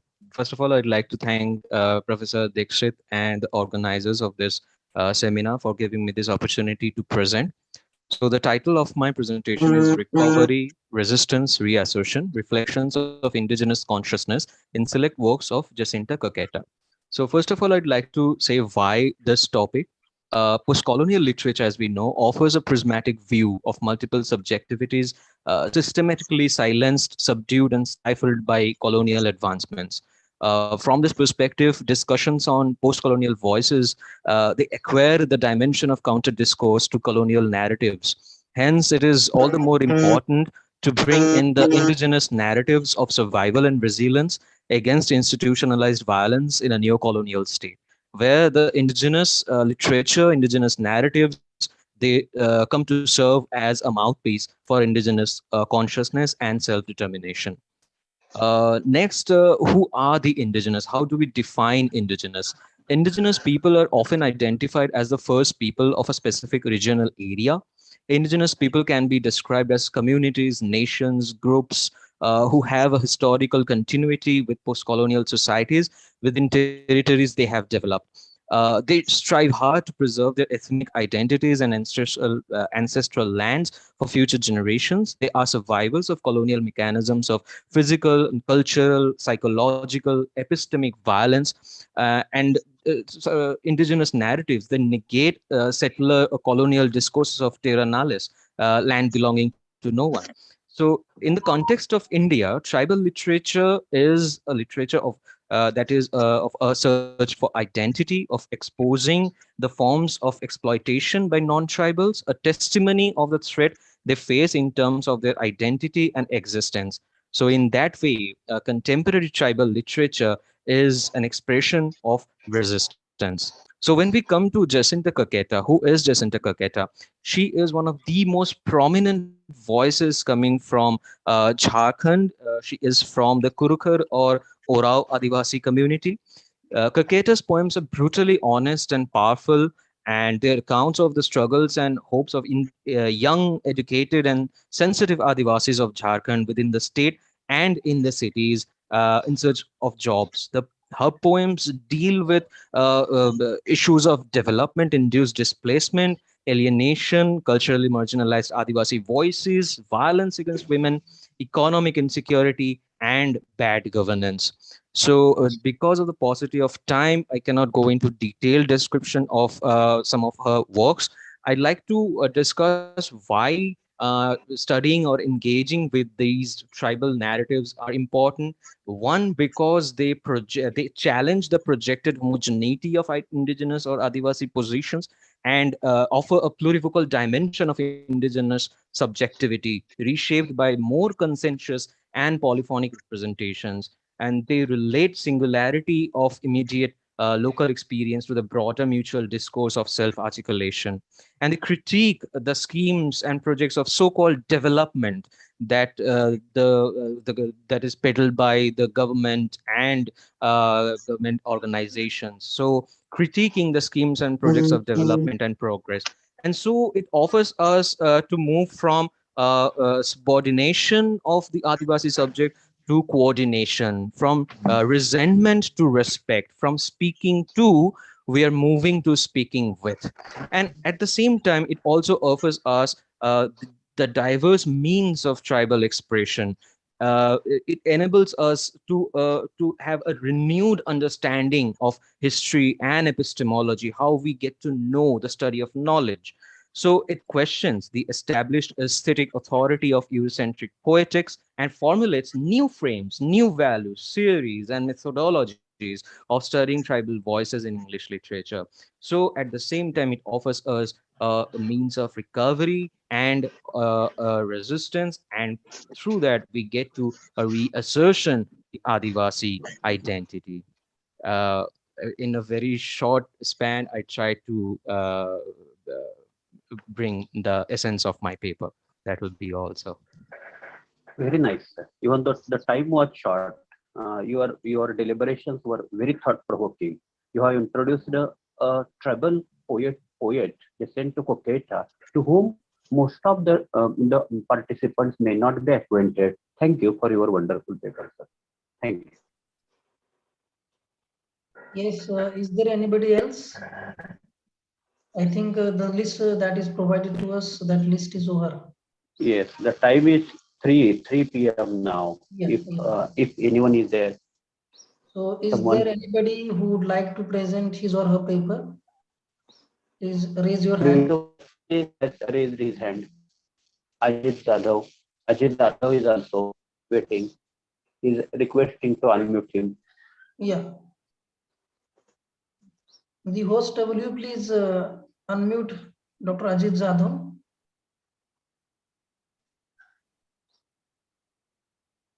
The Mr. Datta is also raised his hand. Yeah.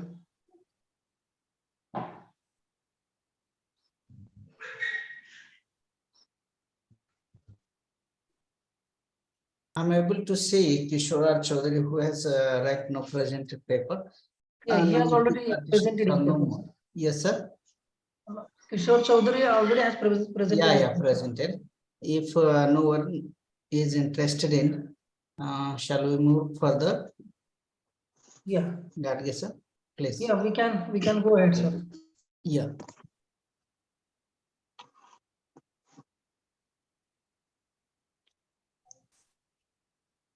Hello. Shall we start the valedictory Yes, function, sir? Yeah, before that. Okay, one minute for me. Yes, yes, sure, sir. I will express my gratitude towards Professor Dr. Sanjay Dikshit for sharing his valuable inputs to the budding researchers. Thank you very much, sir. And now we are going to move towards the next session. And over to you, ma'am, Jagtap ma'am, please. Okay, thank you, sir. Hello, everyone. After brainstorming outstanding scholarly plenary sessions and paper presentations, in fact, an intellectual feast which we have been enjoying right from 10 a.m. Now, let us all join for the valedictory function. I would like to welcome all for the valedictory function of this national online seminar or webinar.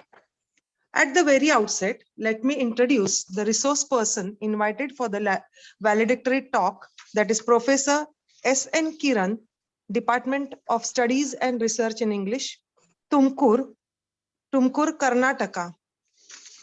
Professor S.N. Kiran teaches academic writing and urban cultural studies in the Department of Studies and Research in English, Tumkur University, Tumkur, Karnataka. He was an associate at UGC's Inter-University Center for Humanities and Social Sciences, Indian Institute of Advanced Studies, Shimla from 2016 to 2018. He has published an anthology of poems titled Cityscapes Without Frames in 2015. Apart from scholarly articles in journals, edited books and translations, his area of interest are Indian writing in English and urban cultural studies. Now, I would like to request Professor S.N. Kiran for his valedictory talk.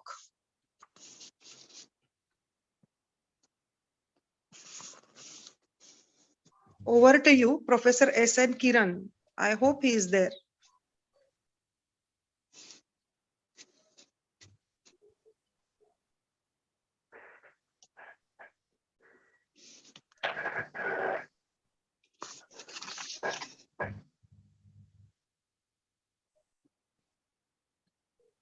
Yes, please. Professor S.N. Kiran, sir, are you there?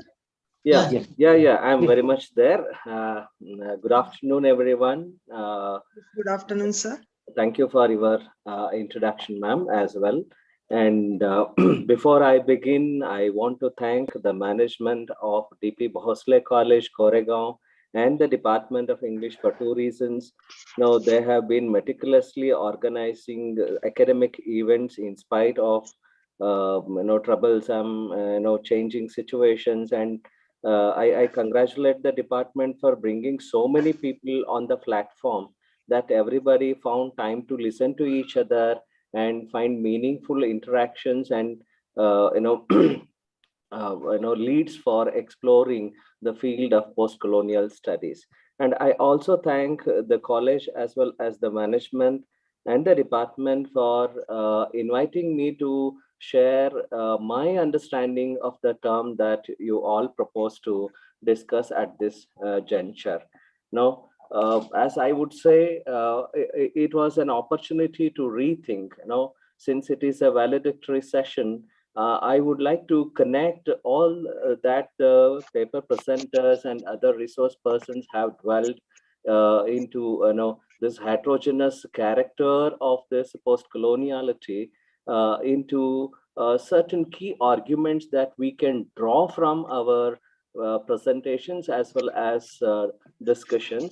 I would say three things in three simple words: that can we understand this post-colonial literature as well as the idea of post-colonialism into a process, into a product and a method, but when we start positioning ourselves with these three cornerstones of the idea of post-colonialism, we also encounter certain questions that we tend to ask ourselves in terms of our own reflections, and as well as interjections or illuminations, I would say. So instead of answering the questions, I would say post-colonization has led to the theory or understanding of post-colonialism that has contributed to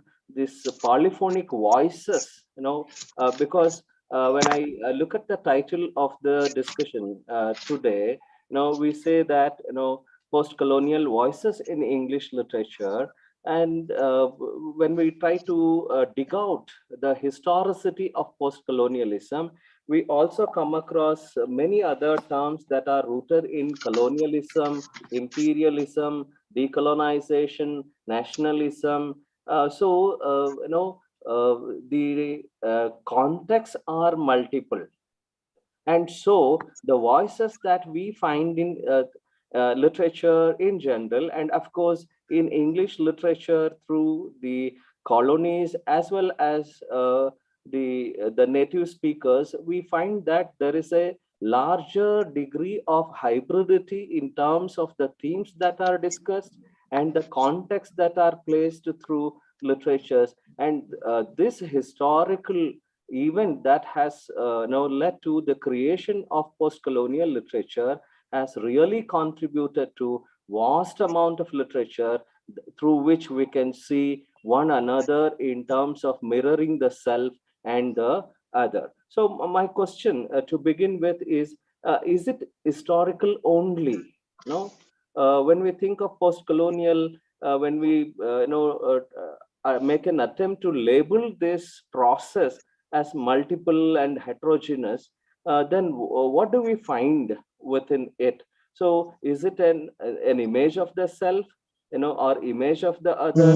So how do we define these, the self and the other, have been the subjects of explorations and interrogations for the many of the scholars across the globe, whether it is in the United States or in the Asian and Latin American countries. The scholars have made an attempt to read and interpret, or make an attempt to understand the literary products that have emerged as a result of colonization and followed by post-colonization. So the question here is, how do we examine the act of reading and writing through languages and literature across the former colonies, whether it is in Asia, Africa, or Europe and Latin America? So what kind of an exchange or borrowings that we can think of has been already dealt with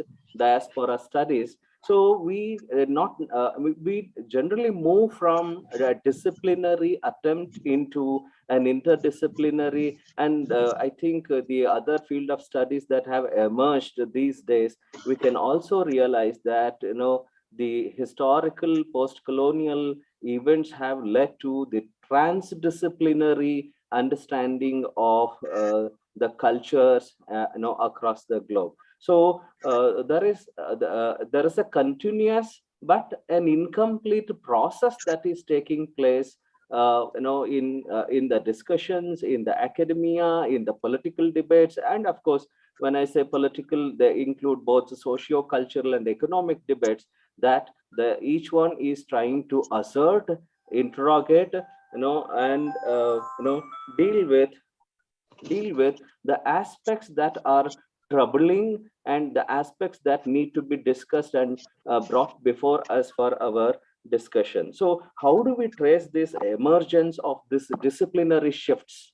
When we look at post-colonialism as a theory, as a model, as a method, we also realize that it is more like a kaleidoscope.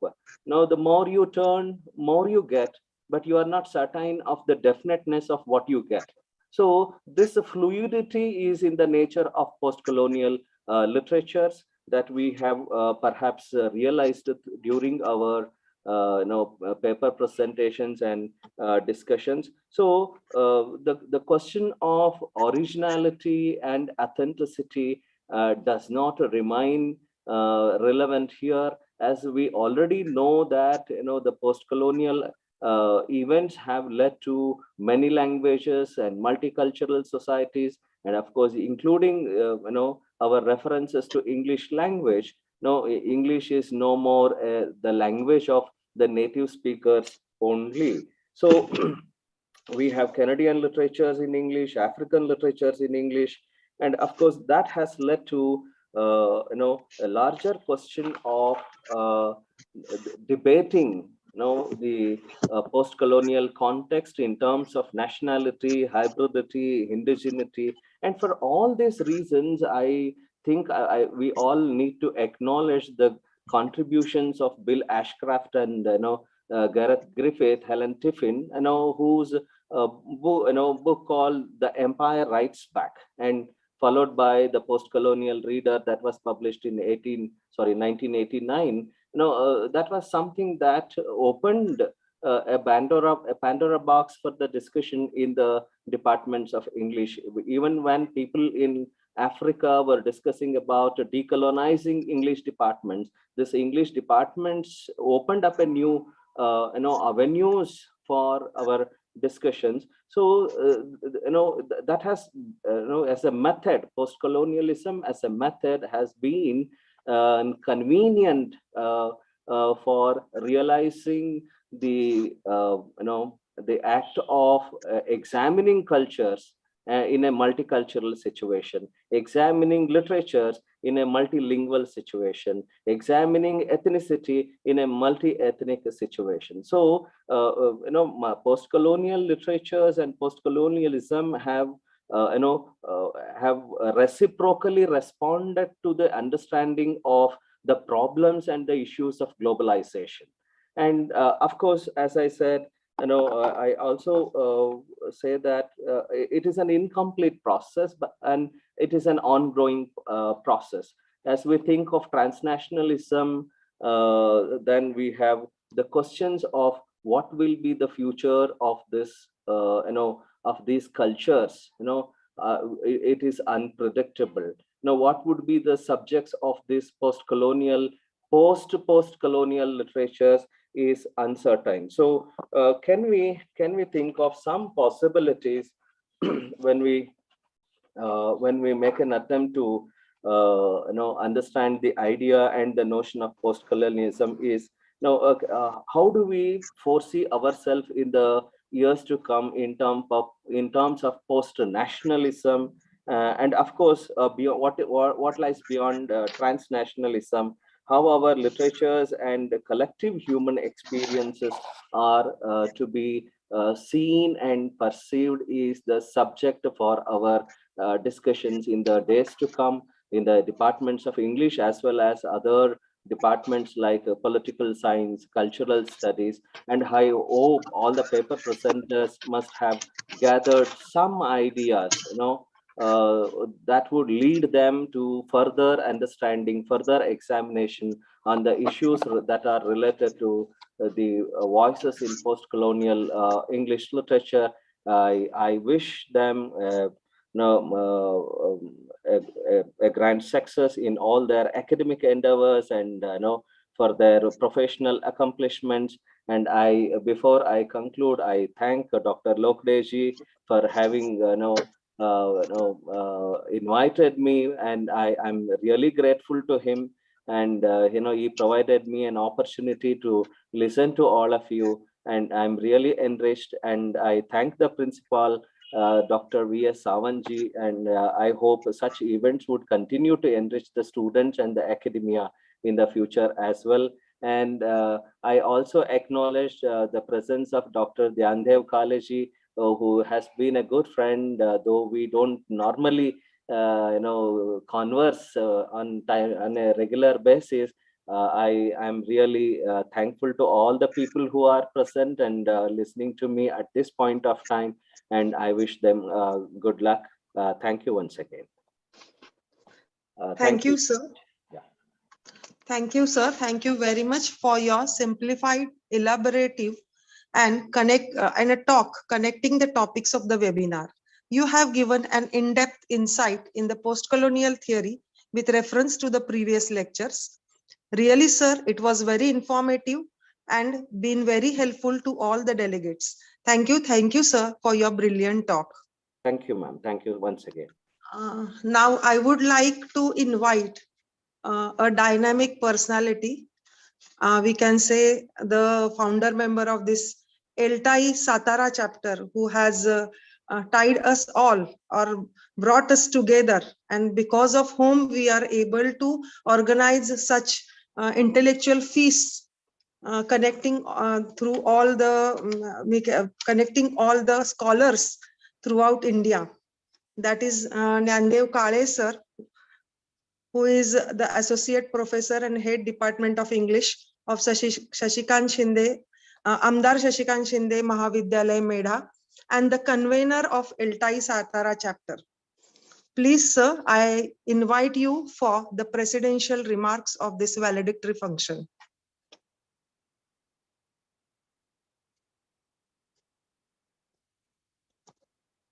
Dr. Nyandev Kale, sir.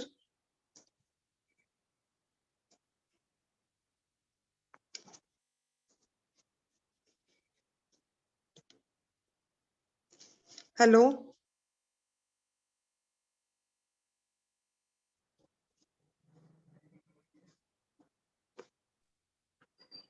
Okay, thank you. Thank you, ma'am. Thank you so much for such appreciating words.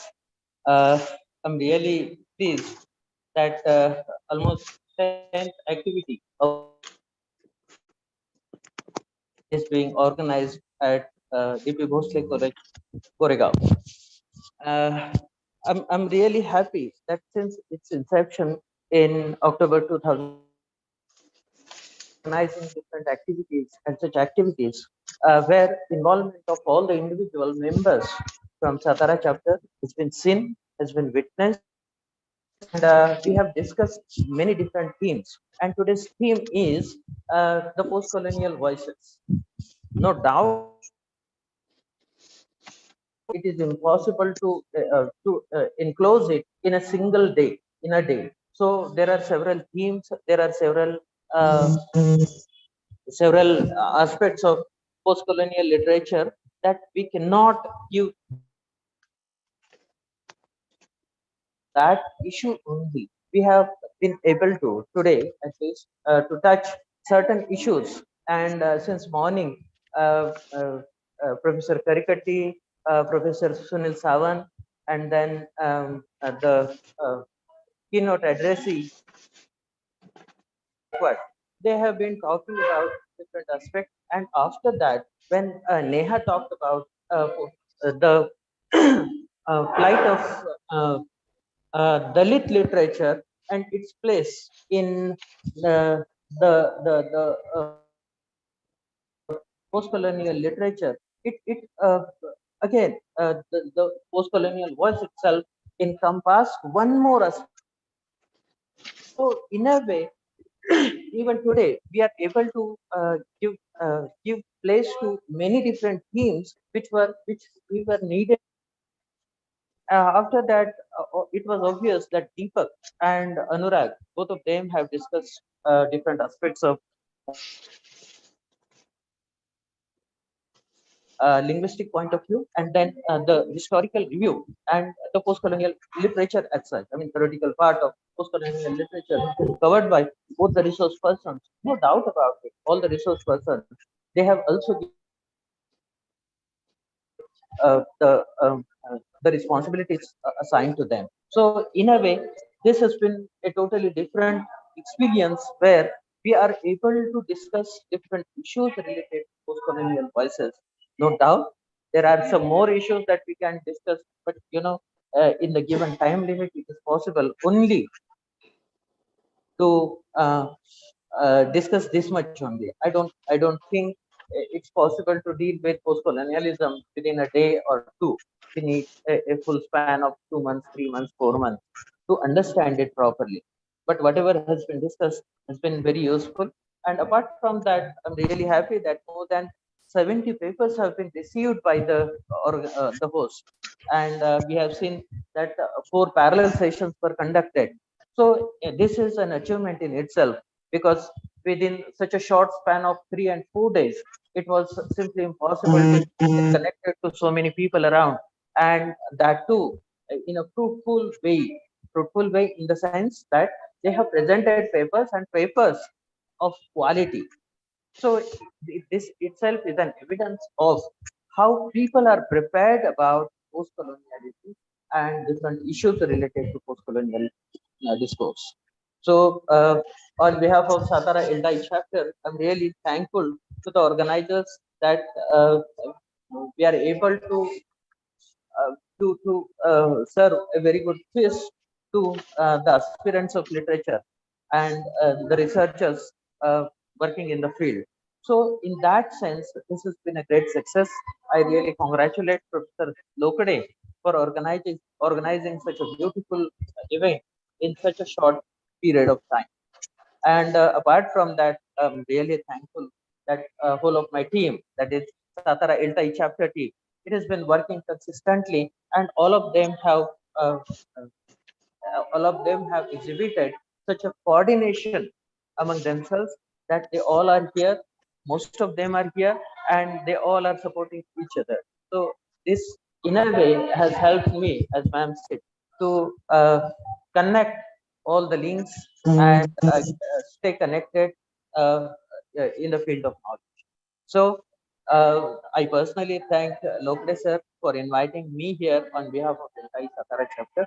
And on behalf of Satara Iltai chapter, I really thank the host, Principal Dr. Vijay Samant sir, and the Department of English, DP Bhusle College, for organizing this event. Thank you. Thank you, one and all. Thank you so much. Thank you, Kale sir. In a couple of minutes, I'll propose the vote of thanks. At the very outset, I'm on behalf of DP Bhosle College, Koregaon and English Language Teachers Association of India, Satara chapter. I propose vote of thanks and very grateful to Dr. Tripti Karekatti, Dr. Sunil Sawant, Dr. Baliram Gaikwad, Dr. Neha Arora, Dr. Deepak Chaswal, Dr. Rajaram Jirange, Dr. Anurag Bhattacharya, Dr. Satish Saikar, Professor S.N. Kiran, for all the stalwarts, all the researchers, for participating in this, giving their valuable time, sparing their valuable time, and participating in this national webinar, expressing their views on the post-colonial voices. It has been really an intellectual feast, all the delegates.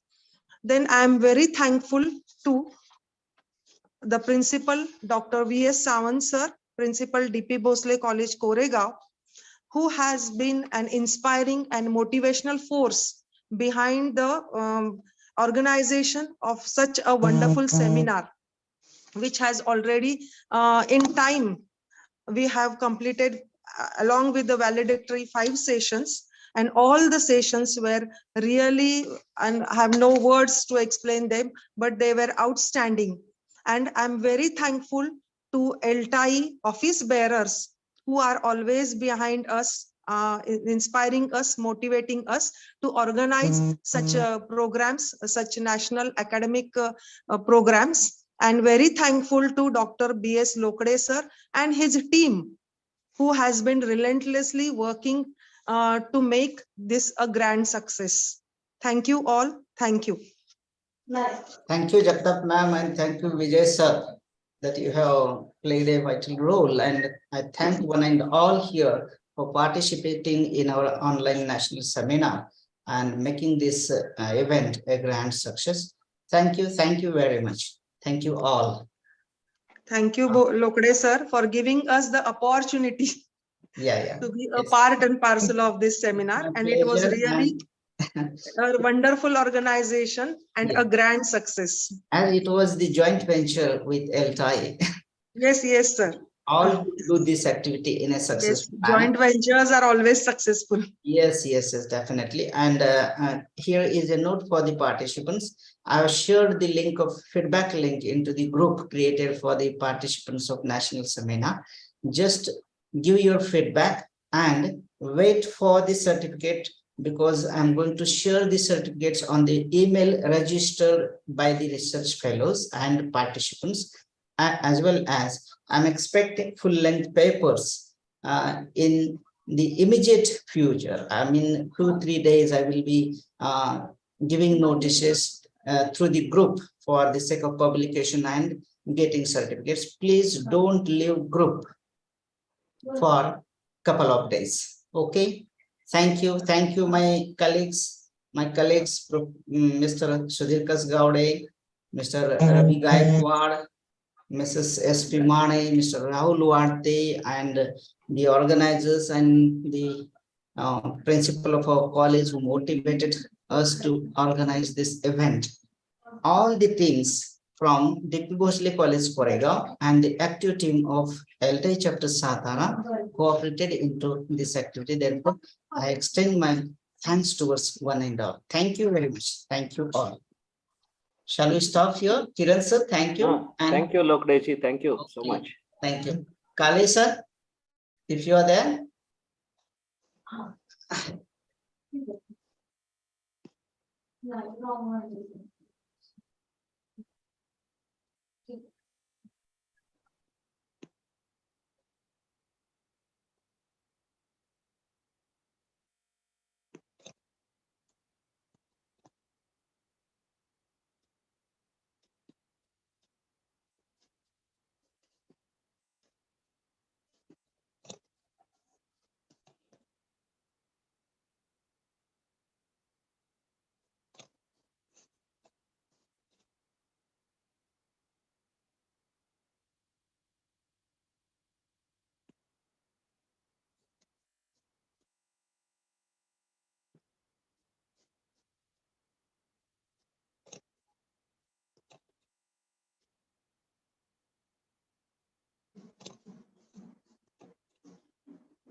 झोपला नाही होय तुम्ही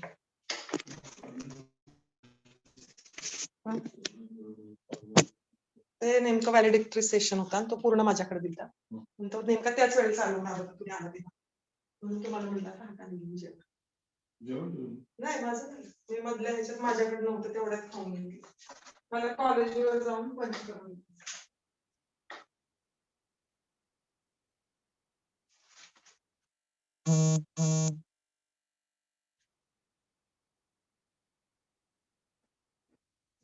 मी काय केलं, माझा सकाळचा कार्यक्रम कितीला झाला ना, 9:15 संपला 10:20. ती प्राचार्यांना सांगून घरी आले.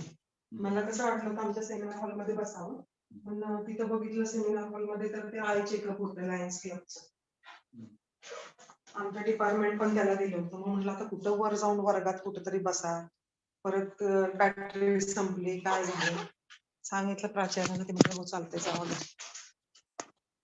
नाही माहित होतं ना.